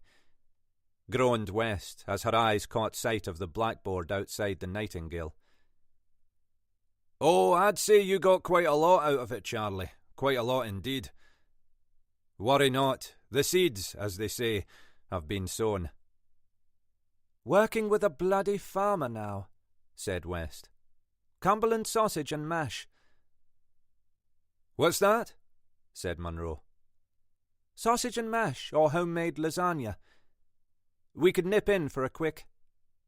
No, no. Tommy will be calling soon enough, trust me. Besides, I thought you'd become a fan of the Duke. Why would you not want to eat there? Oh, no reason. Let's just say the staff are overrated.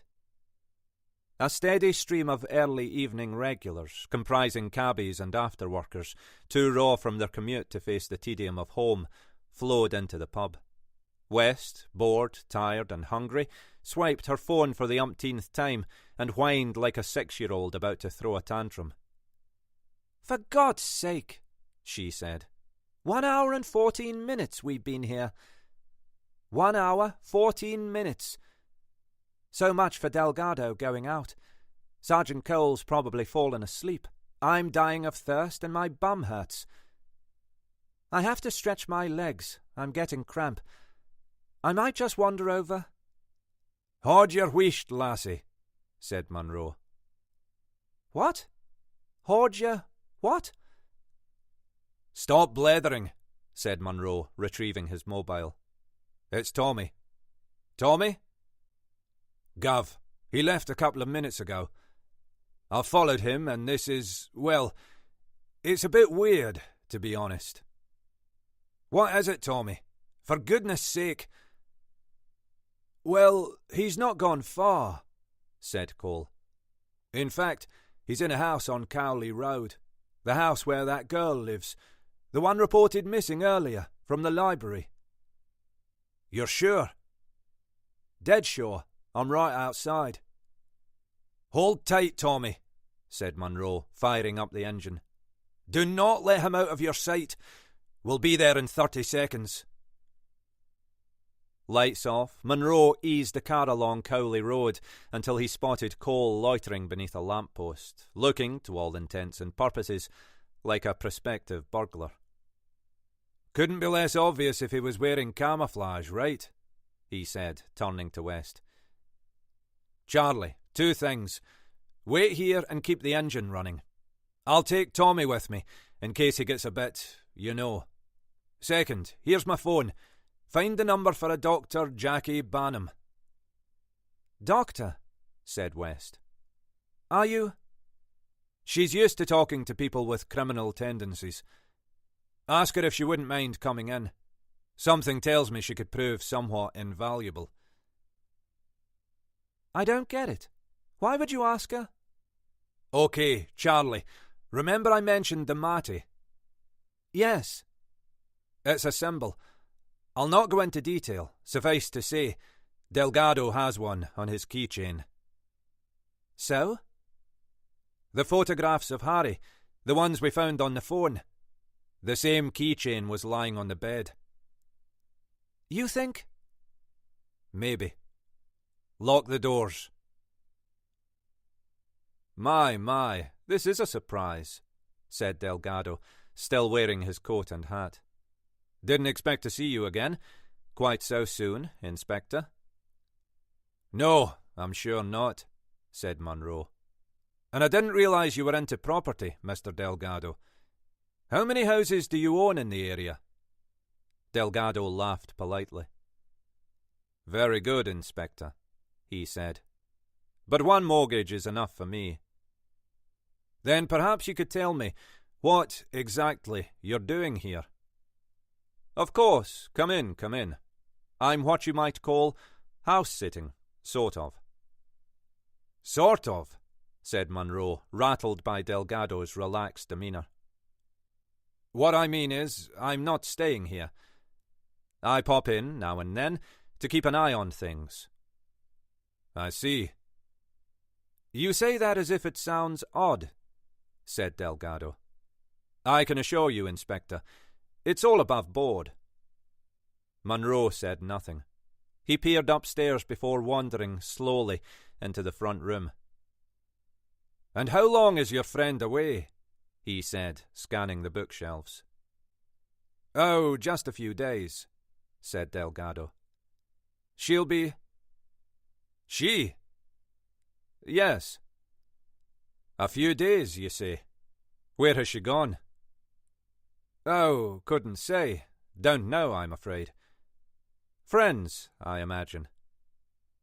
Perhaps she's gone to clear her head, said Munro.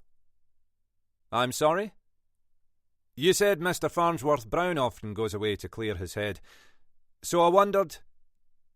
Oh, I see what you mean, said Delgado. No, she doesn't need to do that, and, before you ask, she doesn't suffer from depression either. She's rather enlightened. Enjoys a positive outlook on... Good, said Munro. Then she'll not be upset to find us here when she gets back. I assume you know when she's coming back. Delgado pushed back his cap, scratched his head, and smiled nervously. Actually, You know, I don't exactly. She said she'd... And does she have a name? Said Munro. This friend of yours, the one who trusts you enough to give you her house keys. She does, said Delgado. Problem is, I just don't know it. Munro walked to the window and pulled the blinds shut. It's getting dark out, he said. Folk can see in. So, let's get this straight. You've let yourself into a young lady's house using her very own set of door keys, and you've no idea of her name or where she's gone. Do you not think that sounds a wee bit odd? Well, if you put it like that, I suppose. It sounds downright unbelievable, laddie. She told me, said Delgado. The less we knew about each other, the better it would be. That, if we got too involved, we might end up... Are you intimate with her? Said Munro. I mean, you and she, are you in a relationship? Yes, if I'm honest. And that's not involved. Delgado, looking embarrassed, drove his hands into his pockets and sighed. Look, to be blunt, he said, our relationship is basically, well, physical. Nothing more. We shag. Okay? I believe there's an app for that, said Munro as he ambled to the kitchen. He stood stock still, closed his eyes and, head tilted back, took a long, deep breath. Bleach, he said quietly. Delgado glanced at Cole and shrugged his shoulders. I cleaned up a bit, he said. Munro, his attention focused on the sink, spoke without moving. Your friend's away, he said softly. You're not stopping here. You've clearly not eaten here, and yet you cleaned up a bit. That's right. I hate mess, Inspector. I like everything to be neat and tidy.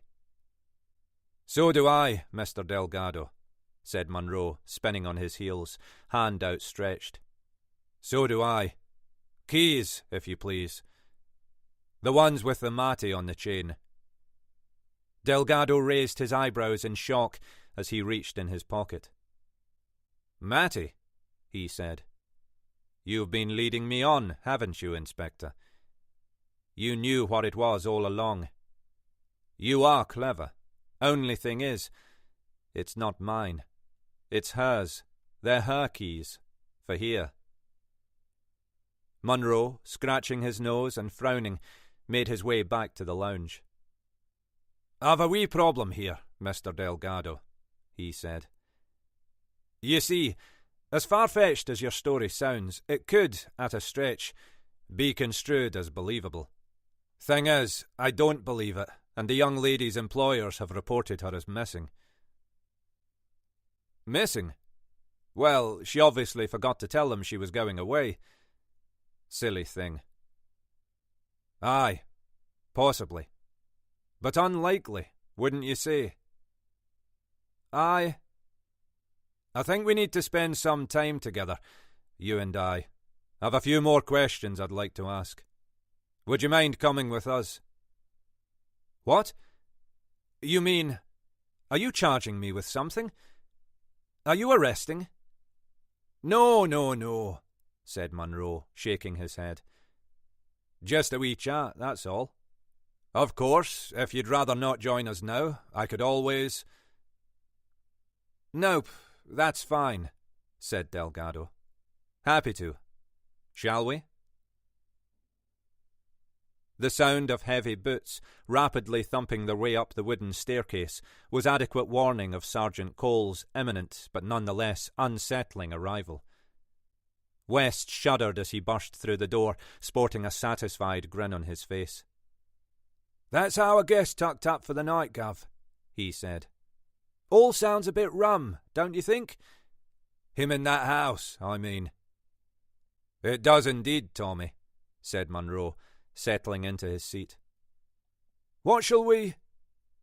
The first thing we must do, Tommy, is attend to Detective Sergeant West here. Come again? I don't... Can you not see the poor lassie's wasting away? Said Munro. There's nothing left of her. Charlie, I know you're weak with hunger, but would you be offended if I asked you to fetch us all some supper? You being a fussy eater, I imagine... Bloody love to, said West, leaping from her desk. What do you want? Quick, before I faint. You choose, said Munro, as long as there's no garlic, or chilies, or onions, or peppers, and nothing spicy, mind, like Indian or Chinese, or... Chippy it is, then. Aye, a fish supper. That would be most agreeable. Now, I'm not keen on cod, or skate, nor plaice. I'll have the haddock, please, and no vinegar on the chips. You could get yourself some deep-fried sushi. Ha. Sergeant Cole? Very kind, miss. Savoy chips do me fine. Munro stood by the window and smiled as he watched West sprint across the green to the high street. I bet she's not done that on the beat, Tommy? Unlikely, Gav. Here's the file from the lads downstairs, the ones who made the inquiries about Hannah Lawson. Most efficient. Convey my thanks when you see them next. They said they got a picture, too, from the library. It's the same shot they used on her ID card. Right, let's take a look, shall we? I wonder... Jumping Jehoshaphat! Have you seen this? No, Gav, not had a chance. Munro took the photograph from the file and passed it over. Remind you of anyone? He said. Bloody hell! Looks just like Parks. If it ain't, it's her bleeding double, Gav. Talk about dead ringers. Anything else in there? Munro leafed through the pages, humming and shaking his head. No, all seems perfectly normal. Even down to the fact that she never talked to her neighbours. That's society for you these days, Tommy. Folk are more interested in their phones than their fellow man. Could be dead in your bed for a week and no one would bat an eyelid. I think the dog would bark a bit, said Cole, when he realised he wasn't getting any dinner like. Speaking of which... West hurriedly doled out the soggy, paper-wrapped parcels and pulled 3 bottles from her jacket pockets. I got us a beer, too, she said. If that's all right, sir. Just one each. It's low alcohol, Mexican stuff. Only 4%. You won't get... Thank you, Charlie, said Munro. That's very thoughtful of you. Before you sit down... Oh, what now? Nothing. Just take a look at that wee photograph Tommy has in his hand. Tell me what you think. Well, it's obvious, isn't it? Said West as she stuffed a chip in her mouth. It's Annabel Parks. Where'd you get it? The Farnsworth Browns?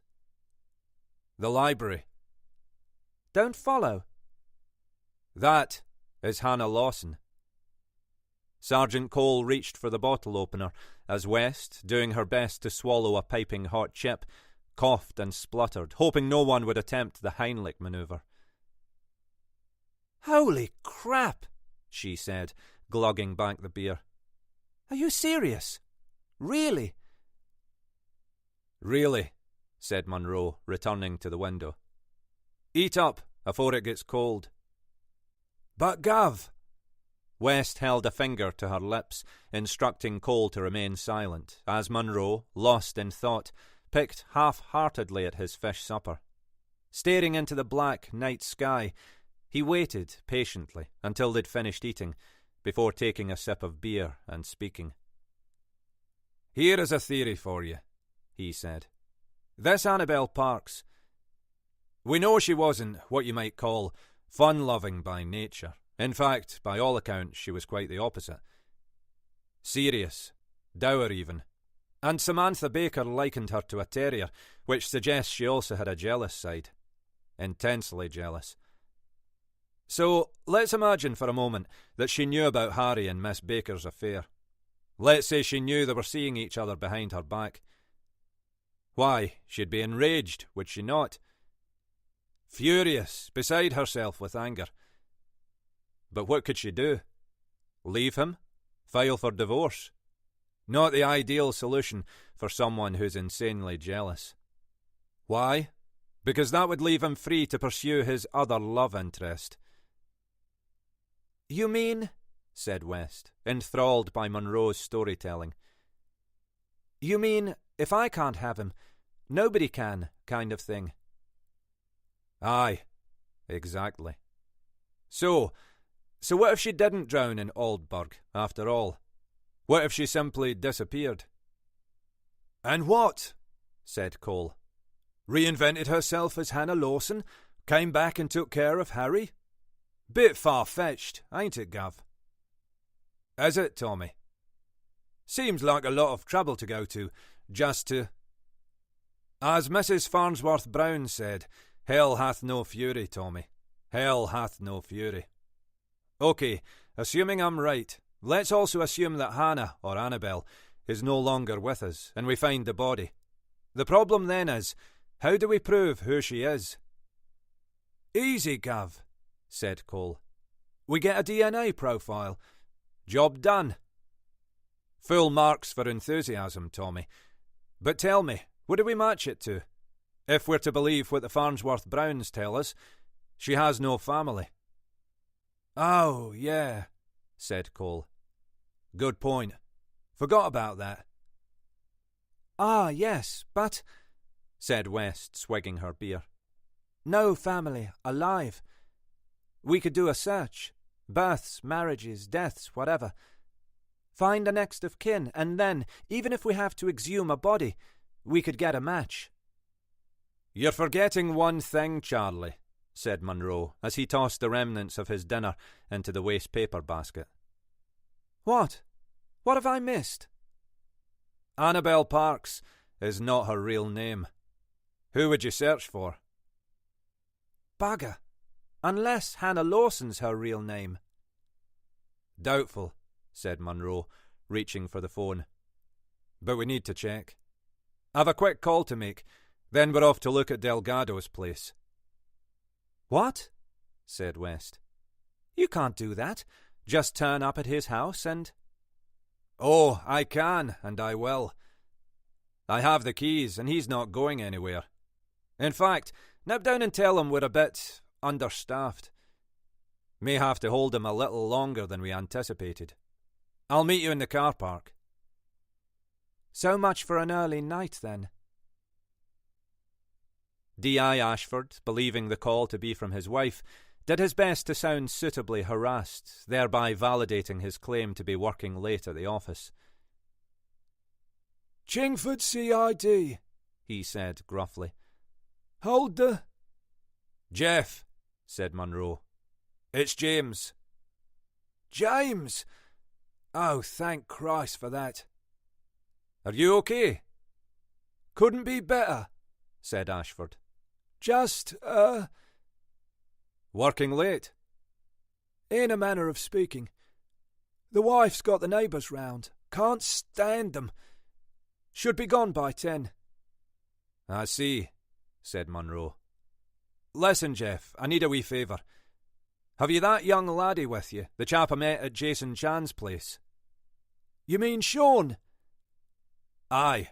Can you spare him? What do you need? Hannah Lawson, Cowley Road. Anything at all. Anything. Quick as you like. No probs. Leave with, and I'll give you a bell back.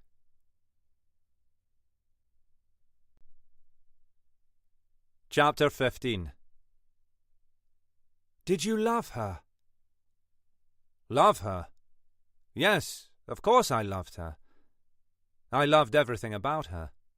We only knew each other for a short space of time, but within those few weeks, I'm not ashamed to say, she became my best friend.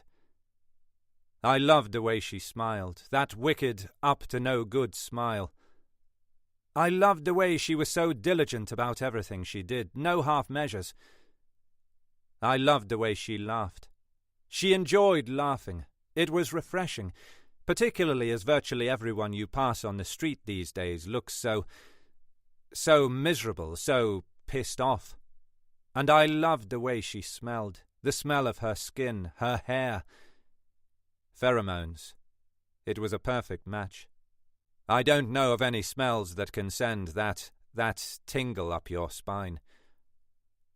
Or do you mean, was I in love with her? If that's the case, then I'm not sure.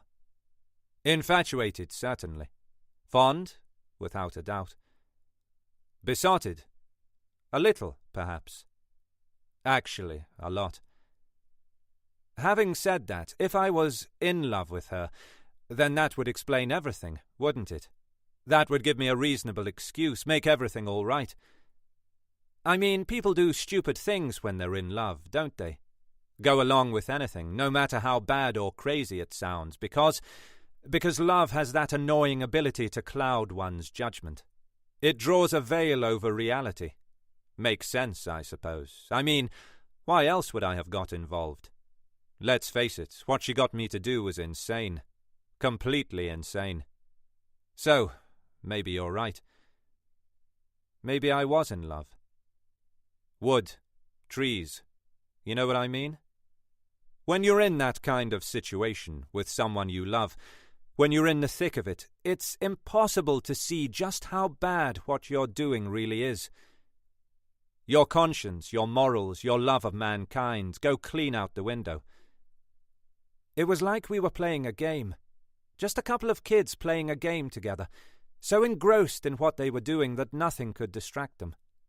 It's like you put the outside world on pause, then, when the game's over, you pack up, go home, press play, and normal life resumes. Normal life. Funny that.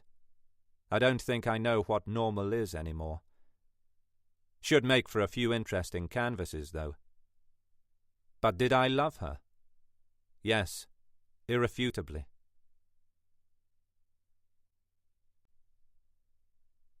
Chapter 16. Halstead Road, Wanstead, 8:09 p.m. West vaulted the stairs two at a time, paused on the landing as she counted the rooms, and headed for the front bedroom. It matched her cliched expectations of how an artist, tortured of mind and soul, might live. The floor, barely visible, was strewn with clothes destined for the washing machine. The bedside table groaned with the weight of tannin-stained teacups and half-full tumblers of water, and the walls were covered in sketches and ballpoint doodles held fast with masking tape. The bed, she decided, appeared too much of a health hazard to investigate without protective clothing. She was having second thoughts about getting close with Delgado. A cursory search of the bathroom revealed nothing out of the ordinary. No prescription medication, no blood-stained razor blades, not even a bottle of aspirin, while the back bedroom was used for storing canvases, jars of turpentine, and 9 roll packs of toilet tissue. She found Munro in the rear reception room. "Ah," she said. "So this is where it all happens." "Aye, obviously uses this as his studio," said Munro, as he sifted through the debris on the floor with the end of a pencil. "Anything?" "No, clean, in a manner of speaking. Apart from his bedroom." "Bad?" "I've seen worse," said West. "Still makes you want to shower, though." "So much for liking everything neat and tidy," mumbled Munro. "Huh?" "Nothing. Tell me, Charlie, are all artists still impoverished these days?" "Not likely," said West. "Make a bloody fortune, some of them." "Is that so? Remind me to stop by the art shop tomorrow. I'll be needing some brushes." "What have you got?" she said, smirking. "Anything we can use?" "I'm not sure," said Munro, pointing to an open rucksack. "Overalls. Why would he be wanting those?" "To protect his clothes, of course. Why else?" "Aye, I ken what you mean," said Munro. "But disposable ones. Even the chappie who paints the front of your house wouldn't wear these. And look here, scalpel blades." "Well, it's not just surgeons who use them. I mean—" "Quite. But look here. See these on the floor? They're dirty, covered in paint or broken.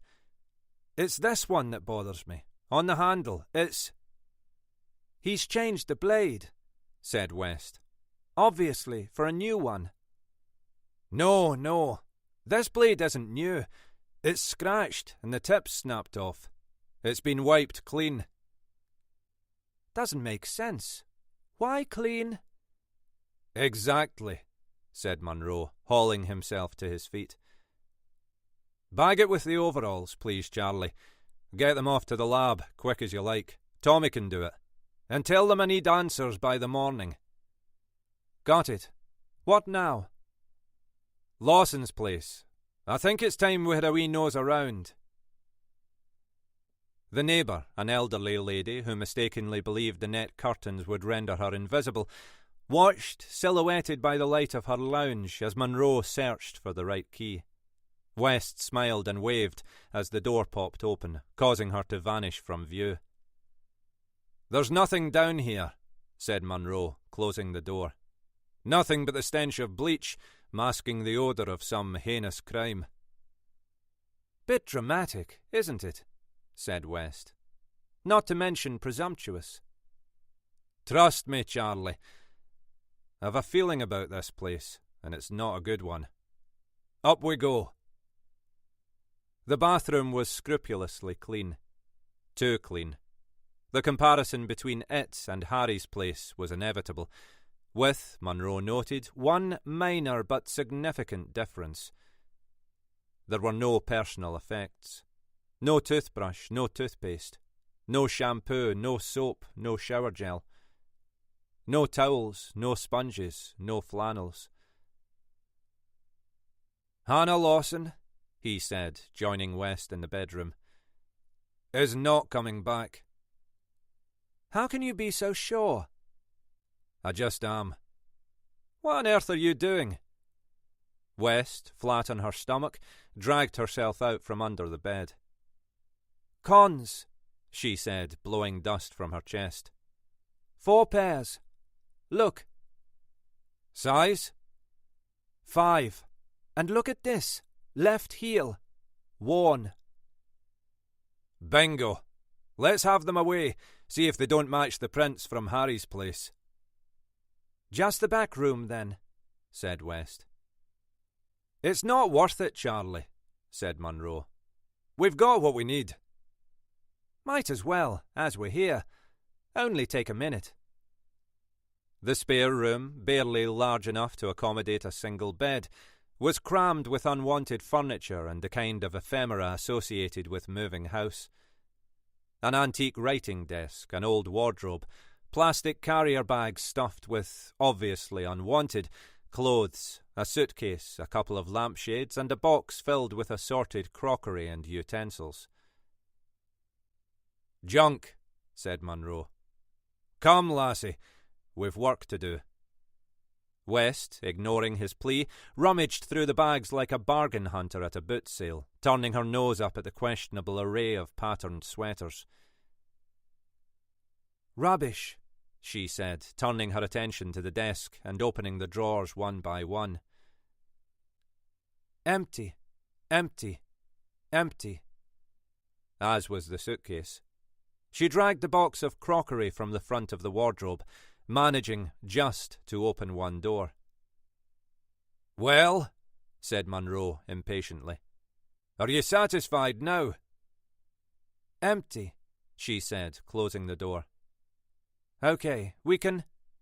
She stopped mid-sentence, glanced at Munro, and stood aside. You'd better take a look at this.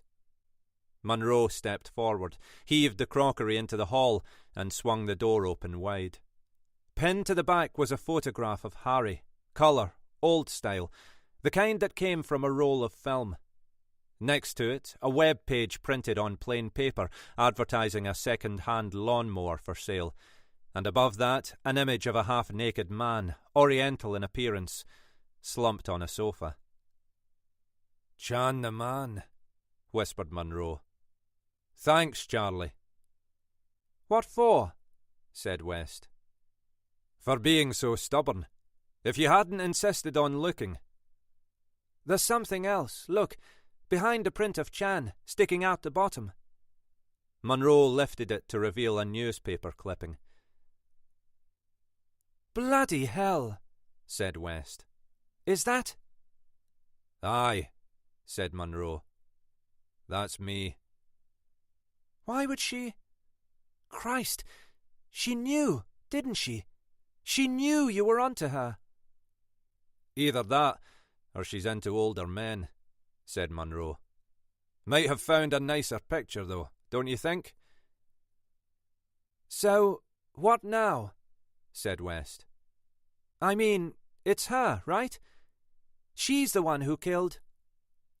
Looks like it, Charlie. It certainly looks like it. We need to find her before she strikes again. Put out an appeal, see if anyone's... No, said Munro. She'll not strike again, trust me. We'll do an appeal if we don't find her, but not yet.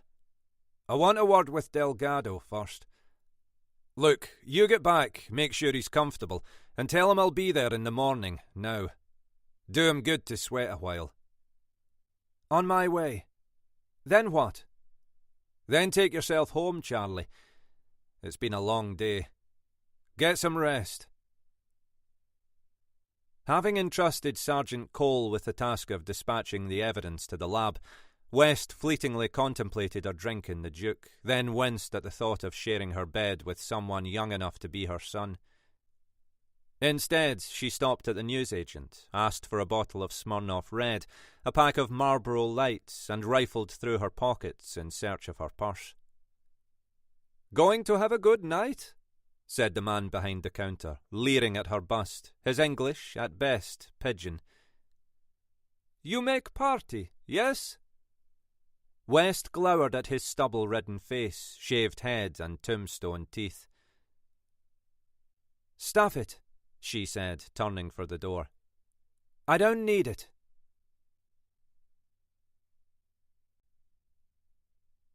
Chapter 17. Spratt Hall Road, Wanstead, 6:52 a.m. "I think you've cracked him, James." "I beg your pardon?" "Sean," said D.I. Ashford. "He's a broken man. Defeated. Been pulling his hair out all night. What there is of it." "I'm sorry," said Munro, trying to remove his coat with the phone in one hand. "You'll have to be more specific, Jeff. I've not even had my tea yet." "Is your memory going? Hannah Lawson. Nothing. Zilch. Zero. Nada. She does not exist." "What? But that's impossible." "Oh, it's possible, James. And unfortunately for you, it's true." No, said Munro. "There must be something. Bank account for a start. Her salary has to be—" "Not if she's not paid," said Ashford. "What?" "She's a volunteer, James." Munro, clenching his teeth in frustration, looked to the ceiling and rubbed the back of his neck as D.I. West, looking surprisingly fresh, arrived at her desk. "Well, what about council tax?" he said. "Utilities. There must be—" "Not sure if you're going to like this," said Ashford, drawing a breath. "But there's only one person registered at that address, and it's not her. Bloke by the name of Farnsworth Brown. Initial Hotel." "What?" "And all the bills are paid in cash, over the counter, at the post office." "This smells like a trawler in Tobermory," mumbled Munro. "Deeds? House deeds?" "Same." "You mean the house is in his name?" "Yup." Munro fell silent as he struggled to find a connection between Harry, Lawson, and the house. "You still there?" said Ashford. "Aye. Sorry, Jeff," said Munro. "How about the phone?" "No landline." "Good grief, man. A mobile, then? She must have an account to access the internet." "You know the answer to that, James," said Ashford. "Pay as you?" Yes. Mother of God," said Munro, as the other phone rang. "Charlie, get that, will you? Jeff, is there nothing on the social? Facebook or—" "Nothing so far. Sean'll have another pop when he wakes up, but I doubt he'll get anywhere. If you ask me, this girl does not want to be found." "Right enough, Jeff. Right enough." Munro eased himself into his chair, sighed, and looked at the clock. "It's not even 7 o'clock, he said. "I need some coffee." West smiled knowingly and reached for the kettle, as Sergeant Cole, making his usual entrance, blew through the door. "Blimey, Gov," he said. "You look happy. What's up? Someone die?" "Tommy," said Munro, burying his head in his hands. "I need you to make a call, quick as you can, please. The Farnsworths. See if they know anything about Hannah Lawson's place on Cowley. It's in Harry's name. Charlie, are you doing something with that kettle or just looking at it?" "I need a word," said West. "And I need coffee before I die of thirst." All right, said West. "Coming up. That call just now." You'd best put an extra sugar in that. That call. What's the link between Lawson and Harry F.? Said Munro. What? I don't know. Is there one? Now, that call. Gov, said Cole, hanging up the phone. What is it, Tommy? Said Munro. That gaff on Cowley, Lawson's place. It's Harry's all right. First house he bought, but his folks thought he sold it when he moved to Victory Road. Well, apparently not, said Munro. So how does that work? Said Cole. You think he was renting it to her? Renting? Aye, Tommy, could be. Could. Och, no. I fear it's something a wee bit darker than that. The more I think about it, the more I'm convinced that Hannah Lawson and Annabel Parks are one and the... For crying out loud, said West, handing him a mug. Calm down, Charlie. What is it? I've been trying to tell you. That call just now. It was the lab. They found minute traces of DNA on that scalpel and a smidge on the overalls, on the cuffs. Nothing much, but enough to... Well, why didn't you say so? Said Munro. Standing there, fussing with the kettle. Come on, don't keep it to yourself. Well, there's nothing on file to match the DNA on the blade. Oh, Charlie, you interrupted me to tell me that. I thought you had something. But the sample on the overalls. Munro took a deep breath and exhaled slowly. Yes, he said. West paused just long enough to rile Munro and allowed a satisfied grin to cross her face. The sample on the overalls, it belongs to Jason Chan, she said. Munro, frowning, stared at West as though he were struggling to comprehend the remark. He placed both hands palm down on the desk and slowly rose from his seat, his expression pained. "What's up?" said West. "I thought you'd be pleased." "So did I, Charlie. Now, I'm not so sure." "Why?" "Because," said Munro, heaving a sigh, "because everything points to Hannah Lawson. Everything we know suggests beyond doubt that she killed Harry, and Jason Chan too. Now this DNA on the overalls implicates Delgado. It places him at the scene. So how on earth did he get that involved, Charlie? What's he not telling us?"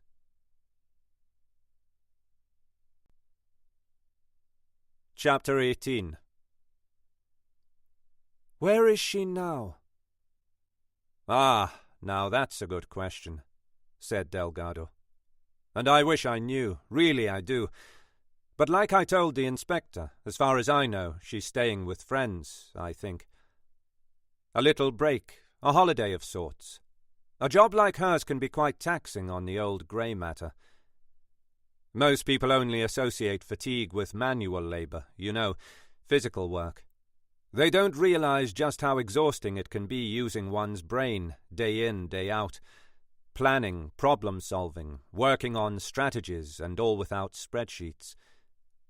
Still, all part of the package, I guess, if you're afflicted, like her. With the OCD, I mean.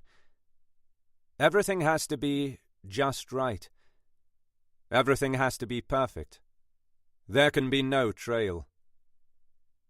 "Do you miss her?" "I'm not sure. Yes, I think so.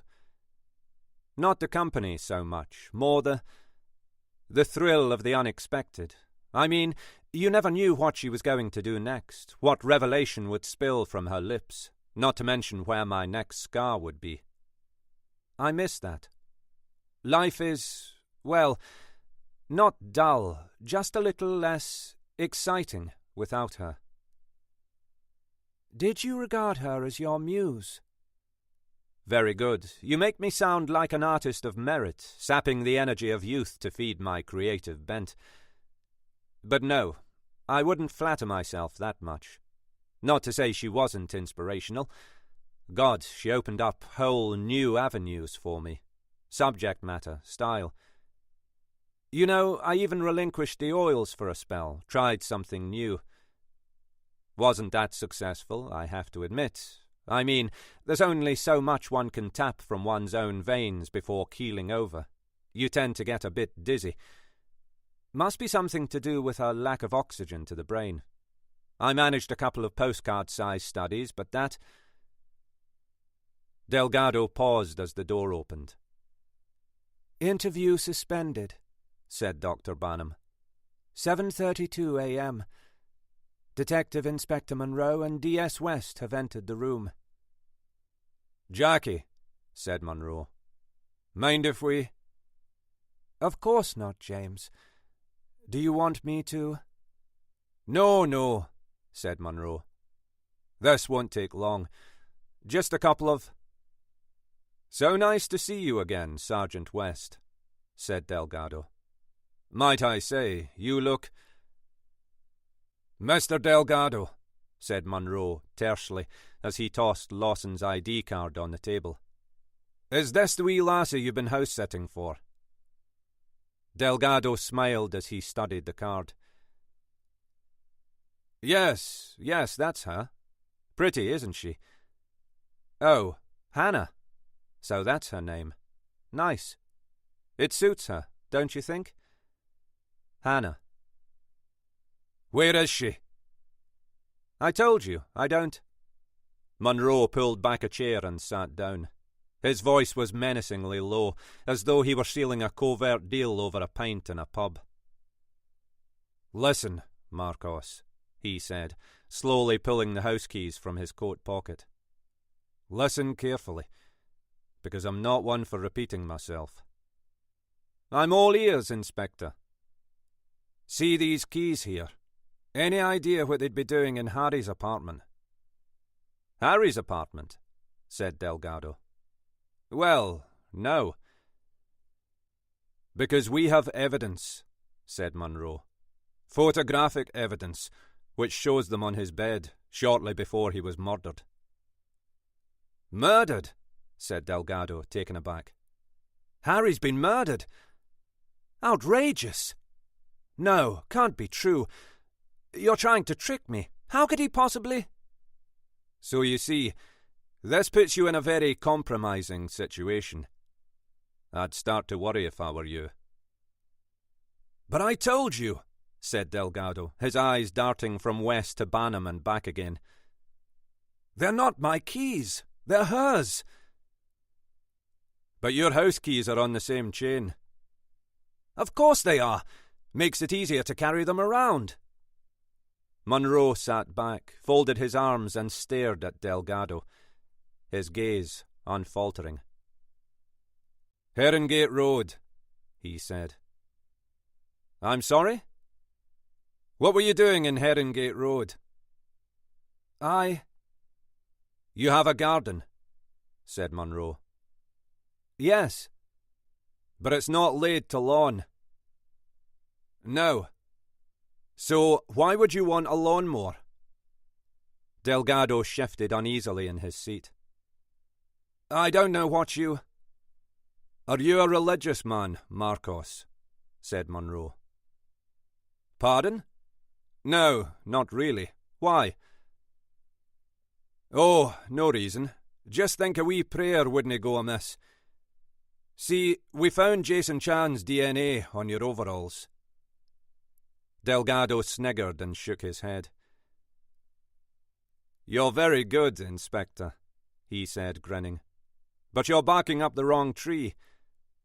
There's absolutely no way those overalls could be mine. They wouldn't fit. They're too small. Way too small. They belong to... Then why were they in your rucksack? At your house? I carried them for her. She didn't have room in her... So, you don't deny you were there then, said Munro. Herringate Road. Delgado sat back and glanced sheepishly at West. Well, okay, yes, hands up, he said. I was there, but I didn't... Didn't what? Said Munro. Kill him. Who said he was dead? Ah. That makes you an accessory, Marcos. Problem is, I'm still not convinced.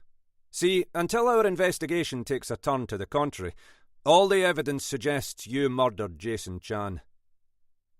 Preposterous, said Delgado. How many times? I didn't.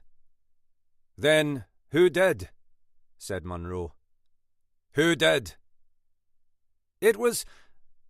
No. Nice try, Inspector. But I've never been one to speak ill of the dead. Look, as I've been telling your friend, the doctor here, I don't know why I got involved. I made a mistake. I didn't kill him. I got carried away on a tide of infatuation. I was caught up in the moment, but I knew it was wrong. Underneath it all, I knew it was wrong. It made me feel sick. Sick? Said Munro. It made you feel sick? But you didn't think to put a stop to it? To call the police and have her arrested? You thought it better to watch another man die? No, of course not, said Delgado. Munro stood, placed his hands on the back of the chair, and slid it carefully beneath the table. Final question, he said. Where is she, Marcos? Where's Hannah? Hannah? Oh, I'm getting bored, Inspector. She's gone to stay with... I'll not ask again. Last chance. Delgado sat back, stretched his arms, and smiled. All right. I give up, he said. She's at home. At home, said Munro. Yes, she never left. Oh, come on. You've searched her house, haven't you? Aye, we have, indeed. Then I'd go back and look again, Inspector. Look a little harder. The house was still. Munro, snapping on a pair of gloves, went to the lounge and opened the blinds. He lifted his head and took a deep breath.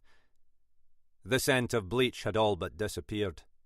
West followed him upstairs, saying nothing, watching as he went from room to room, scouring the furnishings and floor coverings for signs of tampering, searching for that elusive hidey-hole large enough to conceal a small body. He reached the bathroom and huffed. There's nowhere, he said, confounded. There just doesn't seem to be... What about the bath? Said West. Behind the bath panel. Like Harry? No, said Munro. It's just not... Something doesn't... Patio? Under the paving slabs? Too much like hard work. And that neighbour, she'd be... Floorboards? Said West. Under the... Wall-to-wall carpet.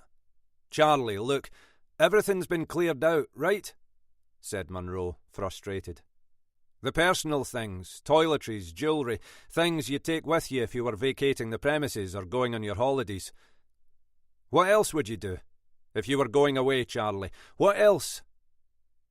Put the rubbish out, said West. Aye, he's done that. Lock the doors and windows. Make sure the cooker's off. Munro regarded her with a look of disdain.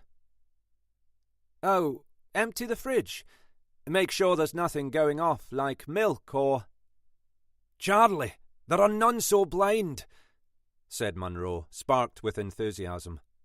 Come on! I hope to God you're wrong, and please don't heave the contents of your stomach across the floor if we find something untoward. West stood by the sink, nibbling her fingernails, as Munro grasped the handle on the fridge door.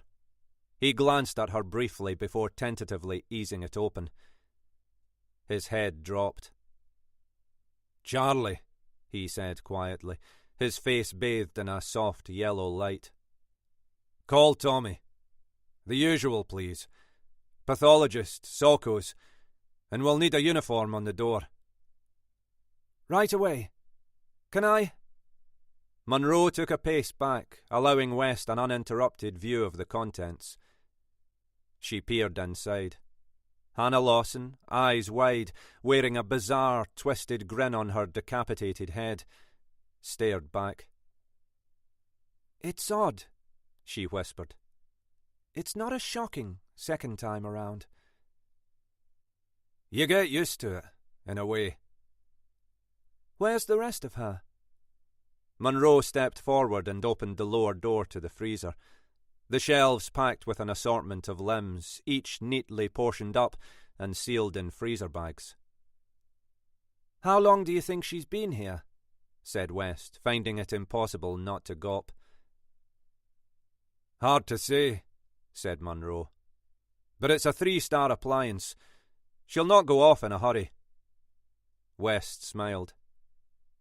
"I don't know why I find that funny," she said. "Humour. It's the only way I can deal with it," said Munro, placing a hand on her shoulder. "Now, away, lassie. I think you've seen enough." They stood side by side on the doorstep, under the watchful eye of the overly inquisitive neighbour, until, 4 minutes later, Sergeant Cole careered around the corner, accompanied by 2 constables. "Gav," said Cole. "Miss, you all right? You look like you've seen her." "It's Hannah Lawson, Sergeant. Or Annabelle Parks. She's in the fridge." "What?" "And the freezer," said West. "Tell them when they get here. No hanging around. DNA, dentals, anything they can find.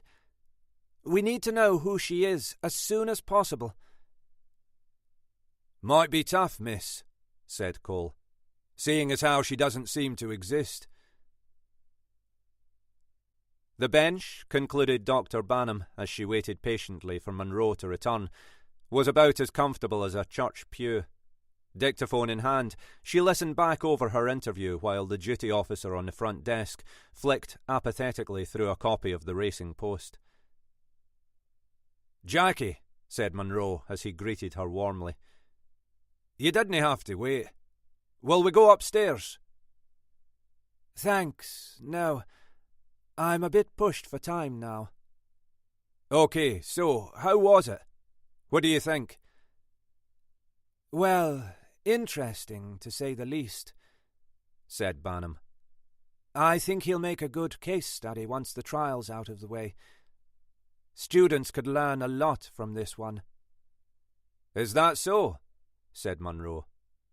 "And that would be why? A split personality? Psychotic tendencies, perhaps?" "I'm afraid not, James.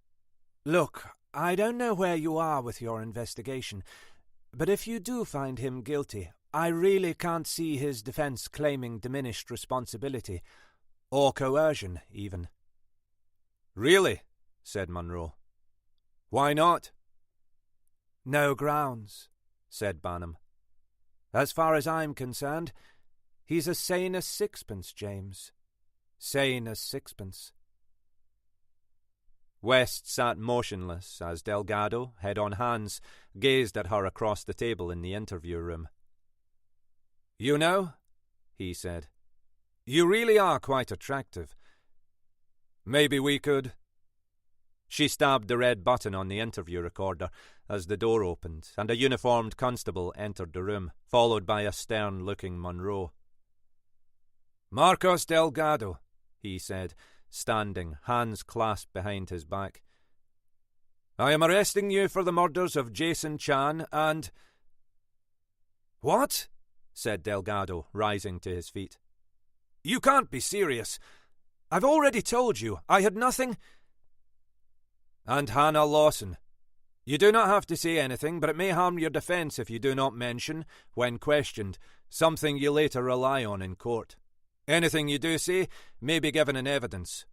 Do you understand?" "I told you," said Delgado, as the constable cuffed his hands behind his back and led him away. "I had nothing to do with Jason Chan." "Do you understand?" "Yes, but—" Munro, leaning against the window frame, stared pensively out across the green, oblivious to the unnecessarily loud tinkling of a spoon in a teacup as West summoned up a brew. "Penny for them?" she said softly, handing him a cup. Munro smiled, warmed by the unexpected gesture. "Oh, nothing important," he said. "This and that, anything and everything. Lawson, Delgado. Home." "Home? You mean home? Scotland?" "Aye. I think it's time. You know, I'm not one to say this often, Charlie," said Munro, raising his mug. "But I could murder a drink, and I don't mean this." "Ooh, you're not kidding," said West. "Large vodka and tonic. Tastes better when you've earned it. Tell you what, it's on me. Come on." "Come on," said Munro. "Charlie, are you not keen on tying up the loose ends?" "Loose ends?" "For a start, we still can't say, conclusively, who killed Jason Chan." "But Delgado's admitted he was there," said West. "Just a matter of time before he tells us what we already know. And anyway, he's virtually confessed to murdering Lawson, so we've got him, haven't we?" "We have, but why? He was head over heels in love with her. Why kill her?" "He told us why," said West. "He got carried away. Love makes you do stupid things." "Maybe," said Munro. "But we still don't know who she is, do we? I'm telling you, if we can't get a match off her DNA, we're scuppered. I don't like loose ends, Charlie. They're like bootlaces. They can trip you up." West stared into her teacup and sighed. "So, we've still got some work to do, eh? Probably too early for a drink anyway." Delgado, locked in a holding cell, had made himself at home, lying, as he was, flat on his back, with his legs crossed and his arms folded behind his head. "Hello," he said cheerfully, setting up as Munro and West arrived. "How's tricks?" Munro turned to West, frowned, and focused his attention on Delgado. "Do you have a screw loose?" he said incredulously. "I beg your pardon?" You've just been charged on 2 counts of murder, and you're lying there like you're on a mini-break in Torremolinos." "I know," said Delgado, grinning. "Bonkers, isn't it? But what else can I do? I've made my bed, and now—" Munro looked at West, who was doing her utmost to suppress a smile.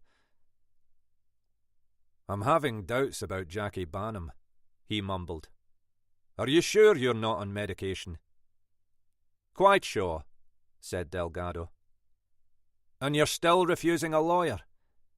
Do you realise what that means?" "I do. Look, I'm guilty. I'm not going to plead otherwise. A lawyer would be a horrendous waste of taxpayers' money. In fact, you could save a small fortune by doing away with the hearing too and just locking me up. A spell inside sounds quite inviting. No distractions, food and board, plenty of time to concentrate on my paintings. Got a lot of stuff I want to put down." "Good grief," said Munro, confounded by Delgado's disposition. "You know, I can honestly say, in all my years on the force, I have never met anyone like you." "That's a very nice compliment. Thank you," said Delgado. "Are you comfortable, Marcos?" said West, allowing the smile to creep across her face. "Do you need anything?" "Very kind, but no. I'm fine, thanks." "I hate to say this," said Munro with a sigh, "but I can't help but think you're a fundamentally decent chap. It's a shame you'll not see daylight for the foreseeable." "You're embarrassing me now, Inspector. In front of the lovely sergeant, too." "One last thing." "Name it." I need you to satisfy my curiosity here, said Munro. I need to know why. You loved her. You were infatuated with her. Why did you kill her? Delgado hesitated as he searched for the right words, his hands clasped together beneath his chin, as though he were praying. It was a heat-of-the-moment thing, he said. No malice aforethought, no cunning plan, not even a hint of retribution. It was totally impulsive, but not in a bad way. It's what she wanted. I know now, of course, it could have been avoided if I'd been stronger, if I'd put my foot down. But I guess I got carried away. Go on. She liked pain. She got a kick out of it. She liked me to use the scalpel on her, where it wouldn't show. We were getting, shall we say, intimate, and she cut me along my back. The blade was that sharp, I barely felt it. Then she begged me to do the same to her, so, willingly, I obliged. Then she turned over and pointed to her neck. I refused. I said it was too dangerous, but she insisted. She wrapped her legs around my back and wouldn't let go. Eventually, I caved in. I made a couple of small cuts, token cuts, very superficial, low down, so she could hide them, but it wasn't enough. She kept egging me on. Deeper, she said. Then she grabbed my hand and drew the blade across her neck. Before I knew what was happening, there was blood everywhere, down my hands, all over the pillow and the sheets, and yet, all the time, she was groaning, if you don't mind me saying so, Sergeant, with pleasure, smiling and groaning. Then she just slipped away. Sounds bizarre, but it was very peaceful, like she'd drifted off to sleep.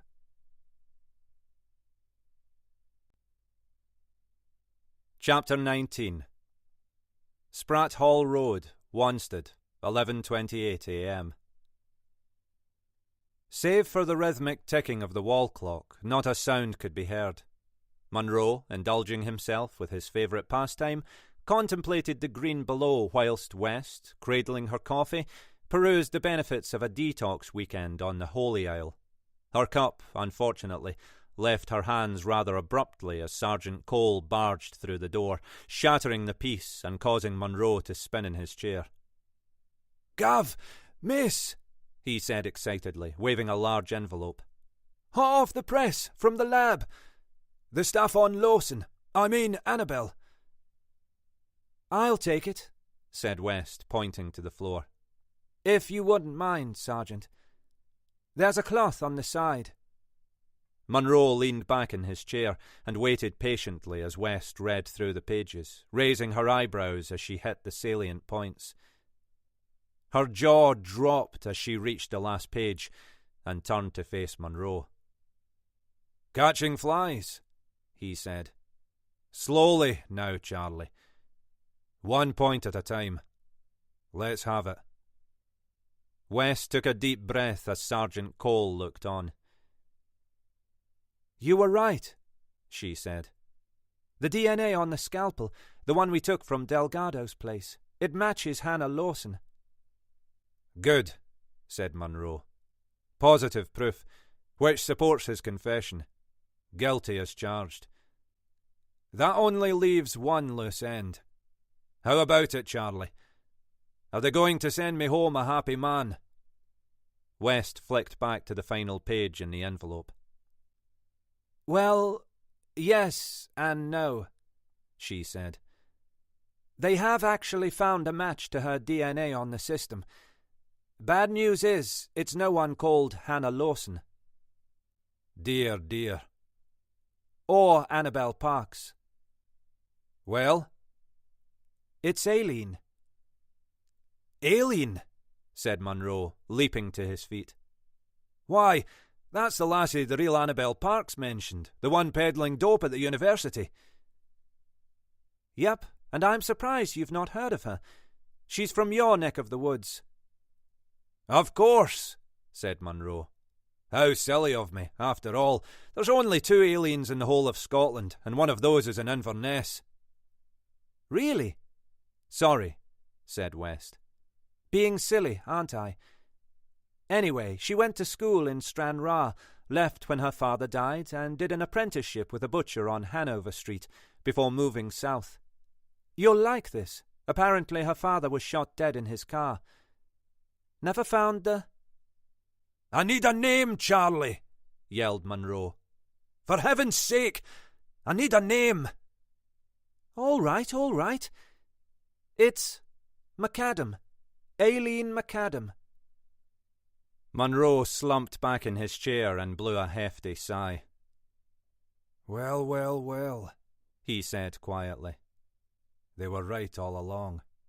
The past does come back to haunt you. Never even knew he had a daughter. What? said West. Who? I don't get it. What are you... Shit! That's him, isn't it? Her dad. He's the one who torched your house. He killed your... He did that, Charlie. He did that. Bloody hell. Hold on. That picture of you, the old paper clipping in the wardrobe, she didn't have that because she knew you were onto her. She had it because you were next on the list. You were the special thing. She was... Aye, I'd say so, said Munro. Ugh, and I do so hate to disappoint.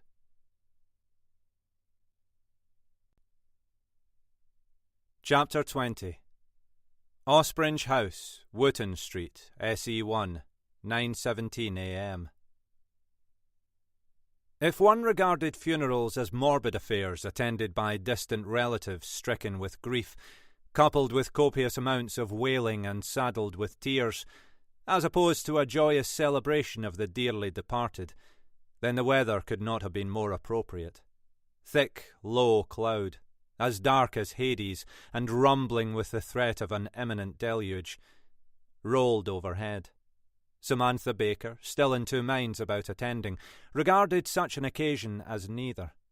To her, seeing a casket lowered into a mechanically dug hole and subsequently covered with sodden earth was nothing more than a precursor to the inevitable gathering at the family home, which meant free food, free drinks and, no doubt, an assortment of single men wearing sharp, well-tailored suits. She finished her coffee, stubbed out her cigarette and turned her attention to the mirror. Black, as well as being regarded as the most suitable form of attire when bidding farewell to those who had given up the mortal coil, was also, coincidentally, the mainstay of her wardrobe. There was nothing in the rule-book that said one couldn't look fashionable, as well as suitably morose. She gazed at her reflection and pursed her lips as she awarded herself a narcissistic seal of approval. She was, she told herself, smoking hot. The black turtleneck sweater set off her bottle-blonde bob, the black skinny jeans accentuated her lithe legs, and the black leather bomber added a degree of youthful street cred. The only item of clothing that might have been deemed somewhat incongruous, particularly amongst the older generation, was her choice footwear. White, and perhaps a tad too casual. She didn't care. Her Converse boots were the most comfortable thing she'd ever worn. Moreover, they were achingly cool. She checked her watch as the rain began to rattle the windows and decided the trip would be worth the effort.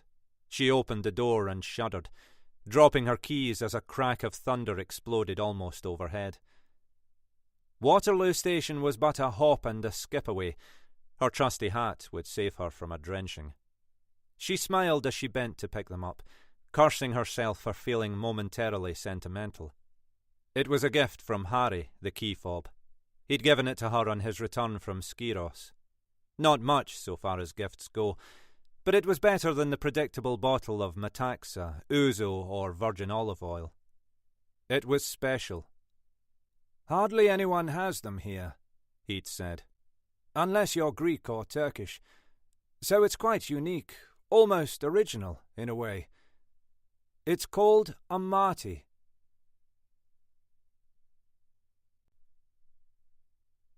You've been listening to She by Pete Brassett, narrated by David McCallion. Published by Whole Story Quest, an imprint of W.F. Howes Limited. This work is copyrighted 2016 Pete Brassett. This recording is copyrighted 2018 W.F. Howes Limited.